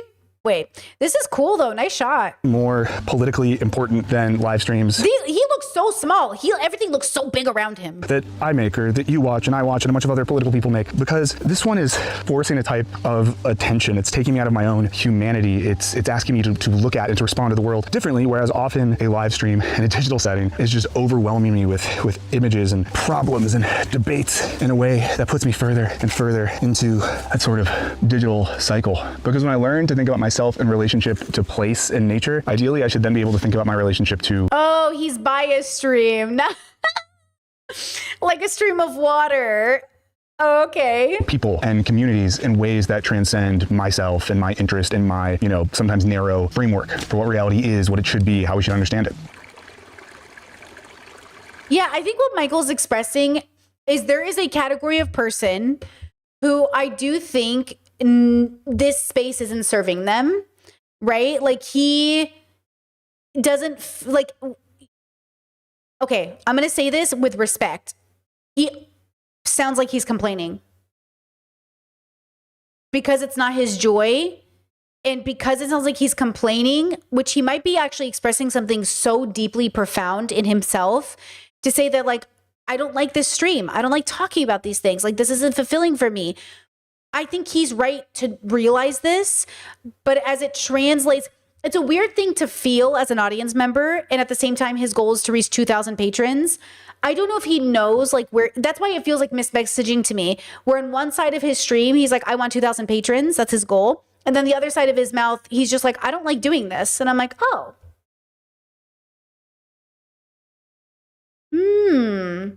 What does he? So that's what the messaging is interesting to me. I don't need a break from YouTube or my content or the stuff that I do online because I do it when I'm on break. I turn something I love into my job. I'm really lucky. What I do need a break for though is for rest. And it's not that I need a break from you guys. I need a rest for my body. I need to reset, but it's not this thing I'm running away from. It's just the very much fact that all of us need time to rest. All of us should be off every 6 months. All of us should be on a vacation every 6 months, even a staycation. We need to rest. But I am not trying to run away from this. I am not trying to get away from this. I am not trying to I am happy to be here, Captain. Okay, but I need to rest my body. I need to rest. So I think like it's such a beautiful sentiment that we need to rest, but I wish it wasn't packaged in this thing that's this phone, this computer, this thing, because I just don't think it's the thing. I think like when I think of my joy, I realize like I love the world. I think if you mean to change the world or impact the world for the better or whatever you want to, however you want to phrase it, then, you can be exhausted being a person. You can acknowledge that it's so tiring, just peopling. But I don't think like what's tired about it is that you have to be a person. I think what's tired about it is the way we're made to feel like we have to be a person. And I think that's what we need to deconstruct and sort of like change is the way we get to be people. And then we have to start by being honest with ourselves. Like, is this serving my joy? Is this who I want to be? And I think that's overall what his underlining message is in the video, which I agree with. And so I do think you should take time to rest. And I do think you should take time to breathe for 5 minutes a day. And I do think you should take time, but I think you should do it. Okay. Do you guys remember? I don't remember. I think we had an event on the Discord and I remember feeling really inspired by it. And I remember saying, oh, I'm just going to like practice this thing where I kind of just do what I want. Like my body tells me to do. Because what I was trying to do before was like schedule in my responsibilities and like meaning like working out as an example, not the things I have to get done. So there are just things we have to get done every day, correct? Like you have responsibilities that like are not up for negotiation. Okay, those aside, there are other things throughout our day that are up for negotiation. And we have to decide which of those things that are up for negotiation are going to happen in our day. And what I was trying to do in the past was schedule those negotiable things into a schedule and to do it even if I didn't want to. But what I decided to do instead, and I've been doing it for a while now, and it's also the reason that certain things haven't been happening in my life lately, is I've been waking up and asking myself, like, what does my body want to do today? What do I want to do today? Like, what's going to make me feel joyful? Like I told my partner yesterday, hey, I noticed that I haven't really gone outside enough. I haven't even gone on the balcony enough. And so I'm going to have to put a walk in tomorrow on my day off, Saturday. I'm going to put a walk in and get outside and just walk up and down the street, because I noticed that I'm starting to feel a little bit like seasonal depression-y, where like I don't want to be cooped up in the house because it's so cold right now. I also don't want to be outside, but I think I have to be outside because otherwise I'm like too much in this apartment. And so tomorrow we like mentally scheduled in a little walk. Okay. And so it's like, okay, we're going to do that. We're going to, or at least I'm going to do it. Even if my partner isn't available at the time, let's say, I'm going to do it. Okay. I'm going to do it before 4 p.m. because the sun will go down. But I'm like, okay, note, because I'm not naturally inclined to going outside. If I had a backyard, it would be different, but I don't have a backyard. And so I'm just not like, I love a backyard. I do not love anything else. Okay. And so I love being outside when I feel privacy. I don't like being outside if I have to get in my car or travel to be there. And the cold also triggers my fibro. So then I have to like think about layering up, and I have to think about going outside, and I'm thinking about all these things. But either way, okay, that's the point. Is like, I am trying to do what I want every day, and it's really helping me. But also we just have non-negotiables, things you have to do as an adult. But also I'm tired all the time.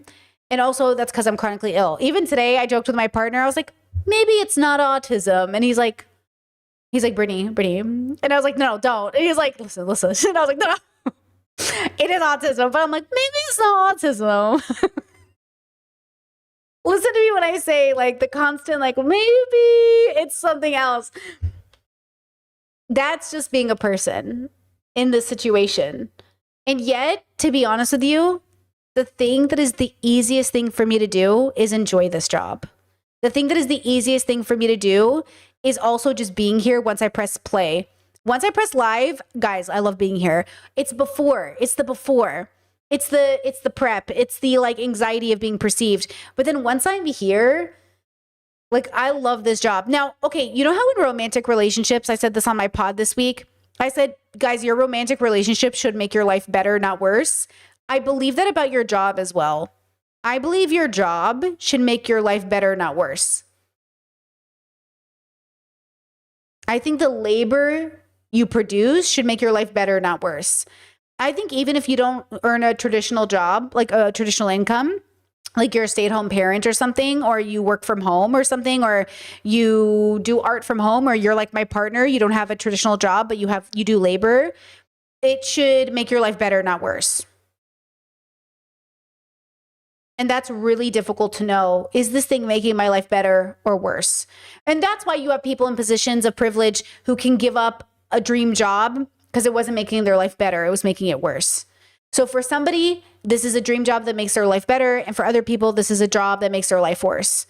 And you just have to make a decision. You have to know yourself enough to know which one is for you. But YouTube, guys, YouTube can be just like any other job you hate going to.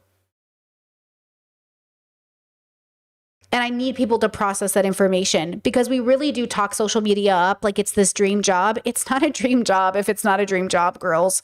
And even dream jobs are just jobs at the end of the day. So if this space isn't really good for you, it will fuck up your mental health. It will be the worst thing. How many YouTubers have to kill themselves before people realize, like, guys, this is just a normal job.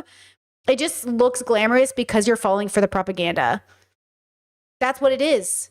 Like, don't people understand all that propaganda you see of like online content creation being like the greatest thing ever is just propaganda? Because that's what people want. They want to be told it's a dream job. It's like being a celebrity. Ariana Grande has to act like this is the best thing that's ever happened to her as crazy men are like, you know, trying to literally touch her without her consent, right? But God forbid she says anything about it. It's like, yeah, you might think like, I'd love to be Ariana Grande, but all I see is a man jumping security to tackle or to touch her. You know what I mean? All right, back to the video.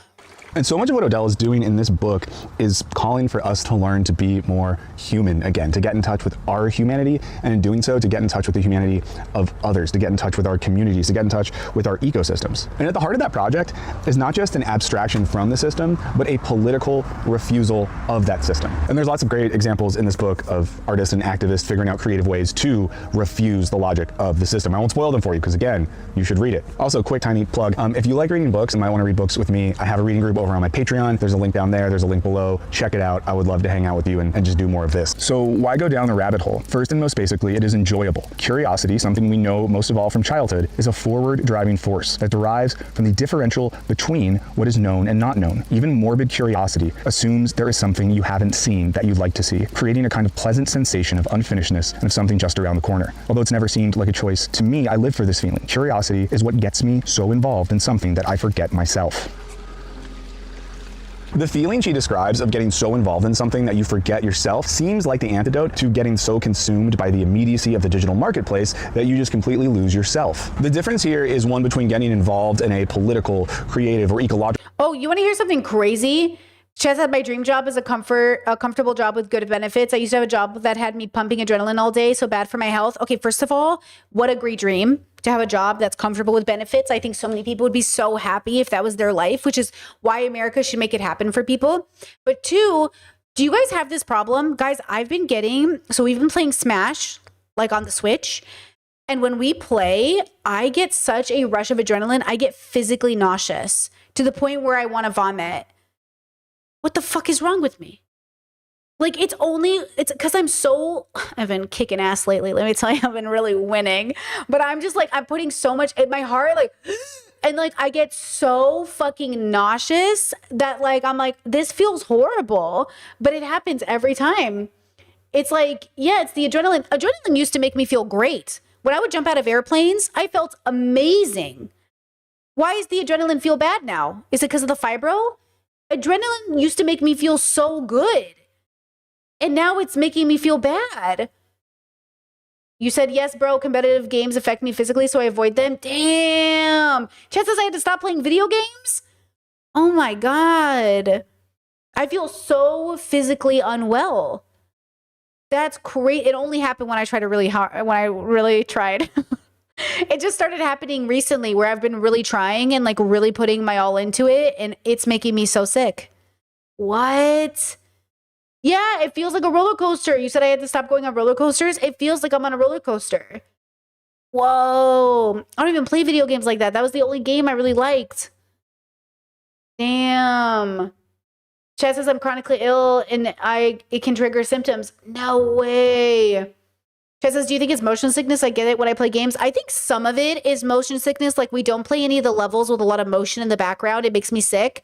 But even when we play our normal levels, it just started happening. It's not something that always happened before.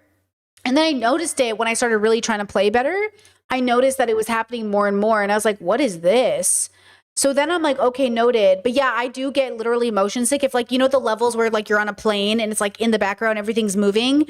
I can't play those levels. I get literally so ill. I'm a very sensitive, motion sick girly. Interesting. Oh, okay. Hey, noted. Hey, that's really comforting, guys. Thank you for that. I needed to, because I was wondering, I was like, why does it feel like I'm feeling so sick? Yeah. Just as you're getting the esports bug. That's why I love gaming so much. I get the same rush as I get with real sports, but higher and more consistently. It's wild. Damn, that's crazy though. Yeah. Okay. Thank you. This is comforting. Now I know. Oof. Okay. All right. Back to Michael. Damn.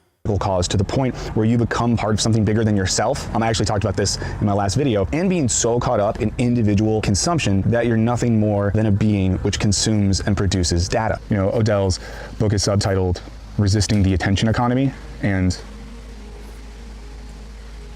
being out here, my attention feels very non-economic. Doesn't feel like a commodity or a product. I really recommend that you do spend time in nature.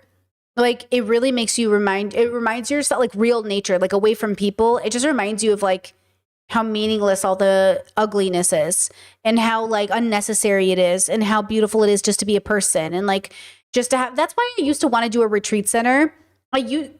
Oh my God, I almost just died. I used to want to create an outdoor experience for adults to like reset themselves. But then I realized these adults would bring drama into my camp. And I was like, I'm out. If I didn't think drama would come into the camp, but it will. But yeah, I thought about doing like a silent retreat or like a retreat where people would come and just like reset everything. Because like that is so meaningful to me. It's like so helpful to me as a person. Changing your environment, even a staycation, going to a hotel and changing your environment is a life-saving experience for some people. I'm one of those people. You know, the next time I take a vacation, probably in April or May, my goal is to do a staycation, but we go to a hotel or something just for a few days, just to like reset ourselves, because like it's so meaningful just to change it up. Just to switch it up, something that's low maintenance, but reminds you of like, you're not stuck. You know, you're not stuck. Nothing is stuck. Everything is moving. Everything is living. Everything is breathing. I'm not trying to act like going outside is magic or something, but it does have a effect on the way that you perceive and experience the world. And Oh, he meant to say effect, not perfect, but in fairness, nature is kind of perfect. think that has an effect on how our brains work, how we feel, things of that nature. Now, there's a really urgent political side to this book as well. I encourage you to read it for yourself and take some time with it. Well, I'll note that she opens and ends the book with a quote from the philosopher Walter Benjamin, one that reads, "Redemption preserves itself in a small crack in the continuum of catastrophe." Now, I've been alive for 40 years, and our contemporary moment feels 40 Michael, woo woo. more a continuum of catastrophe than at any point in my lifetime. And it can be really hard to find the cracks in the continuum, and it's especially hard if we don't give ourselves the space and the time to see those cracks. Did you see that Brian Johnson, is that the guy who wants to live forever, did 5 grams of shrooms on live or whatever? Honestly, if that's not going to make him like re-examine his fear of death, I don't know what will. But it doesn't mean it's going to impact him for the greater. There's some studies that have maybe shown that, like, I was watching Britt Hartley talk about it, that maybe doing shrooms can like make your life longer, da da da. But who knows? Chet says, yeah, but people are saying he lied about how much he took. Well, I mean, the last time I did shrooms, I did 3 grams, and that was pretty intense, let me tell you. But my brothers do 4 or 5 easy. Like they just do it like it's casual, and I don't get it because my chemistry, absolutely not. When my little brother literally in front of me was like, yeah, I'll do 5 right now. I was like, what? No. He's like, yeah. You know what I mean? Oh, he took powder, not real shrooms. Oh, interesting. Some people have crazy tolerance. That's what's insane. I cannot do that, girl. 3 was enough for me. I'm never doing 3 again. That was crazy. That was a crazy experience. But like some people do like 5 or 6 and they're just, and I'm like, how are you okay? And they're like, yeah, dude, it was great. And I was like, not me, bro. Contemplate them and to remember that the world does not have to be this way, that our lives don't have to be this way. The redemption that both Benjamin and Odell write about sorry, but I was going to say that guy needs to face his own death. Okay. This man is too worried about not dying. One, it reminds us that another world really is possible. And this book does an amazing job at outlining how we can start thinking about that in our day-to-day lives. And in a world where the stakes of our political reality feels so huge, it's really nice to read a book that describes things we can do differently in our everyday lives that also feel like they're contributing to something radical and teaching us how to refuse the world as it is. Okay, before I go, I have 2 things I want to encourage you to do today. One of them is try to create some time for yourself to get outside, whatever that might be, wherever that might look, where you live, and give up your attention to the natural world. Focus on things you don't normally focus on and think about, and just see what it does and how it feels. The second thing I would encourage you to do is check out Jenny Odell's book, How to Do Nothing. Libraries are great. If you wanted to buy a copy, there's a link below to my bookshop.org affiliate page. When you use that, you support the channel, and you also don't support Jeff Bezos, which is great. It's a real 2 for 1. I really can't recommend this one enough, so read it, let me know what you think, and I would love to hear anyone's stories about what happened when you went outside, so please come back or leave them in the comments, shoot me an email, write me a postcard, or actually do none of that. Just have an experience for yourself. You know, live in a world where not everything has to be then turned into content, where things aren't only valuable in so much as, oh boy.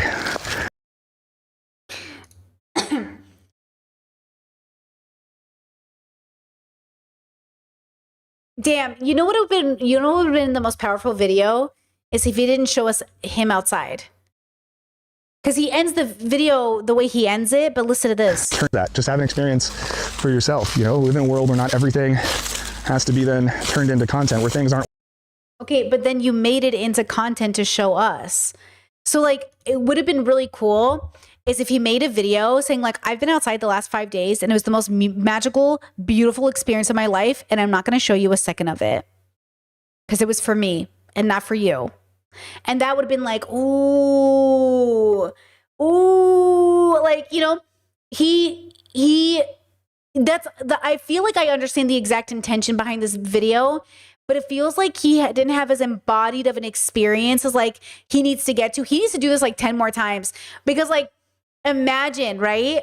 You know, I'll be honest with you. When I was doing my road trips and I was having my experiences in the wild, I didn't know how to turn it into content, so I didn't. And I almost never shared anything. I have very few documented memories from those times because I was so in the moment, I didn't have time to record. Now, does some part of me wish I had pressed record? Yes. But another part of me is grateful that I was so fucked up in the moment that I literally couldn't even think about it. You know what I mean? And yeah, like that's what I'm saying. You need to meditate yourself just off the planet, okay? And just process like, who am I and what am I doing and what is the me, and really reset your understanding of self. But yes, get outside, touch grass, but more than that, go people watch, go sit at a cafe, just breathe. Just sit there in your own thoughts, watch a sunset, you know what I mean? But like, don't run away from the phone. Don't do it because you're running away. Don't run away. Do it because it's going to facilitate your joy. Don't be afraid of the phone. Don't be afraid of the world. Do it because it's the right way to live your life. Live a good life. A good life does not involve running away from things. Okay? Only valuable in so much as, oh boy, so much as they feed into the algorithm. Okay, I'll see you guys. See you guys for the next one. Woo woo. Okay, great video overall, of course. I'll share it in the chat. Chat says, why am I so guilty every time I take a vacation? Not often, especially these days. Because it's conditioned into us. Are you an American? Are you an American? Being in Croatia has taught me how fucked up America is. I feel bad taking a day off. I feel it. I feel bad taking a vacation. I feel like I abandon you when I leave. And that's why I've been doing it. I told my partner yesterday, I was like, you know what? I'm going to do this. I'm going to take off again in 6 months. And even though I'll produce content for people, I want people to know that they should be able to do that. And I have to do it because I can do it. But also like it stresses me out because I have to work double shifts to do it. So I don't even get like a paid vacation, right? I just have to work double in hopes that it works. Also, I love how she has the Palestine flag here. Love that. Okay, love her. We're going to watch it in a second. But I think it's like, I think like, yeah, and Chad says it doesn't help that all our coworkers judge us. When I worked, I used to brag that I never took a day off.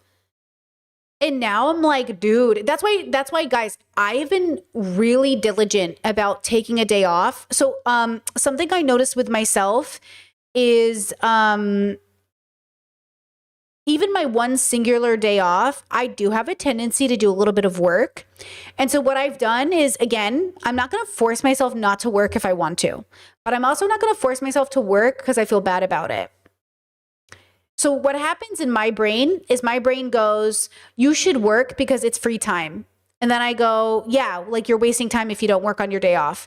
But then on those days when I don't even want to work, my partner will be like, oh, are you not working today? I was like, fuck it. It's my day off. And he's like, whoa. And I was like, yeah, I'm just going to watch Sailor Moon. I've been watching Sailor Moon, the DIC dub.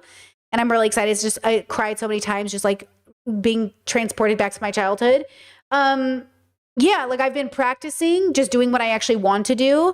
So example, the reason I haven't gotten Love is Blind out for you guys is because if I force myself and push myself to record it when I don't have the spoons right now, and I'm really out of spoons this last few weeks, I'm gonna just get back on a hamster wheel that I'm trying not to be engaging with, but still being responsible about paying my bills because I do live paycheck to paycheck like everybody else. You know, you have to live within a reality of your restriction. I understand that I can't actually just do what I want every day because I have to pay my bills like everybody else. And also, I can pay my bills without overworking myself to the point where I burn out all the time. And so I'm just trying to keep myself from that burnout. So right now I feel on the brink of burnout, but I'm trying to remind myself that like, we're not going to burn out. We've been doing this thing where after my last really bad burnout a couple years ago, or like a year and a half ago, I don't remember when it happened. I had this, time goes by so fast, but I had this really bad burnout like a year or something ago where I had to take, no, it has to have been 2 years now, because I was still doing panels and stuff with people. It had to have been a while ago, but I had this really bad burnout where I could not stream for like 8 days, or 5 days or whatever. I literally could not do it. I was so physically burnt out.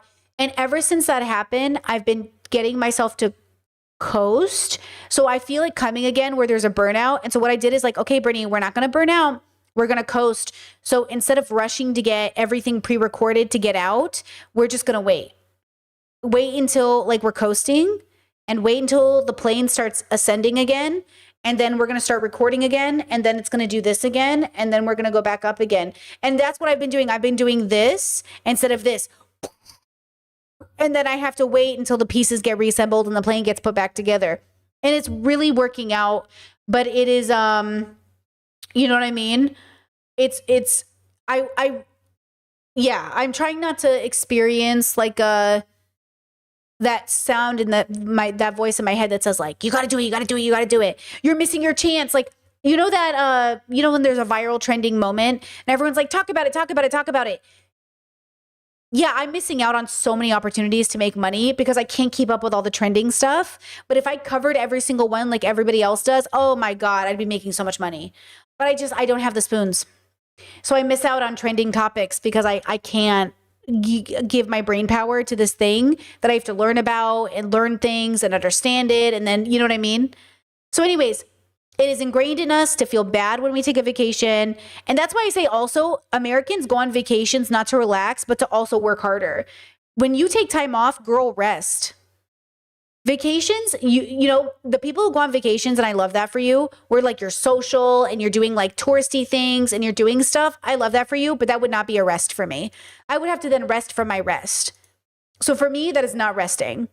Okay, when I go on a vacation, I am trying to rest. That's all I need a vacation for. I am not even trying to go places or do stuff. I am trying to rest. And, you know, maybe in the future that will change. But yeah, I'm just trying to like not, you know what I mean? Okay. So be kind to yourself and rest, you know, rest. Okay. With that said, give me 2 seconds.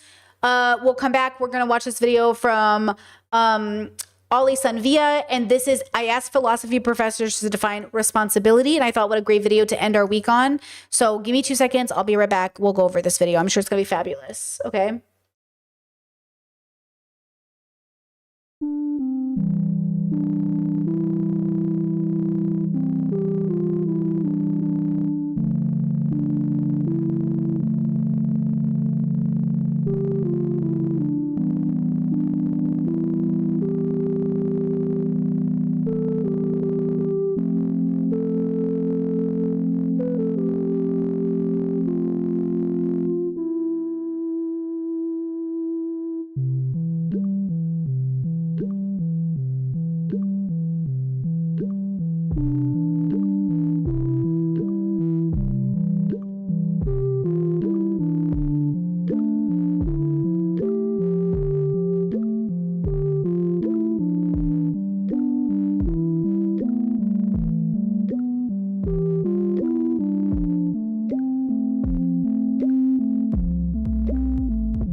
All right.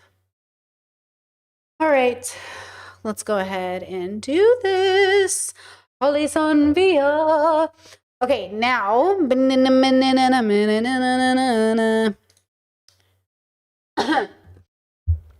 Okay. Alison Villa. It sounds like a chant. Alison Villa. Oh my God, thank you. Green looks so good on you. Thank you. I really like this green too. I never would have thought I would, but I bought it and I just I really am obsessed with this top. All right, girls. So Alison Villa interviewed philosophy professors and asked them to define responsibility. We've been talking a lot about that lately, and I just thought this would be a good topic. Chad says, thanks for the long stream today. Discord, you know what, girls? Listen to me. Ironically, this morning, I was feeling so burnt out, and I was like, bro, what should I do? Should I stream or should I call it good? And then I was like, no, I should stream. I feel intuitively that's what I should do. Not seriously. Welcome to memberships. And then I told my partner, I was like, okay, I'll just do a short stream. I'll just do like a 2-hour stream. Girl, it's going to be like a 6-hour stream. Okay. Look, we got to go out with a bang. Okay. I might be a little sleepy, but it's the weekend. So I don't, you know what I mean? It's the weekend. And so if I could come back tomorrow, it'd be different. Also Sunday, we're continuing our deconstruction discussion of The Good Place. We're starting season 3. So come join us. Sunday, we're doing Discord events every Sunday through 2025. Okay. All right, let's go ahead and start this. I bet it's going to be good. I just know it's going to be good. Okay, here we go.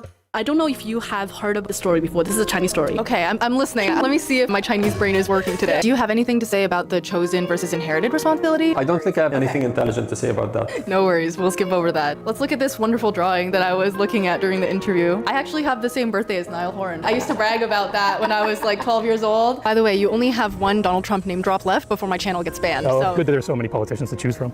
Hello everyone, we're here for an interview on responsibility, episode 2 of interviewing professors about various questions. Could you just briefly introduce yourself to the audience? Thank you so much. So my name is Ziad El-Nabulsi. My name is Thomas Hart. My name's Jing Iris Hu. I'm Violetta Igneski. I'm an associate professor here at McMaster University in the philosophy department. I'm an assistant professor in the Department of Philosophy at York University in Toronto. I'm an associate professor of philosophy at Concordia University in Montreal, Canada. My second video with Olivia. I teach at Toronto Metropolitan University in the philosophy department. The first question Okay, guys, I have to confess something to you.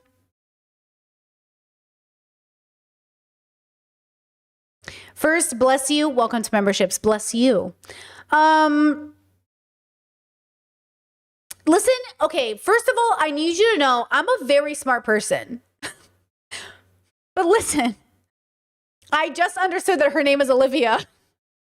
Alison Villa, Olivia. and in my defense, I've been watching Sailor Moon for 30 years, and I just realized why he calls her Meatball Head. Which a part of me thinks I must have known this intuitively at some point, but I just started laughing. And I told my partner, I was like, hey, he calls her Meatball Head because she got, and my partner's like, yeah. And I was like, no, listen.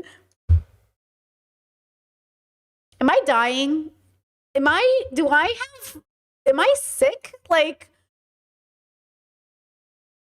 Anyways, Olivia. I have here is a common street definition of responsibility. Being responsible for X means being expected to fulfill X. Unless a greater responsibility arises or our ability to fulfill X is weakened to no fault of our own, responsibility also entails being held accountable if we do not fulfill X. But in our society, it seems people constantly fail to uphold responsibilities, yet also constantly escape accountability. What's going on here? Is our common definition of responsibility flawed?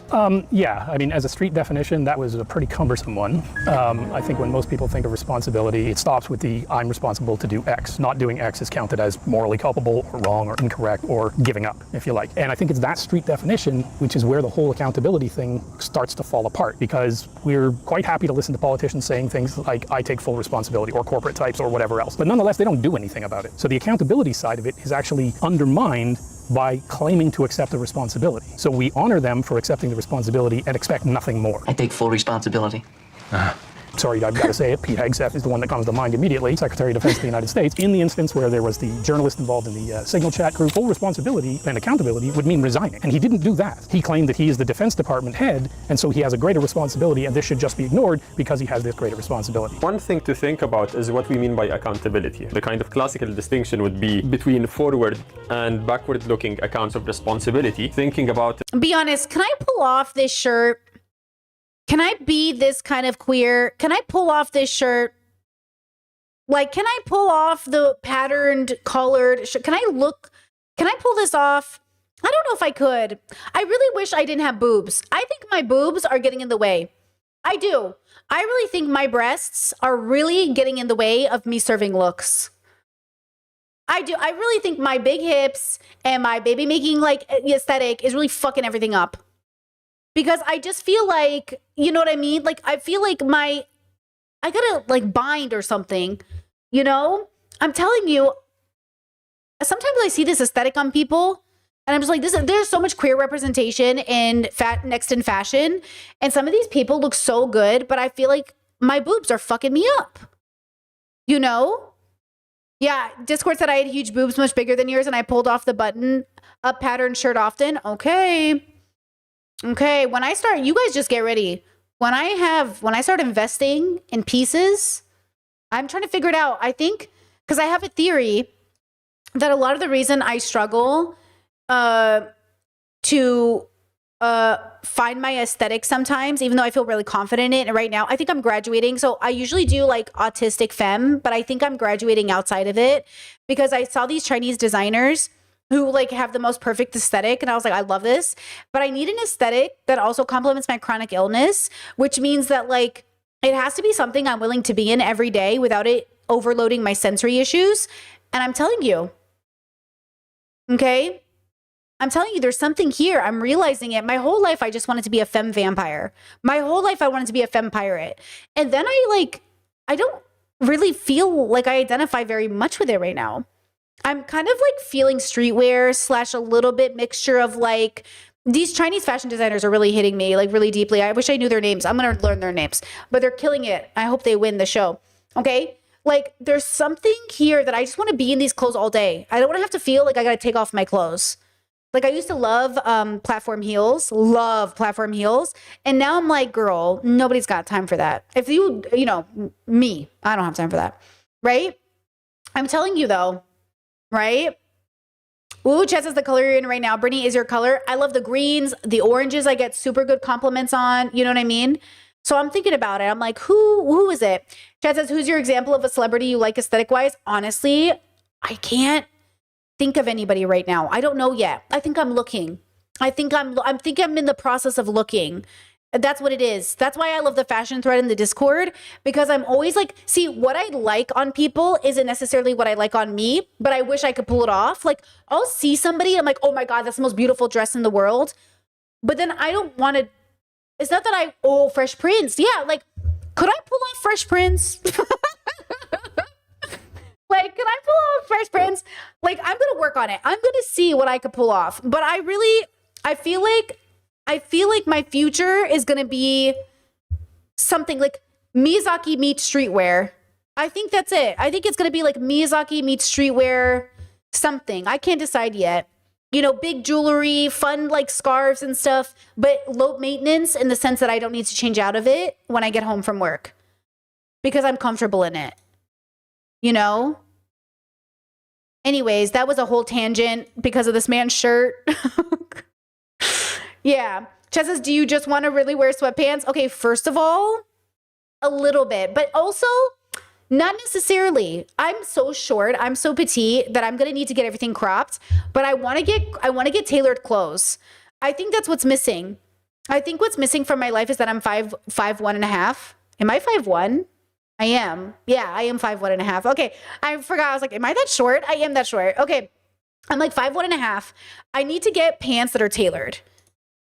I think that's what I'm missing, and not skinny jeans, but like really nice, loose material pants, like something loose, like something kind of like a not a big pant, but like something. Yeah, I'm telling you, it will take me 3 to 4 years to figure it out. But yeah, like I think I'm meant to be something. I don't know. Yeah. Yeah, Chad says I'm feeling athleisure big time right now. Went to Dick's Sporting Goods, and for the first time in my life, I wanted to buy clothes. Amen. I love it. Yeah, I love it. Yeah, Discord said, but to Brittany, yes, one issue I had with men's clothes is being bigger was like the shirts are a bit too long. Yeah. Do you like men's shorts? Oh, guys, I live for men's shorts. Bro, I'm telling you right now, men's shorts, because I already have men's shorts in my closet. I buy men's shorts. Like, that's what I buy. I was like, I need more men's shorts. Like short shorts, long shorts. There's this male fashion guy I watch on YouTube. I forget his name, but he does male clothing, and everything he shows I want to wear. I think I just need to buy men's clothes that are tailored to me. I think that's what I need. Yeah. Yeah, but I need it to be sustainable and or not fast fashion directly and or, you know, something like ethical. Yeah. You know? Chad said it always throws me when you say your height because your energy is giving 5'6", 5'7". Bro, if I was 5'6", 5'7", I'd feel like a giant. I'd feel like a fucking giant. But yeah, okay, great tangent, guys. Good job. Okay, good job. Just says link the men's fashion channel. When I get it, when I see it again, it's on my subscribe. I subscribe. When I see him again in my subscription, I'll share it. From a Marxist perspective or something like that, you could say that really what matters is something like forward-looking responsibility. What we care about is to how to rectify your behavior, the social impacts of your behavior and so on, but we're not really punishing you because we think, you know, you have this free will which you have exercised in the incorrect way. The issue is also contemporary usage of the concept of responsibility kind of collapses it with blameworthiness or something like that, where it's to say, well, look, you know, you're responsible for this, I blame you for this, right? A lot of people would say, well, there is maybe something unhealthy about this. This obsession with guilt and punishing the guilty maybe leads us to fixate on individuals or, you know, these extreme cases, and we don't really look at the structural issues. And then we're not really thinking so much about this question of accountability as a kind of social engineering problem, which maybe would be, let's say, the Marxist way to think about this. So I think we need to expand our definition of responsibility and think of it in two different ways. And the way I like to think about it is a difference between forward-looking responsibility in the sense of having to do something and backward-looking responsibility in the sense of being responsible or accountable for something that you've done in the past. Something like forward-looking responsibility. Oh. Actually, you provide both a positive and a negative definition of responsibility here. The positive one is that we are expected to fulfill something, right? And the negative one, which you define as accountability, is that when we fail to do something. And I feel like in modern society, a lot of times we're focusing on the second type. Oh, you are responsible for breaking this glass.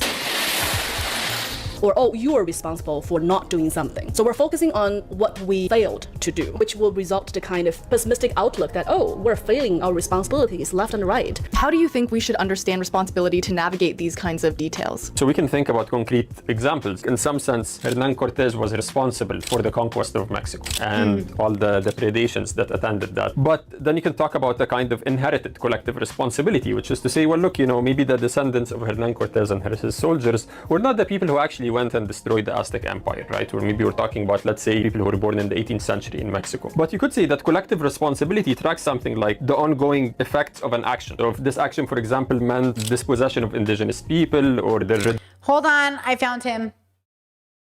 Today, right now, we're going to be talking about what's going to be trending this autumn or fall, depending on where you are. I've been looking at all the fashion magazines. I found him. Harry has. I like Harry. I've been subbed for a bit. I watch him. I watch him like in the background when I'm thinking about like, I just love his like men's, I don't know, reviews. I just love the shorts he shows and everything. So that's who it is. I found it. Reduction to a state where they have to provide personal service to the Spaniards. And if you as the descendant of Hernán Cortés are, you know, you're okay with this, you're participating in this, you might say there's a collective responsibility here as descendants of this first wave of colonists. And that does seem to track something in our ordinary moral discourse. For example, individual versus collective responsibility when we're talking about war crimes. The commander-in-chief of a military or the person who gives these commands does bear some individual responsibility, right, as an individual. But of course, the commander-in-chief cannot do anything by herself or himself, right? You can't go and commit war crimes individually. You need an apparatus and a kind of collective of people who are subordinate to each other in a certain clear way and so on. He kept saying the problem is Netanyahu. That's not true. Even Netanyahu made the point in his UN speech. He says, I say this not only in my name or the name of my government, but on behalf of all the people of Israel. He said there are 120 members of the Knesset. Do you know how many support the Palestinian state? Okay, P.S. All of the people of Israel. So, like, this is what's interesting, because that criticism I had of the show being tone deaf, being like focusing on this like Jewish family and this Jewish bubble, and it felt very like on purpose. Well, found out it was on purpose, right? And then someone said, like, what does Jewish Americans have to do with Israel? Well, actually a lot, if they're connected to Israel as a concept, because Israel is the home of the Jews, and they're trying to make it so all the Jews feel connected to Israel, which is why Ethan, who isn't from Israel, feels a need to defend Israel, not only just because he's married to Hila, though I think a big part of it may be that. The reality is that Ethan, when he had his, what's that called? When they go back to Israel? When he did that thing, okay, he used to make fun of it. Like, oh, this is so silly, it's so silly. And then he married Hila. And I just don't think it was about her alone. I think he genuinely feels like very connected to this place, which why wouldn't he? I'm sure if I was Jewish, I would feel connected to Israel. But that's not the point. A birthright trip. Thank you, chat. But that's not the point. The point is that Netanyahu is saying, I'm doing this on behalf of the Israeli people. And most Israelis right now are condoning his behavior. And though American Jews are a little bit more split on it, the point is that whether you like it or not, Israel is claiming to speak for Jewish people around the world. They want all of you to come home to this place. So, you know, you have to keep in mind of like what that means and what that, you know, and it sucks. Like, nobody likes it. You think Muslim Americans like fucking, you know, defending themselves every second against terrorist accusations? You think gay people love fighting for their fucking identity while being called pedophiles? No, all of us suck. And all of our communities are suffering because all of you are so bigoted. So we all need to work on that. None of us want to do this. None of us want to wake up every day talking about like, oh, I'm the better, this version of my minority status. Like, none of us want to wake up every day and try to do like fucking PR for our community, right? But the reality is that like the people who are doing PR for your community, in this case Netanyahu, well, you know, not so great. He said correctly 9. It's not a fringe group. It's not the prime minister who himself is extreme. It's over 90% of Israelis. I think a lot of times responsibility falls upon us in very subtle ways. Let's say my child is in this room and all of a sudden I got called out because an emergency happened, and then it just becomes you and the child. In normal case, you would naturally resume the responsibility of the adult. True. You would not say, hey, this is not my child. There's, you know, no relationship between us. In the Confucian tradition, sometimes when we talk about responsibility, we're not really talking about, in a negative sense, what is the thing that I am responsible for. Instead, there is a sense of to respond to, which is where the word responsibility comes from. You do something for me, to me, or something happened to me, then I respond, right? It's expected of me to react in certain ways. But in what ways? If, for example, if I'm the older sister, you're the younger sister, and then there's another younger sister there, our responsibility would be different to that specific little sister, because I happen to be the older one. So there are very specific relationships that would dictate our relationship to each other, which sounds to be a little bit uncomfortable to a lot of people, because a lot of times we would like to think we all have the same responsibility, right? We have the same responsibility, but we do have different relationships to other people. We have different relationship to an extremely very situated relationship to the world, to the environment. And also the Confucians think that there is a continuity between us and our environment. So there's a continuity between how I behave, how you react, how I react to that reaction. We're playing an active role in that. So we cannot say, oh, I'm not responsible for decisions you make. We're basically looking at the end of a century of egoism, where every human being, in the West at any rate, is meant to count themselves as sovereign individuals. Well, where I'm a sovereign individual, responsibility and what I accept as responsibility ends with me. The problem is that the concept of responsibility is not an egoistic or individualistic kind of thing. If I have a position of some sort in our society, regardless of the rank, hierarchy, or anything else, if I accept that position, that comes with a responsibility. Some are public, some... Ooh. You know when I say, like, you're responsible to yourself to seek out your joy in order to be in harmony with yourself, what I'm doing in that moment is I'm actually asking you to separate the you from you. So you're not being, you have to be responsible to something, to someone outside of yourself. And I'm saying you are the thing outside of self. If you, get into a meditative state of being, you are not you. You are simply this thing to be observed. And like, there is no you in that traditional sense. So you're not being responsible to yourself. Like, fuck the world. It's just me against the world. You're being responsible to yourself the way you would to the world, because you are the world. You are these people. These people are you. So you're not responsible to yourself in a selfish way. You're responsible to yourself in a way that you would be to a stranger, to somebody who's under your care. Does that make sense? For private. In interpersonal relationships, you automatically accept the responsibility for things like fidelity and honesty and things like that on an interpersonal level. Nobody else has to be involved in it, just you and the partner that you have accepted as your partner. If you happen to be a public figure, a philosophy professor or a politician or a doctor or a lawyer for that matter, there is an understanding of responsibility as something much greater than the individual. You're reaching to a higher moral order, if you like, and there it still requires your individual acceptance of that responsibility. Now, you might say people don't have to accept all of the details of every job application or whatever, but normally speaking, that ends you as that kind of a person. You're no longer a lawyer if you don't abide by the ethics and the responsibility codes of lawyers. You're not a doctor if you don't abide by those. You're not a professor if you don't abide by those. So the individual, in a sense, is kind of contractually obligated to accept the responsibility and do what is required in those circumstances. How are the concepts of responsibility and accountability related to each other? Ooh, interesting. Chat says, as a young person, I think I just realized why I don't like the idea that a young person can't be mature, which is because to me, maturity feels like safety. So I thought of me not being able to be mature yet feels unsafe. Are we talking about the conversation we had earlier about wisdom and elders? Because I do think like young people can be mature for their age, but I think maturity is interesting. I had a conversation with somebody once who said, I said like, oh, you're kind of immature. And they were like, oh, and I was like, well, everyone's kind of immature. Like I'm immature. And they're like, no, you're a mature, responsible adult. And I was like, yeah, sometimes. And I was like, well, you're immature too. And they're like, no, I'm not. I pay bills. I'm responsible to people. People rely on me. I'm not immature. And I was like, well, this response is a bit immature. And I was like, you're being immature right now. And they're like, I am not immature. I was like, yeah, you are. You're like a person in a position of like, yeah, you have responsibilities and maturity when it comes to this. But like, you're out here like, you know, dating young people and trying to be like a young person and like trying to be the cool guy. Like, yeah, you're immature, bro. And they're like, I'm not immature. And like, we were arguing and I was like, okay, well, I'm happy to know that I'm immature. You know, like I'm only mature when the time comes, you know, when I'm at, you know what I mean? But like, I'm not always mature, you know what I mean? Obviously. But like, that's kind of one of those moments where I think like maturity and wisdom and being an elder are all different things that coincide, right? There's definitely an overlap, but they're not the same thing, right?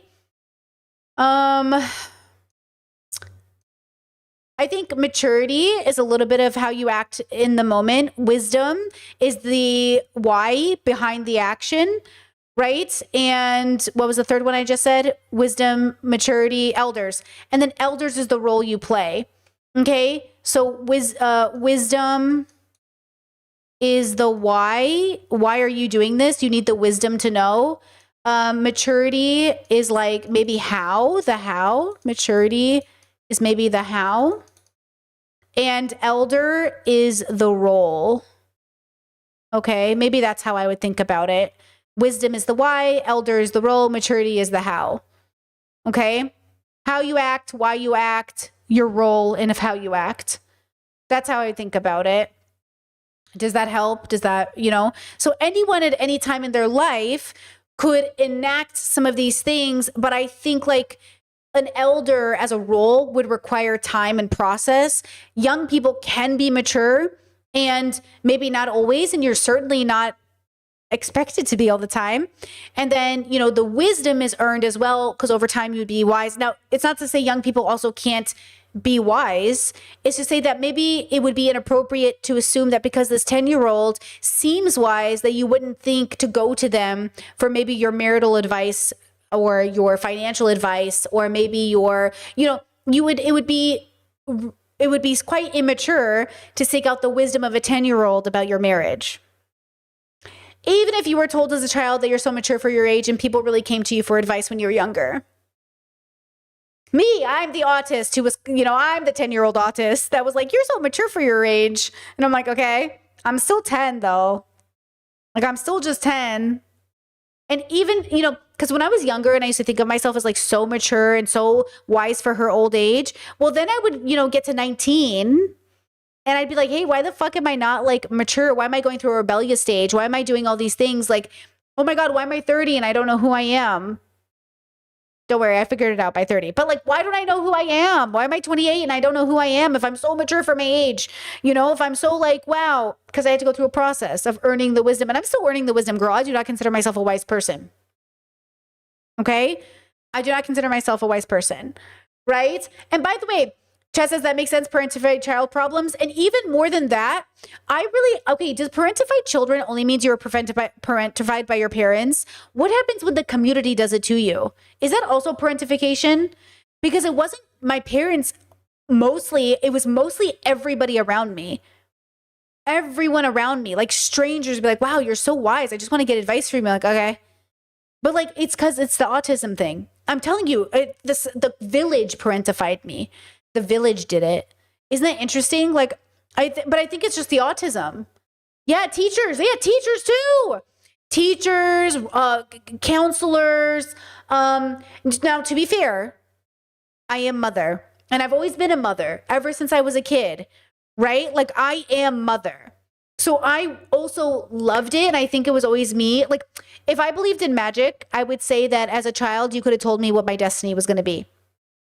So even as a young person, I loved kind of doing these things, but also I didn't like the responsibility. Like, I didn't appreciate that the idea was like, if the kids acted out of turn, this was your fault. I'm not the parent here, but it is true that I am influential, but I'm not the parent here. But the responsibility was like, yes, but you're outspoken. And because you're outspoken, now you're responsible, which is interesting, talking about responsibility. If you're outspoken, are you responsible? If you post a piece of media, are you responsible? If you like my brother and I were just talking about the nieces and nephews, and I was like, once they turn teenagers, it's all on the table. But until then, we'll respect the boundaries that their parents want us to have around them, including like just the religiosity of it all. But once those kids are 15, 16, and they're like, I have a question, I'm like, oh, I'm ready to answer. Girl, tell me. What is it? What question? But until then, I'm not going to intervene on their parenting styles because like, that's not who I am. But if the kids have questions, I'll answer it. But the kids don't have questions yet. The kids are too brought up in the religious bubble. They don't ask questions. Like, they don't ask about things. They'll ask like, oh, Auntie Brittany, do you have a priest? And I was like, no. And they'll say, do you go to church? And I'll say, no, I don't go to church. And they'll be like, oh, okay. But they don't ask like why yet, or they don't ask like, do you believe in God? They just say like, they ask like those questions. But once they get to 15, they're going to be like, so why don't you go to church? And I'm like, that's a great question. Sit down. Let me tell you all the family lore you don't know yet, Even if I tell you, I believe that people don't really have this free will and this strong metaphysical sense which initiates causal chains. But I might still say accountability is useful because it's a way of organizing our society. I love him. In a certain way. I might say, look, I don't hold you as guilty in this strong sense of you freely chose to commit murder, but I do think that I have to show to other people that it's not okay to murder people. Hegel, for example, famously says, well, actually, the criminal as this human being calls for punishment, to have their humanity recognized. If you're not really punishing them by taking them to be guilty in this strong sense because they were responsible, because they could have chosen to do otherwise, then you're degrading people. You're subject to conditioning in the same way that, a dog or a crocodile is. But you could also look at it the other way and to say, look, humans are just animals. That's fine. There's nothing that special about humans. For example, in Canada, when they have like grizzly bears that go into places in Alberta near people, they do what they call like active deterrence. You just want this bear to have this association. Well, okay, I see people, I'm in this campground, I get this really unpleasant feeling. You're punishing the bear to deter it, but you're not taking the bear to be responsible in a strong sense and say, bear, I'm going to punish you. Of course, we have the history of medieval trials of animals, which is pretty fascinating. But that's a case where people thought, okay, no, I could actually put a bear on trial and so on. Oh yeah, didn't they have pigs on trial and things? Okay. Oh my gosh. Yeah, so if a pig, for example, ate your crop, you would ask who's responsible, and then the pig would be put on trial and so on. Did they have lawyers? I have no idea. Okay. You need to I'm going to look this up. They sometimes had layers, and my source is Wikipedia's Cell IDK. Accountability is not a separate thing from That's so interesting. I like that conversation around humanizing people enough to show. So this coincides with my belief that you have to let people ask for forgiveness. Like, you have to let people apologize for what they did wrong so they can free themselves of the burden they're holding in. Because if you just forgive them without them doing the work, then they're not getting the satisfaction of going through the process. So I actually do think in some ways, without punishing people, people should be held accountable in a way that allows them to ask for forgiveness in a way they mean.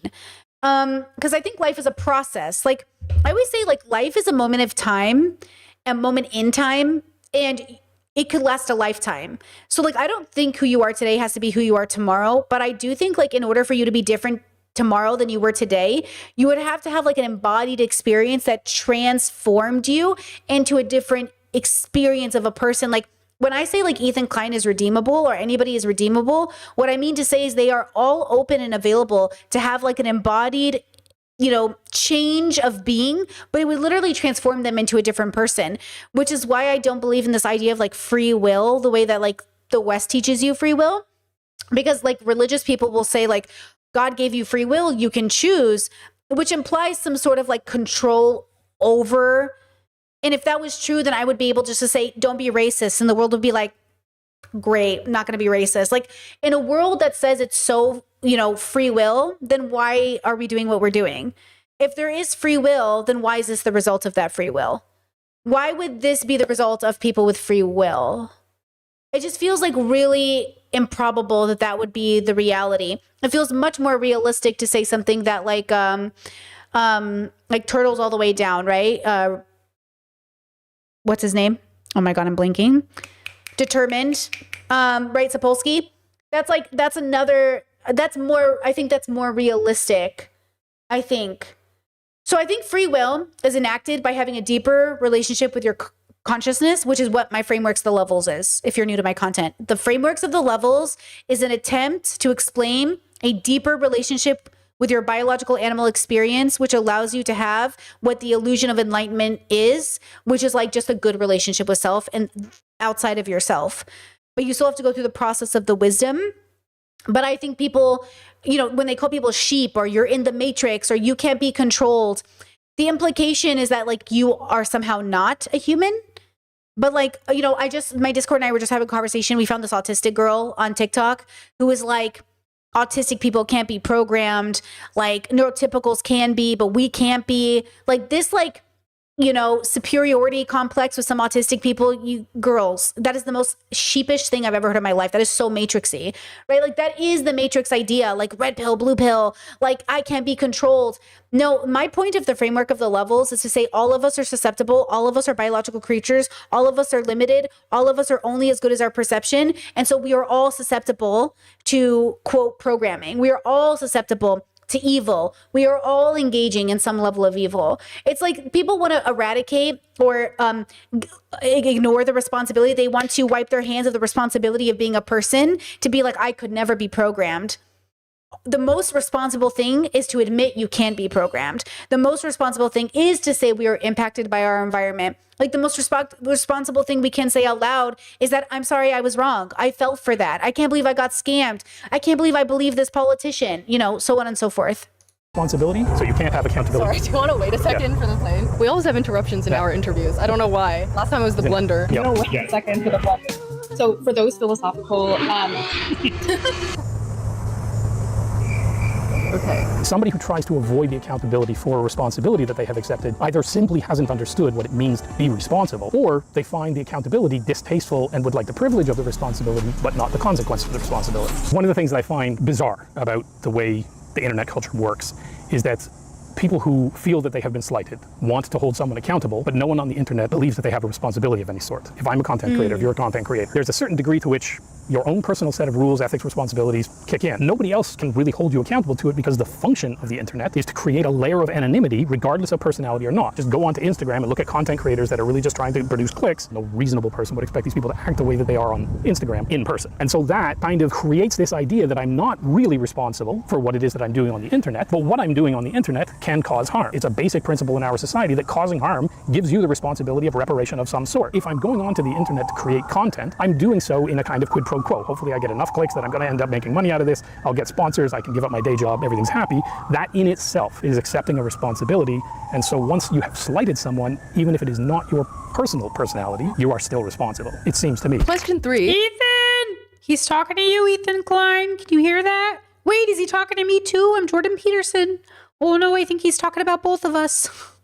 When and where does the binary break down between individual versus collective responsibility and also chosen and inherited responsibility? When you talk about this binary, I think it's really important to remember, if we talk about collectives, the individual is not outside of the collective, they're a part of the collective. And we really need to think of ourselves as part of the collective. And of course, if we're not part of the collective in an active way, we should become part of the collective. So keeping them very distinct as concepts is really misleading, and it's not very helpful in terms of facilitating action to do something. Yeah, let me try to say something that's not totally bland here. Oh, be blunt, be honest. We want the honesty. I think it's interesting because, you know, there are cases where you could say, look, somebody thinks that their country is doing something really bad.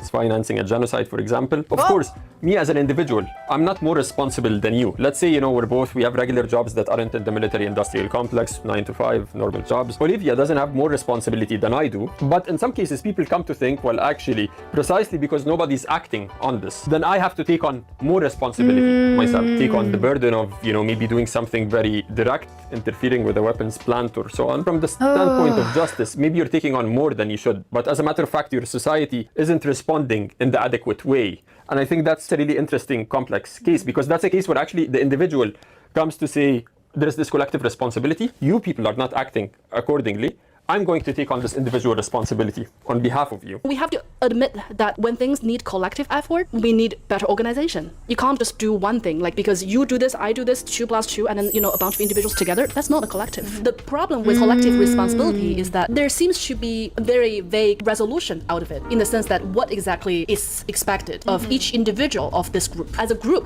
you need to apologize for what you did, for this group has done in the past. Who is the spokesperson of this group? Do each and every single person of this group need to apologize and acknowledge the wrong? And then do each and every single individual of this group, should they do something to repair it? And what form would that take? There is this phenomenon, I think, that has become a hot topic online also. It's called the outer child syndrome. I don't know if you're familiar with that. Outer child syndrome? I don't know that. Also, chat says, I'm obsessed with you saying Ethan like that. I holler that like a weirdo to my boyfriend. First of all, I love that so much. I hope that's just like the future of the world. Everyone just being like, Ethan! Let's see. Chat says, Discord said, perception and filtering. Because we don't know how our brains are filtering the info we perceive as well, or does perception alone account for filtering the way we are discussing it? Or does perception alone account for filtering in the way we are discussing it?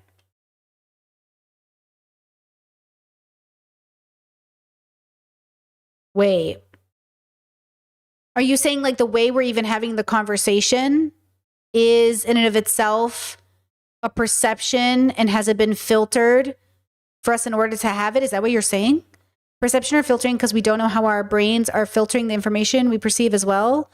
Or does perception alone account for filtering in a way we are discussing it? Is that what you mean? Just want to make sure.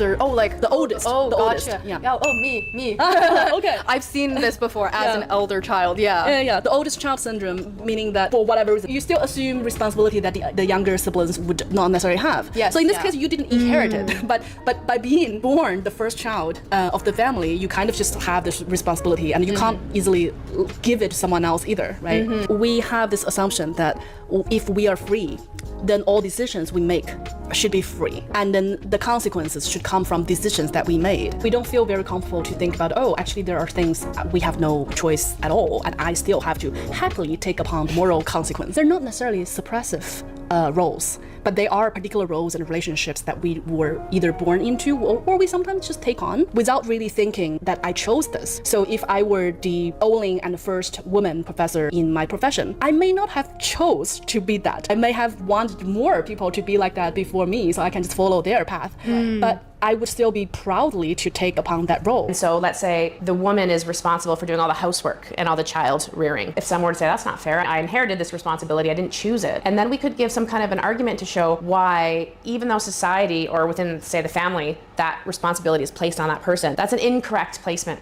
of responsibility. Other times, I might say something like, well, I don't care about people living in poverty, I don't live in poverty, or I don't care about the environment because I'm gonna die, and if I don't have children, I don't care what happens after I live. There, I don't think you can make that kind of a claim, because again, these, I believe, are morally mandatory things that you don't have to opt into just by being a human being. You've already stated. Okay, so Discord said yes.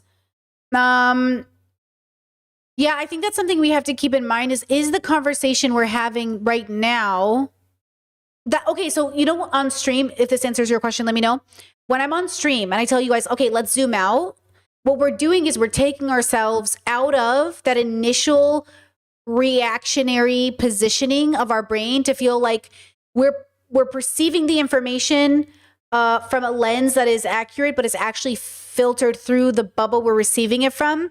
So then we want to filter the information through the bubble that we're not receiving it from, but through the actual information. So let's say we're watching a YouTube video and the YouTube video is hitting our brains here. Well, we can process it from just like the big, like just this on this side of the wall type thing. And then we're only engaging with it from this lens. Okay. Or we can allow it to, we can kind of allow it to pop over here and kind of pop this threshold. And over on this side, now we're perceiving it through this lens over here, but it happened all the way over here, right? And then maybe we keep deconstructing down and we start perceiving it through this level here. And then it's still originated over here. But the way that it had been filtered out has gone through many filtering systems to maybe coming full circle to bringing us back to the original, but with a different perspective. The idea is like all of the information we ever perceive is through the lens of understanding. Well, it's through a specific lens of understanding based off of where you're looking at it. So the two perceives information in relation to the bubble that it understands squarely the singular bubble as in a macro sense, but in a macro sense to the twos. And a 5 would try to perceive it from like all of the bubbles. So when I'm talking and I'm reviewing stuff on the internet and I'm like, oh, let's perceive it through this bubble. I'm perceiving it through that 2 lens of this bubble. And then I say, okay, girls, let's zoom out. Now I'm taking you on a journey of maybe zooming out into like what might be a 5 adjacent lens that says, let's perceive it as observers, but not like putting ourselves like in the bubble. So like, when we watched The Boys the other day, the Red Flag Boys, some people I could tell were perceiving it from like the 2, like in it, like, oh, these boys are saying this. Sometimes I do that where I'm like, oh, look at these fucking boys, you know, blah, blah, blah. But then if I paused us and zoomed us out, I tore us out of our, just us combating these boys. And we just like watched it as viewers, we could see like a little bit of like, okay, where they're coming from, what's happening, what are they saying, what's our perception of it now that we filtered it through this lens. So the idea, when I consume content, the thing that I do is I try to understand how I feel initially, how I think about it, what I can deconstruct from it, and then what conclusion I can come. Because even as a, you know, we're all people, so we're all having this biological experience. I too hear things and I go, what? I go, what? And I get like upset and I'm like, oh. And then I go, wait, think about it, deconstruct it, process it, and then I have to decide, am I coming from this from an auntie perspective, a sister perspective, a person perspective, a philosophy perspective, or just like in the moment perspective? Maybe I just want to tackle it like I'm in the moment with you, girl. So I'm going to pull your hair out if I have to. You know, that kind of like feeling, like that guttural, I'm in the moment of feeling. But then maybe if I pause and said, I don't want to have this interaction with you, I want to feel it different, I want to process it, I want to think about it a different way, we could pull ourselves out of that process, right? Chaz says, I'm going to block you. What's it like being a terrible ally to the LGBT community and the misogynistic female all at the same time? Wow. Thanks, bro. Banned. Girl, don't come in my chat being cheeky with me, okay, girl? A lot of the problems or I guess difficulties with collective responsibility. Understandably, some people as a result are quite pessimistic about collective responsibility. On a metaphysical level, some argue that the concept of responsibility can't map onto groups the same way they can onto individuals. For example, claiming that the group is not a distinct entity, it just is the sum of a bunch of individuals. They might argue that collective responsibility violates principles of fairness. Why should I be expected to fulfill a responsibility just because of mere group membership? So how do you react to pessimism about collective responsibility? Right. So I think there is, you know, the worry about fairness, I think is a legitimate worry. When you see today, especially when people talk about racism and anti-racism and responses to that, people say, well, look, you know, maybe my ancestors enslaved people, but I didn't. So, I mean, do you want me to feel guilty about this? Do you want me to pay reparations? Look, obviously imperialism was bad, but it's humanity. I mean, what are we going to do? Huh? Really? Should we give away all our money? There are several ways to respond to this, right? One way to think about this is to re-describe the action that we're talking about and to say, actually, it's ongoing. Actually, we're not talking about an event that started at point T1, terminated at T2, where T2 was 200 years ago, and that's it. We're talking about maybe systematic injustice against a certain group, which is a kind of ongoing process. You are, in a sense, participating in this action or process by virtue of being a member of a certain group, which gives you certain privileges at the expense of certain people. Let's say, you know, I'm the heir of a really big estate. Let's say the estate is in somewhere in the Caribbean and it grew to, as a result of slavery. And you might say, of course, well, look, you know, Ziad, you didn't go and enslave the people and so on. But there is a sense in which I continue to benefit at their expense. There is some responsibility that's being inherited insofar as I'm taking responsibility and taking a position of saying this is mine to this physical wealth that I've acquired. The interesting case would be to think of, can somebody disavow responsibility by saying, look, this money, I don't want it. I don't want the burdens that come with it. I am going to redistribute it. And that's it. Don't come and ask me any questions about the stuff. That would be, I think, Ooh, okay. So my partner and I saw a TikTok of a Nicolas Cage movie yesterday. I don't know what it is. And I'm going to ask you a question, a philosophical question, right? So the scene is that he's at a diner and he's got a lottery ticket and he doesn't have the money to tip this waitress. And he says to her, if I win this lottery, I'll give you half. And she goes, you'll give me half of the lottery. And it's like $4 million. So basically he'll give her $2 million. And they make this agreement together. He leaves the cafe. He wins the $4 million. But his girlfriend doesn't understand why he's giving 50% of it to this waitress that he simply promised it to in spur of the moment. Okay. What do you think? Like, you're at a restaurant, you're sitting down, you know, you can't afford to tip the waitress, but you say, hey, I got this lottery ticket. If I win big, I'll come back and give you 50% of it. How's that? Is that a deal? Okay. Would you honor this deal? Realistically, which, by the way, this conversation turned into like a, I don't know, 1 to 2 hour conversation about like all of the ethical implications of the situation. You know, because, you know, one of my fears, one of my concerns was like, okay, what if I give her the money, but then she takes me to court and uses her half of the money to sue me for the other half of the money because she claims it was actually her ticket all along? What if she's a good person and I hold up my end of the bargain and it becomes a great Hollywood story? What if I set up a legal precedent that allows me to give her half of the money without it ever coming back to bite me in the butt? Because I want to stay true to my word, but I also need to know if me staying true to my word ends up causing more harm or less harm. Because if we have to go fight in court for the next 10 years, it would be more harm than less harm, right? I'm not going to do that with my life. But also, would I have made this promise in the first place? Right? Oh yeah, and Chad said I would, but I would after I paid all the taxes, so I don't have to pay taxes on the other half. And that was the other part. Is it my money or her money? If it's still my money, then first I'd pay all the taxes because you got to be responsible. Then maybe I'd give her 50%, right? But then she's probably not thinking about it that hard. She probably thinks you're being silly and she would never think about it another day in her life. So she wouldn't even know she didn't get that $2 million. So only you would know she didn't get it, but she wouldn't know, right? Because like realistically, like, she probably thinks you're just some silly guy who was at her diner one day. You're probably never to see her again. Right? So then like what would be the issue for me is like, what would cause more harm than good? Now listen, okay. My dad used to always say, Batsy, if you make any money, don't tell anybody. Okay. Because money really makes people ugly. And I don't think it makes people ugly. I think it just exposes the ugliness in you.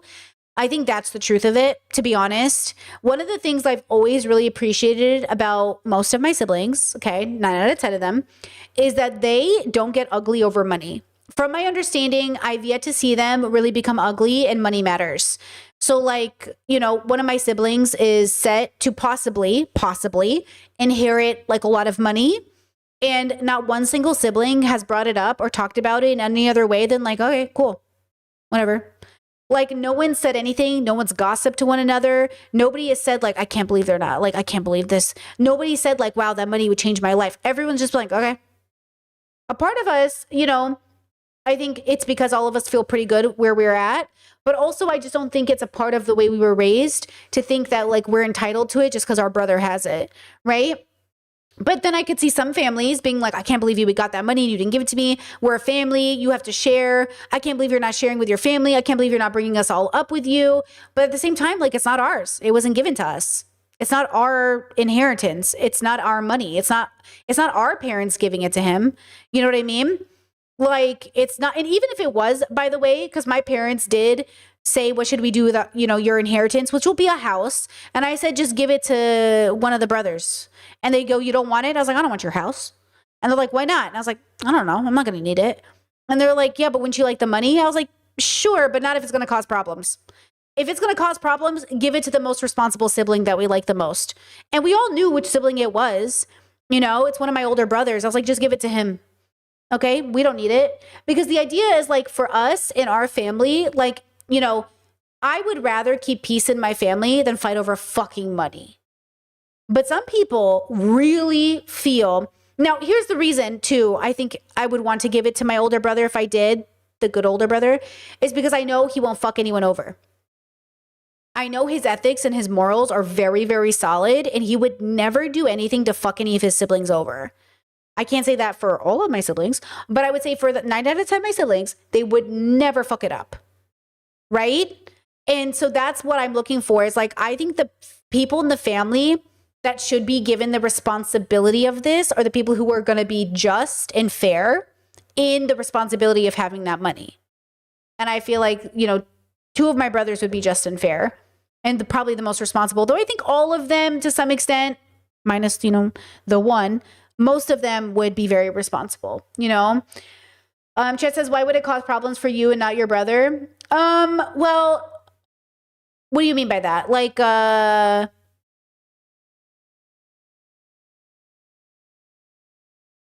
wait, what do you mean by that? Ask me again. Ask me a different way, because I don't think I understand. I'll answer it though. Chet says, wait, where was it? Your family? Yeah, my family was torn up by money. I totally understand what you mean. Exactly. I think, like, if you've seen it, it's pretty bad. Like, I've really seen people, like, go to court, take people to court for years over money. And I'm like, I can't be doing this. Like, I can't be doing this with my life, Anyways, chat, let me know if you want to ask that question in a different way. I'll totally answer it. But for now, we'll go back to the video. Just in case to think about. There was a film done by the NFB called The Corporation. And it's well worth looking at that if anybody's got the time. It's the National Film Board of Canada. It was an absolutely fantastic film that psychoanalyzes corporations. It looks at the corporation as an individual, which is how they are legally treated. Right, yeah. And then psychoanalyzes the behavior of corporations within our society. And it fits in here because, well, the conclusion is that corporations are psychopaths because they do not accept responsibility for any of the actions that they take, but they do want the status of legal individuals. If you are a member of a collective, then you have to be willing to accept the responsibility for what that collective portrays, promotes, does, etc. If you aren't willing to do that, then you shouldn't count yourself as a member of. I can't believe we let corporations get away with being individuals. Chet says, you mentioned give it to someone else, it will cause problems, but maybe I heard wrong. Oh, like, I was telling my mother, give it to this brother, because if you, either give it to all of us equal or give it to this brother, because one, I don't think any of us would care if this brother got it, because we think like, I think he'll be responsible with it and we trust him. So there won't be any resentment. And 2, he won't turn it against us. There's a brother in the family that I feel would be the kind of brother who could take me to court for 20 years just to piss me off. And if you give him the power to do that, my life's going to be annoying as fuck. You know what I mean? But like, if you give it to this brother, he's just going to be a good person with the money. Like, he's just going to treat people well. And if you give it to this person, then like all of your kids could be threatened and all of us could be in the worst fucking position ever. And I would just like not like to fight this person in court, please. And I told my mom, I was like, I love you, but like, for a fact, this person could like make all of your kids' life annoying. And I just don't want you to do that. So just like either give it to all of us equal and have him absolutely unable to fuck any of us over, because I do not want to see him in court, or give it to this brother here because I know he'll be good to us. And so that was it. Like, it's not about like, I mean, you could give it to me if you want, but if you give it to me, then, some people might feel a way about it and I don't need it. You know what I mean? But yeah, I just didn't want her to give it to a certain brother who, like, because of his status on the line of kids, would be like the natural inheritor. I don't want him in charge of anybody's money because I think he'll hold it against us. You know what I mean? And I don't want to deal with him. Versus, yeah, the other brother won't do that. So I was like, give it to him. Because the only one who would complain about it is that one brother. Beep, beep, beep, beep, beep, beep. And if he wants to argue that he's changed and he's a better person, then I'll say it when I believe it.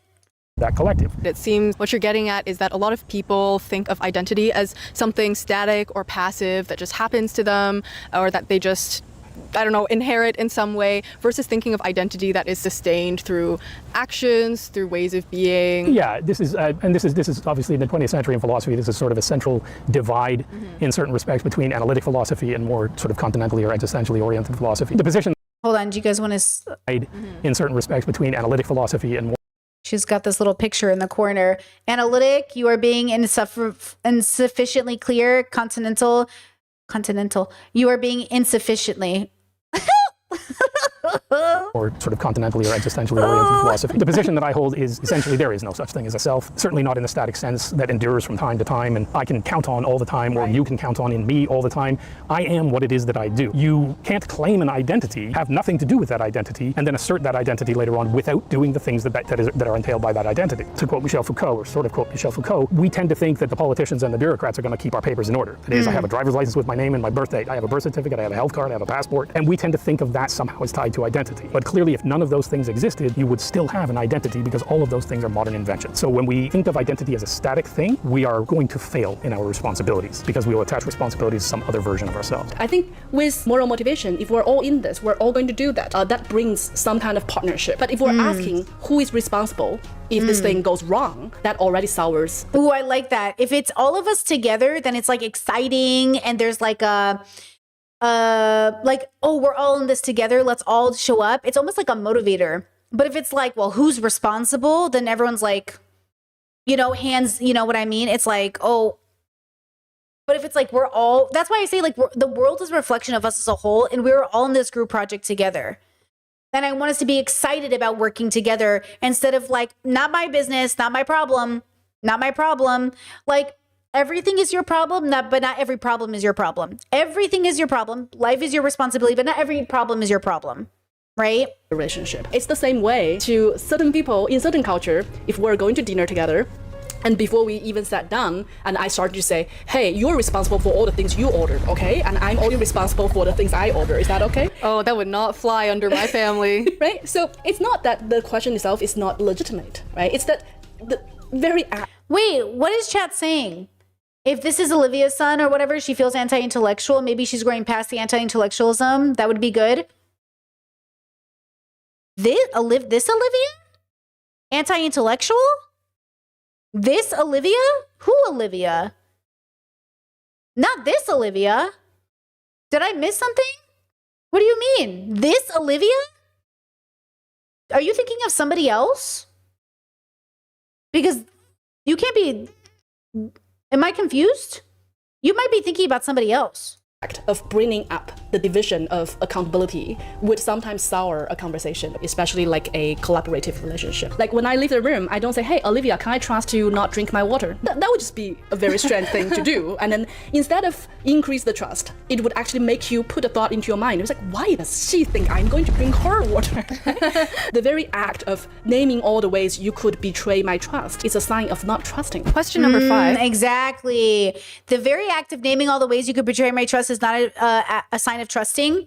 So when you're dating, when you're in the world and you're like, people have to give me a reason to trust them. Yeah, you're not a very trusting person. You have a low trust, you're making a low trust foundation to your existence. High trust is, yeah, I have no reason not to trust you.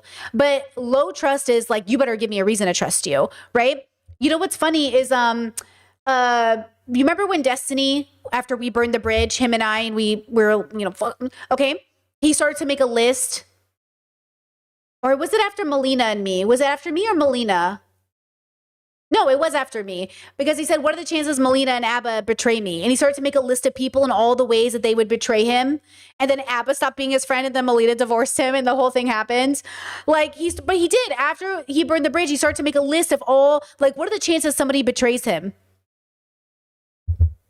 Yeah, he's low trust, and he's the arbiter of creating the foundation for that low trust. It's not something that happened to him, it's something he created. He created the perfect storm for low trust community, and he maintains a low trust community within his sphere, right? So the very act of naming all the ways you could betray my trust is a sign of not trusting. Exactly. Of naming all the ways you could betray my trust is a sign of not trusting. Question number 5. Sometimes valuable results would only happen if there is widespread collective action. For instance, if starting tomorrow I went vegan, only took public transport, and replaced my paper towel with reusable towels, but majority of the population continued living as they do, I would basically produce no effect on the environment. Do people still have a personal responsibility to do the right thing in these cases? If somebody goes back in time and says, well, if I refrain from buying sugar that has been cultivated using slave labor, is this really a big deal? Well, what's going to happen, right? Because there were these debates about sugar boycotts in the 18th century, for example. And you could say, of course, yeah, you individually, Olivia or Ziad, boycotting sugar, it's not going to lead to the collapse of plantation slavery. But what we do know is individual actions like that can become a catalyst for broader social changes. And then insofar as you have a responsibility, you could say you have a responsibility to do the best you can do to, in this case, avert total ecological collapse on the planet, right? So the stakes are pretty high. Some boycotts did have a substantive effect. So the South African boycott, that had a very big effect in terms of isolating South Africa, undermining the legitimacy of apartheid, and actually was actually a generalized boycott. It was a boycott against South African individuals, South African organizations, so basically anybody with a South African passport. I mean, I'm neutral on the veganism stuff. I'm not a vegan. I think maybe I ought to be a vegan, but I like steaks and stuff, so it's a problem for me. They did not just consume it either, brother. They took pleasure from this. When we're talking about our responsibility, the consequences are not the only important moral consideration. I think that there are other moral important considerations. Like doing the right thing even if nobody else is doing it. Chet's at a bit behind on stream, but my mom and uncle are fighting over my abuela's house. My aunt wants to keep it as a meeting place for the family and take ownership, but my mom and uncle want their money. Hey, great example. Are we going to keep mom and dad's house as like a hub for all of us to meet up? Or are we just going to split it 10 ways and sell it and call it good? Like, these are really big questions that come, like these are really big questions that end up happening during exactly this situation. Is this family home that's been in the family for 50 years? Not my parents' home. My parents' home they've owned it for like 25 years or something. Okay. When they die, they'll have owned it for like probably 40 years. Right? Is this home that's been my mom and dad's home for 40 years, do I keep it as a hub for all of us to visit, or do we sell it? Because it's paid off. It's paid off. Or do we sell it, and then split it? What's better for our future? What's going to harm reduce? So like, obviously in this economy where I think only 2 of my siblings own homes, 2 out of the 8 kids own homes. Realistically, in 20 years, that house, holy shit, it's going to be worth some money. You know what I mean? Like, it's probably going to work. Like, it might even be, that property might even be bought up by developers by that time. So my parents might even move and sell the home and then they'll have cash to give us. We don't know what the future holds. But this idea is, let's say they live in that house for 20 years. By the time it sells, it's probably going to sell for like, let's say $3-4 million or something. Cause like, I don't know where the market's going to be. Who knows? But like, that would be life-changing money for all of us, even split 10 ways, right? That would be very helpful, right? But it's like one of those things where like, I don't know, maybe who knows? Maybe in 20 years, we are all worth so much money. It doesn't matter. Maybe in 20 years, none of us are in debt. So it doesn't matter. Maybe in 20 years, all of us are dead. So it doesn't matter. We can't know until the situation comes about. But the question is, are we doing this for the collective or are we doing this individualistically? And what's the best thing for the family overall? What's going to create the least amount of harm? And sometimes that looks like selling the house. Damn. Chad says, my brother told the lawyers that when my dad passed away, he had only 1 child instead of 4. It's so sad he blew up our relationship over money. That's sad, bro. That's devastating. That's sad. I feel for you. I'm sorry about that. That's the stuff that breaks my heart, bro. Is money really worth it? Is money worth your relationships with your siblings? I don't think so. Care and caring for other people that we're in relationships with, people that we're in community with, other people on the planet. Care is a morally charged concept. Being a good person, doing the right thing are morally important, even if we can't show a huge impact on the consequences. I think you're right. A lot of the actions nowadays would have to come from upstream, meaning either the government or bigger corporations. That individuals are pretty insignificant in terms of the changes, right? There was a movement about not using straws, and then each of us did our part. But then there are also studies studies, they came out to say actually that was not necessarily a very useful thing that we did, other than drinking bubble tea impossibly difficult, right? Imagine trying to drink it with a spoon. Yeah, and or with the paper straw. It's Right. just, yeah, it's not the same. But in personal level, we should resist the temptation to be morally oblivious, meaning that I just think, oh, it has nothing to do with me. You know, I'm just gonna do my thing until the government tells me otherwise. I think that's not a good position to have. We should definitely inform ourselves so that we know at least the consequences of things. The idea comes from the 1960s, it was very popular, the notion of critical mass. It may very well be the case that you have absolutely no impact on the environment by stopping using paper towels and things like that. But the problem is you can guarantee that there will be no impact on the environment if you don't change the way that you act. So whether or not you are the one that causes the whole change in the environmental situation is irrelevant to how you act in the world. Question 6. Exactly. Have you seen narratives of personal responsibility weaponized for problematic ends? Yeah, I mean, a lot. This is bad because it shows how often I It's set on the screen laughing through the pain. Twitter or X, but maybe we'll call it Not recent. on Blue Sky, is that what it's called? I'm Other not one? on Blue Sky. Okay. I decided, if X or Twitter implodes, which it is, I'll just give up on that stuff. I think that's. But anyway, I mean, on X, you see this weaponization of individual responsibility. Your life sucks because you don't grind hard enough. You don't eat enough protein. Where's your pure protein box? Is it Yeah, here? Oh no, it's hidden. It's I hidden. hid it. Okay. I mean, I think you should get enough protein. I think that's important. But I don't think you should use that to explain, why people are depressed. I mean, you see people neglecting structural elements such as, for example, student debt, especially in the United States. You can grind really hard, but if you have to pay $3,000 a month in student debt, and most of that is going to the interest, this is not something that you can do with kind of individual willpower. And you see it, of course, again, the way it's being used when people talk about families. Young couples or young families are not having children because you're not good enough, you're abandoned traditional social roles. But in fact, of course, it's pretty obvious to anyone that the reason that there is a decrease in the birth rate amongst this demographic is because it's so expensive to have a child. That's moving away from structural issues to say, well, there's something really wrong with, your mental makeup. The thing that comes right to mind is the manosphere, this absolutely detestable notion that masculinity has something to do with asserting dominance, and that if you are not asserting your dominance as a male, then you are not a male. It's just completely absurd because most of what it is that is asserted in terms of that dominance is not helpful to anybody other than the alpha male. And so you get into these Ponzi schemes where the alpha male online encourages behavior in others out in society, but takes no responsibility for what is happening there. Any Ponzi scheme has someone benefiting at the top from everybody else's participation in it. The notion of responsibility as your masculine responsibility being used for wickedly problematic gains. You could see it back in the 1990s and the early 2000s in Britain when you got this backlash against a sort of rising prominence of feminist literature and feminist ideology in the UK, with the reaction of what was called lad culture. Lad culture? Yeah. Soft porn magazines where, it was just the latest models in the least amount of clothing that they could get away with without being called porn. FHM, GQ, all of these magazines sort of established themselves within this. Esquire was another one. And what they were doing was telling men it's right to look at women as objects, because in order to assert your masculinity, you have to push back against femininity. These dichotomies are complete absurdities. They fit a narrative of, well, everything is right or everything is wrong. I change everything or I change nothing. That's not how change happens. All right. This is a long question, so just bear with me. But question 7. There have been frequent debates online about the extent to which we should hold celebrities and other social media public figures responsible for harmful political opinions or political apathy. So I'll present some points that I've seen people make. Okay.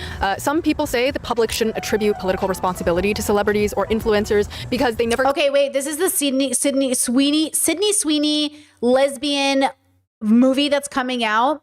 So this is so annoying to me.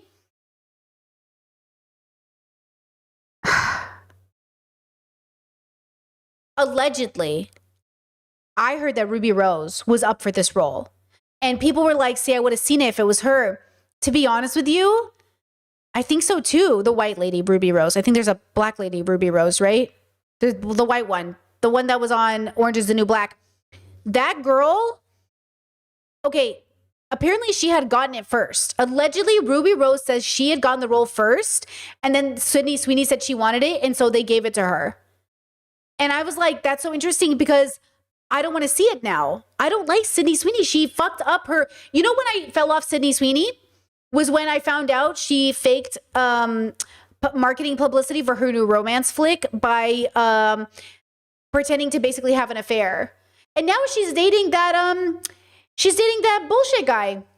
She's dating that guy in the music industry who owned Taylor Swift's music. She's dating that guy now. So not interesting. Not good. Wait, Ruby Rose is biphobic, I think? What? Yeah, Scooter Braun. What?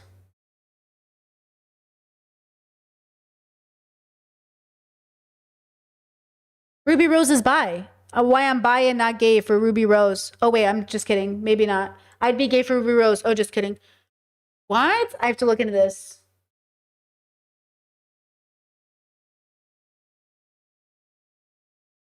I'll look into it. Okay, either way, that's why I didn't want to see the film, because I was like, I don't want to see Sydney Sweeney in this film. You know? Isn't that crazy? But like, anyways, that's why I heard the movie did badly, because nobody wanted to see her in it. Claim to care or be knowledgeable about certain issues. I think there's a principle of consent behind this thought, in the sense that celebrities never signed on to holding political responsibilities. Like most jobs, you are only— And allegedly, she might be MAGA, maybe. —responsible for what you agree to do, and celebrities and influencers did not agree to voicing political opinions when they gained a public platform. There are others who say that even if celebrities and influencers had some political responsibilities, we wouldn't want them to be fulfilled. We should be looking to those who have education in and experience on a given political issue, such as activists or professors. A rich LA influencer probably isn't going to give us good takes anyway. On the flip side, some people have argued that celebrities and social media figures and, Bill Gates and billionaires, they should be politically vocal by virtue of their large platform. They have much more influence than the average Joe, which— Ooh.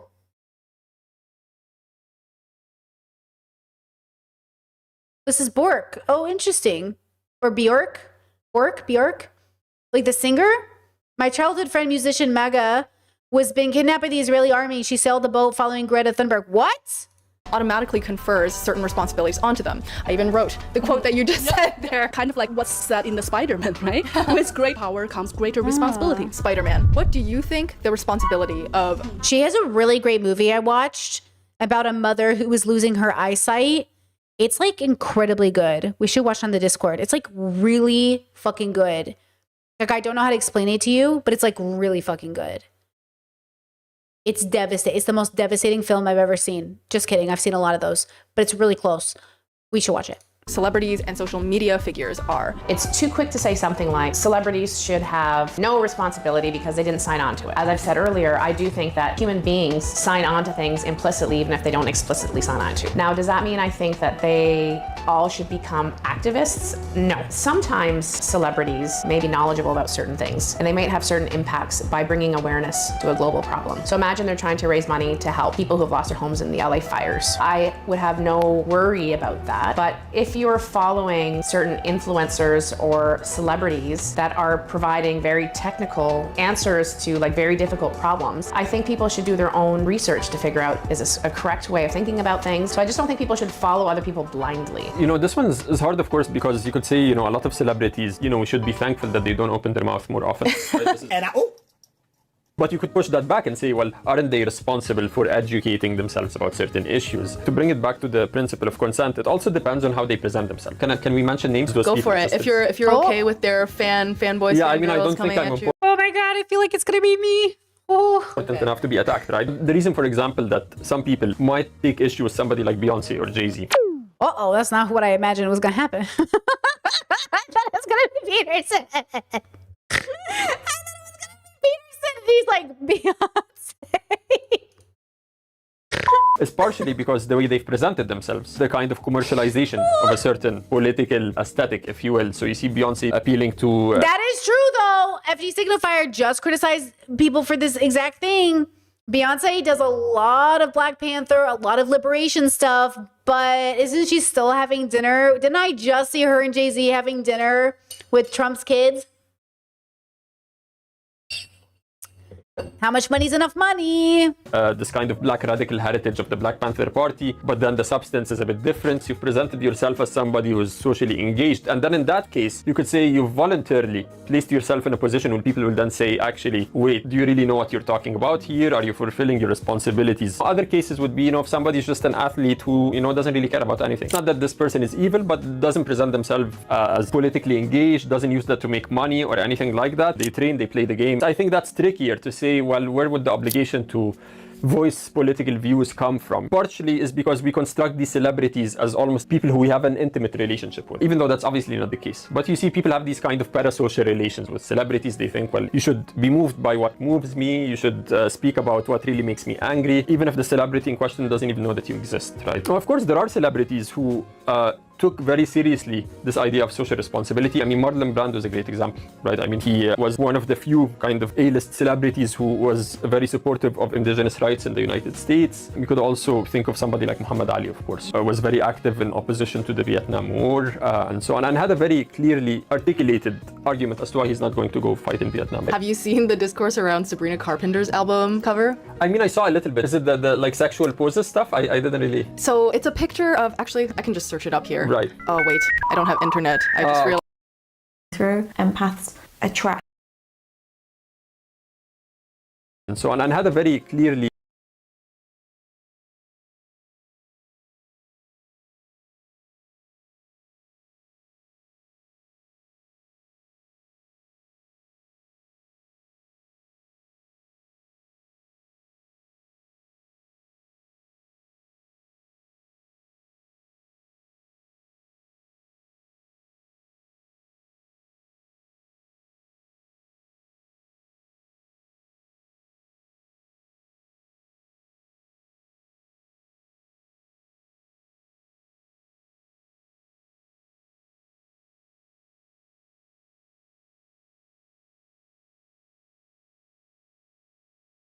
of course, was very active in opposition to the Vietnam War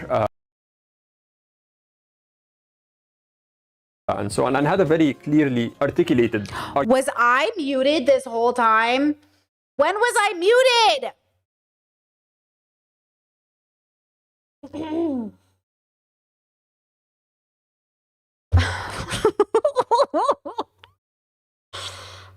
All I was pointing out was that they were at a charity event, and I was singing that they were at a charity event, and they got seated together, and everyone thought it was controversial. But yes, they all are billionaires showing up at the same charity events. Fuck. Argument as to why he's not going to go fight in Sorry. Vietnam. Have you seen the discourse around Sabrina Carpenter's album cover? I mean, I saw a little bit. Is it the like sexual poses stuff? I didn't really. So it's a picture of, actually, I can just search it up here. Right. Oh, wait, I don't have internet. I just realized. Okay, whatever. Anyway.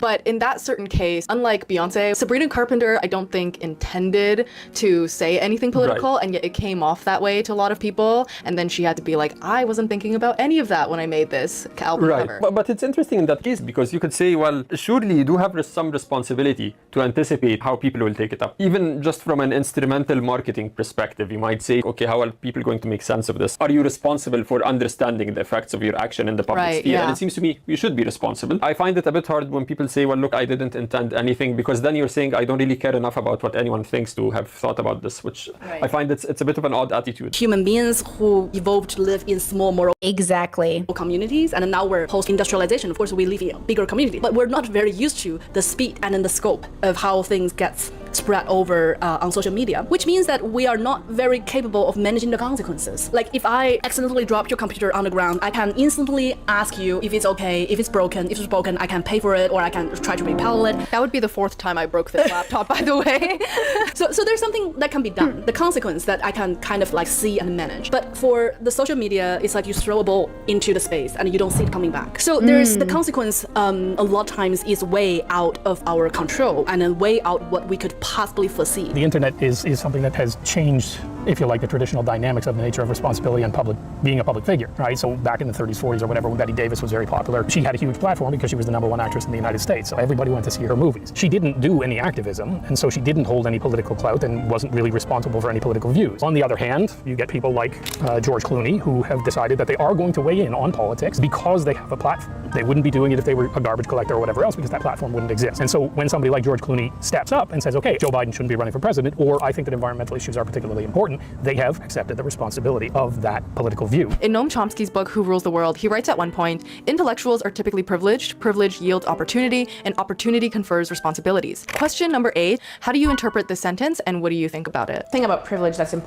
Remember you won that? Responsibilities. Question number 8, how do you interpret this sentence, and what do you think about it? Thing about privilege that's important to note is that people who are privileged, they didn't just get their privileged status because they're so smart and so great. They got their privileged status because they were supported by other people in the community. They got their privileged status because they had probably other advantages that other people didn't have. And so I think that you get responsibility because of that as well. But I think we need to be careful about that. What you don't want are the affluent coming in with the savior complex and saying, we're the affluent ones, we have the higher capacity, so we should make all the changes. What we want is to make sure and this is an idea that Monique DeVoe raises in a recent book on poor-led poverty movements. We need to put the poor at the center of a response. What Chomsky is saying is somebody who works a 12-hour shift in the coal mines, their time for reading about what's happening is limited. They have to take care of themselves. If you have kids, you have to physically recover. For the most part, academics in North America, if you're tenured or on tenure track, for the most part, you actually are not overworked, right? You know, academics like to complain about being overworked all the time. I mean, it's kind of pathetic, really, to be honest, but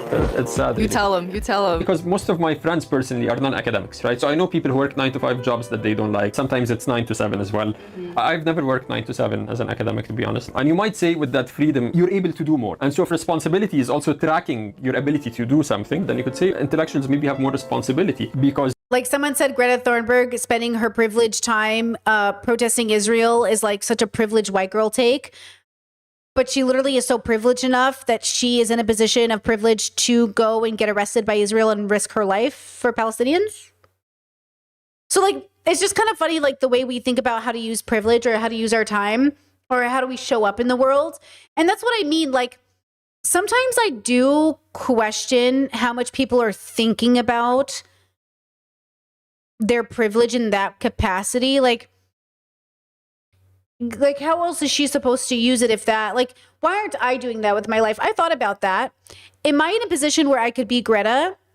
And not, obviously, if you think about it, the answer is no, because one wouldn't facilitate joy.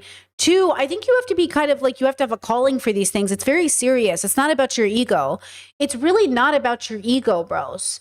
So you can't do it because you think it's what you're supposed to do. You have to do it because you're the right person to do it. Right? And so to be the right person to do it is a very interesting role to play in society because the responsibility is so big.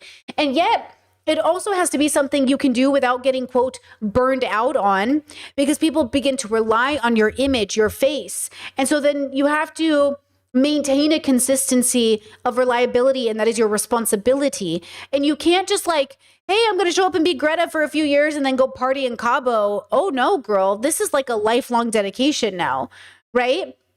So she can't just play the role of like, oh, I'm going to do this for a couple years and then I'm going to go like not do it. And I'm just going to become an influencer after this, right? So that is like a very important thing to think about is like it's such a responsibility to be this person. And I think people really take for granted like what a responsibility it is. And so I always say like all of us are playing our role for sure. And I think, look, like people always say this about progressive people, like all you guys do is like complain and talk about how bad the Democrats are. Right. You be the Democrat and the rest of us will talk about how we don't like the Democrats because we all have a role to play. But the role to play for these people that you guys feel are too woke, that is their role.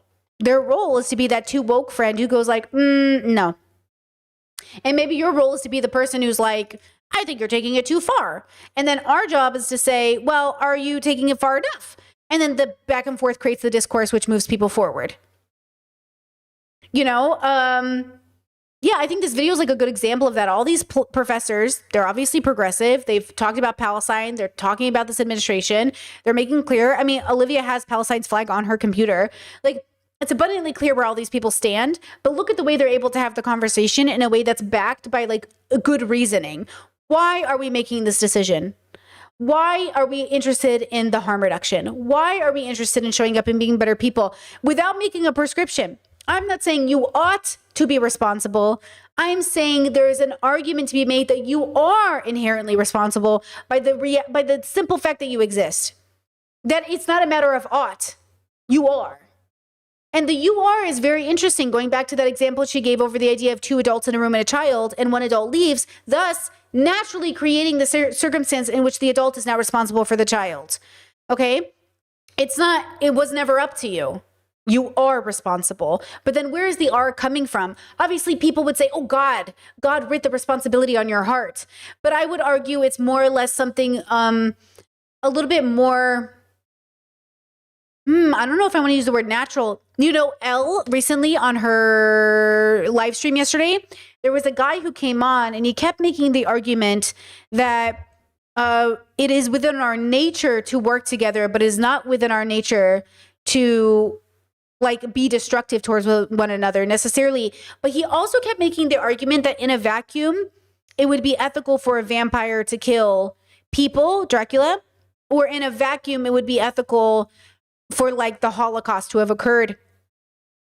But I think the reason he was so frustrating to listen to is because he had this intuitive belief that there might be some sort of like objective direction we should all be moving into, like an objective morality.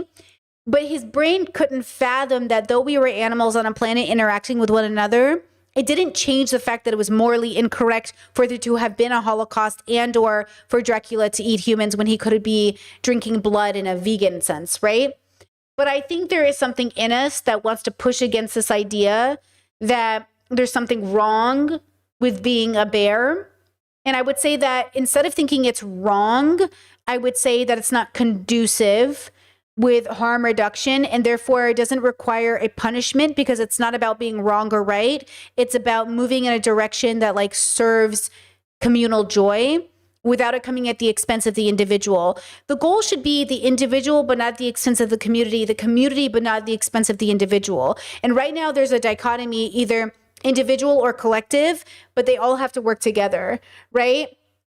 So there is like right now we're torn between like, where does this responsibility come from? And there's some arguments to be made about whether it's natural or not natural, but like what is nature, right? Chad says, I would say the responsibility is inherent to the dynamic of the situation. It basically is naturally. You're the only one with the ability to respond to in a literal sense if you're the only adult with the child. Yeah, I would think that, I think this is what's difficult is like, that's why children, I think, do get parentified, because in some circumstances, funny enough, children do know better than their parents. Like in Shameless, as an example, Frank is like this dad character who cannot feed his kids. And so the older sister is literally in that situation more responsible for the safety of her siblings, even though technically Frank would be more responsible. He cannot be because he's intoxicated, not there, sleeping, vomit on his shirt, mom's spaghetti, the whole thing, right? Okay, I left my own joke here. But, okay, like she shouldn't be in this position to be responsible, but she is. And that's why there's this like, we have a torn sense of responsibility as siblings. Like, I shouldn't even be in this position. But since I am technically the most responsible, right? Yeah. You do have the time to read and study about this stuff. And you see it, in contemporary debates where people say, I don't really know about X. See it, of course, in the debates about Palestine today. Don't know if I'm allowed to say that. Or yeah, you can say it. People say, what do you say? X. See it, of course, in the debates about Palestine today. Don't know if I'm allowed to say that. Or why isn't he allowed to say that? People say, I don't really know about X. See it, of course, in the debates about Palestine. Oh, I don't know about X. Like, I don't know about Palestine, so I can't have an opinion on it. I get it. Don't know if I'm allowed to say that. Or yeah, you can say it. People say, well, look, I don't know enough about this topic. And I'm talking about academics. You live in a state that's a direct participant in what's happening, and you have a lot of time to actually learn about this stuff. So it's a bit baffling when people say, I don't really have time. I'd say that Chomsky is wrong on the second to the third conjunct there. Opportunity does not create responsibility. It may, but it doesn't necessarily. If I have the opportunity to go out trick-or-treating on Halloween, that doesn't create any responsibilities whatsoever. I'm not responsible for entertaining people when they say trick, not treat. I'm not responsible for choosing the right kind of candy to take from various people and all the rest of it. Some opportunities may fall into your lap. That's the side of the 1% and the 10% and all the rest of it I don't think we really have any ability to deal with. Family privileges will provide opportunities to their offspring and their nepotistic behaviors and all the rest of it. But the individual who creates an opportunity for themselves doesn't necessarily at the same time create a responsibility. That opportunity's acceptance entails responsibility. Okay, and last question. A lot of people ask for this video topic, I think, because especially with the younger generation, there's a feeling that everything is doomed, so why try to be responsible for others or the planet or myself? So as our last question, do you have any advice for the tired boomerist viewers? What you're describing is some kind of fatigue. Some people call it empathy fatigue. It happens to nurses or doctors, a lot of times healthcare providers, but I think nowadays it also happens to general people. But other than empathy fatigue, I think there's also maybe outrage fatigue, that you just can't be angry at things anymore because there's so many outrageous things in the world. It's a kind of tiredness because as human beings, our emotions and our energy is limited. We cannot have this unlimited, energy and attention, no matter how profound and how meaningful the causes are. On the other hand, I think there are a number of other things. One is we are getting better educated. As a college student or a high school student, we get to know the injustice that is happening in the other end of the world. Unlike someone of your age living in the 18th century Scotland, right? They may not know. They know how to, work on the farm, but not necessarily what's happening in the Qing dynasty in China, something like that, right? We care more about things that does not directly involve me or my cousin, right? So I think we're also adapting to that reality. We like to think there's always something we can do about it, right? And even if there's nothing, then at least we can suffer with them to make it feel like they're not lonely in their suffering. For me, the important thing, and maybe for mention, to suffer with them. Yeah, that's what compassion is. Compassion means to suffer with you, to feel what you're feeling. And maybe just for me, and I'm misquoting him. Just for you too. Yeah, I think the important thing is to make sure the motivation would be alive. To be there next time if something happens like that, that emotional soft spot would be there. I think to me that is the most important thing.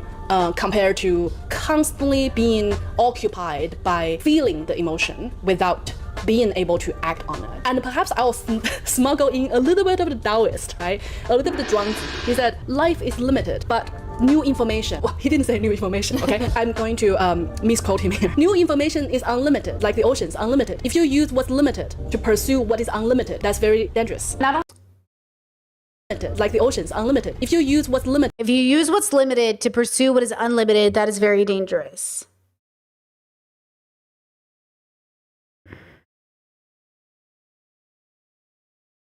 Ooh, okay. This is how I process this quote in relation to what we talked about earlier in the week. When people said, like, do you identify as XYZ, like a humanist or something, or even like a vegan or something?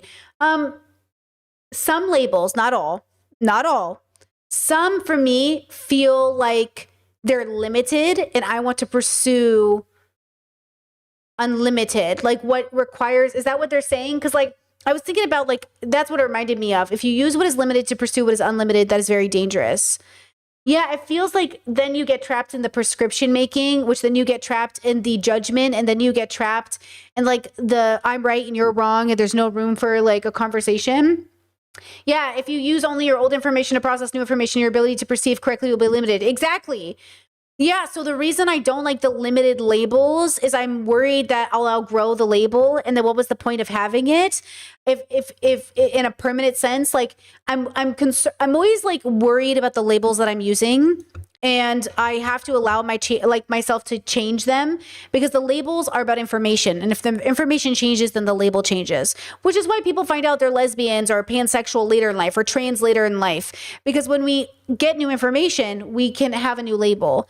But then people feel like it's a betrayal or something negative or something evil or something bad. But it's like, well, now I have more information though. To pursue what is unlimited, that's very dangerous. Not only do I have kids of my own, so I think about this. Yeah, there's unlimited amounts of new information, and your current amount of information is always limited. Exactly. Love that, chat. This idea of not being overly pessimistic and hoping to be able to encourage them to do something. I teach many students, undergraduate students, and we talk about this too. And it's difficult not to be somewhat down and depressed, but I really hope that some people are able to get themselves to do something, partly because it's your responsibility and you have an obligation to do so, but also because it's in your self-interest to do so. Because if everyone gave up, what kind of a future would we have? I'm very sympathetic to this notion that, okay, we're screwed anyway. But then I think also of what I'm doing and what most people are doing, which is not much, to be honest. And then you think of people who are in much more difficult positions, economically and so on, and even physically, maybe they have chronic illnesses and so on, and who are doing a lot more. That makes you think, well, actually, maybe I'm not really doing enough. And I think partially what has happened is we've had a misunderstanding of history, where we've come to think that actually these positive political and social developments, which we admire, they happened relatively easy. And so we have an unrealistic understanding of what it takes to actually enact positive change. You might think, well, one issue with calling on people to do certain things is it puts them at risk. You want me to talk about this, but I'll lose my job. But what seems to have happened to is the bar has become lower and lower. I won't get this opportunity to advance in my job. So now we're actually not talking about you losing your job, but now we're talking about you losing a potential opportunity to get a raise or something. So I think that's problematic. At some point, people can justify anything. I think that's why I rub people the wrong way with Philosophy Tube, maybe looking at her opportunities as limited, because she's already working in Hollywood. She's already in Star Wars. But then the implication that she can't talk about certain things because it might risk future roles is an implication of her losing her job, which she will not lose because she is a full-time YouTuber. So then the implication is sort of like, why are you not saying certain things at risk of losing a promotion rather than losing your job altogether? And that's why I think it rubbed people the wrong way, the sort of conversation around her. Now, I'm not saying that's exactly what happened or exactly the situation, but that's the way the internet kind of read it at the time, is that, yeah, there seems to be like a, yeah, this isn't a risk to your job. It's just a risk to you making more money, which you don't even technically need. But also, yeah, of course, because I could say, look, you know, you want me to talk about this, but actually I was invited to this really nice dinner. And if I talk about this, I'm not going to go to this really nice dinner. That's going to make me really sad. So I do think you do have this duty, just out of self-regard, really, to say, well, look, you know, I'm not going to be this kind of entity who can just be used in certain ways, and I have no idea what's going on, being manipulated for political purposes, social purposes. And I think there is something degrading in that, right? And if you allow yourself to be in that position, there is something that's, you know, you're almost participating in your self-degradation. How does one impose a duty onto oneself? I mean, that's one of those very difficult questions that maybe if I had a good answer to it, maybe I'll be famous. You know, the reason I'm not famous and we're sitting here in my office is because I don't have a smart answer to it. For example, in the environmental sphere, because you can't change everything doesn't mean that you shouldn't change anything. I used to live in the Netherlands, and in the Netherlands, you're allowed to buy electricity from many different companies. I remember talking to a friend of mine and saying, well, I was going with this one particular company that said they produce 30% of their electricity through renewables. And he kind of scoffed at me and said, how do you know that? And my response was, well, I know that in our society, if things are invested in, they become more part of the society. And so I can guarantee that they won't become part of the society if nobody invests in them. I'm not changing the world by choosing that company versus another company, but I am making a statement. And when I make that statement, I allow myself the responsibility to reflect on my own activity in the world and be proud of it. No matter how much change outside you are going to make by your actions, all of the small changes increase your humanity. And I had a great Beyond Burger today. Really gorgeous. So my partner goes, I was like, can you get me more Beyond Burgers, please? And he goes, what if they don't have them in stock? And I was like, oh, and he goes, how about the snitch, I can't say this word, snitchel? What's it called, guys? There's another one. There's another from another brand. That's a chicken. It's like a fake chicken. Schnitzel. Anyways, I was like, get me one of those. And he goes, okay, but what if they don't have those? And I was like, get me vegan nuggets. And he's like, what if they don't have vegan nuggets? I was like, oh no. Because like sometimes the store has a very limited supply. So sometimes it can be out of everything I eat. And so sometimes I have to like make a concession and say like, okay, if they're out of this and they're out of this and they're out of this. And I was like, okay, then get me these. And like, that's something that is limiting, I think, being a plant-based diet. But, you know, yeah, schnitzel. Yeah. They have those now in stock, and they're like, they really like make me think I'm eating chicken. It's kind of nice. It's like a really great experience. Anyways, so all of that to say that even though it can be a little fucking annoying, it's also very rewarding, right? Like I really appreciate that I feel very confident about the way that I've been eating, which by the way has been 8 months. I just checked. My vegan video came out 8 months ago, so technically it's been 9 months, but you know, I'm 9 months in, girls. So far, so good. we need a lot more humanity than we've currently got. Do you know what this means? I think I do, but I'm not going to. See, in my generation, what it was on Kids in the Hall, I squeezed your brains. It was the thing in Kids in the Hall. The dorky kid would always be sitting at the end of the school. Wow, this man's dating himself. I crash. I'm only crushing your heads.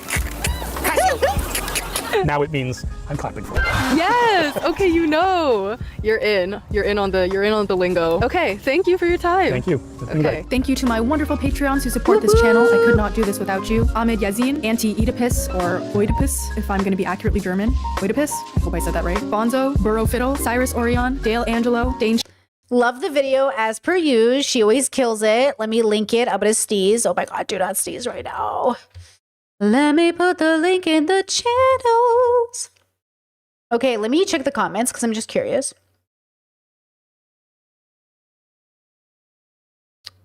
This says, I enjoy great and silly editing, making what could be a very dry subject so much more entertaining to watch. I'm gagging at this comment. That's really funny. She says, I can't see a way the subject would be dry at all. The topic is so rich in nuance. You could debate it for eternity. And I'm like the two different kinds of philosophy nerds, okay?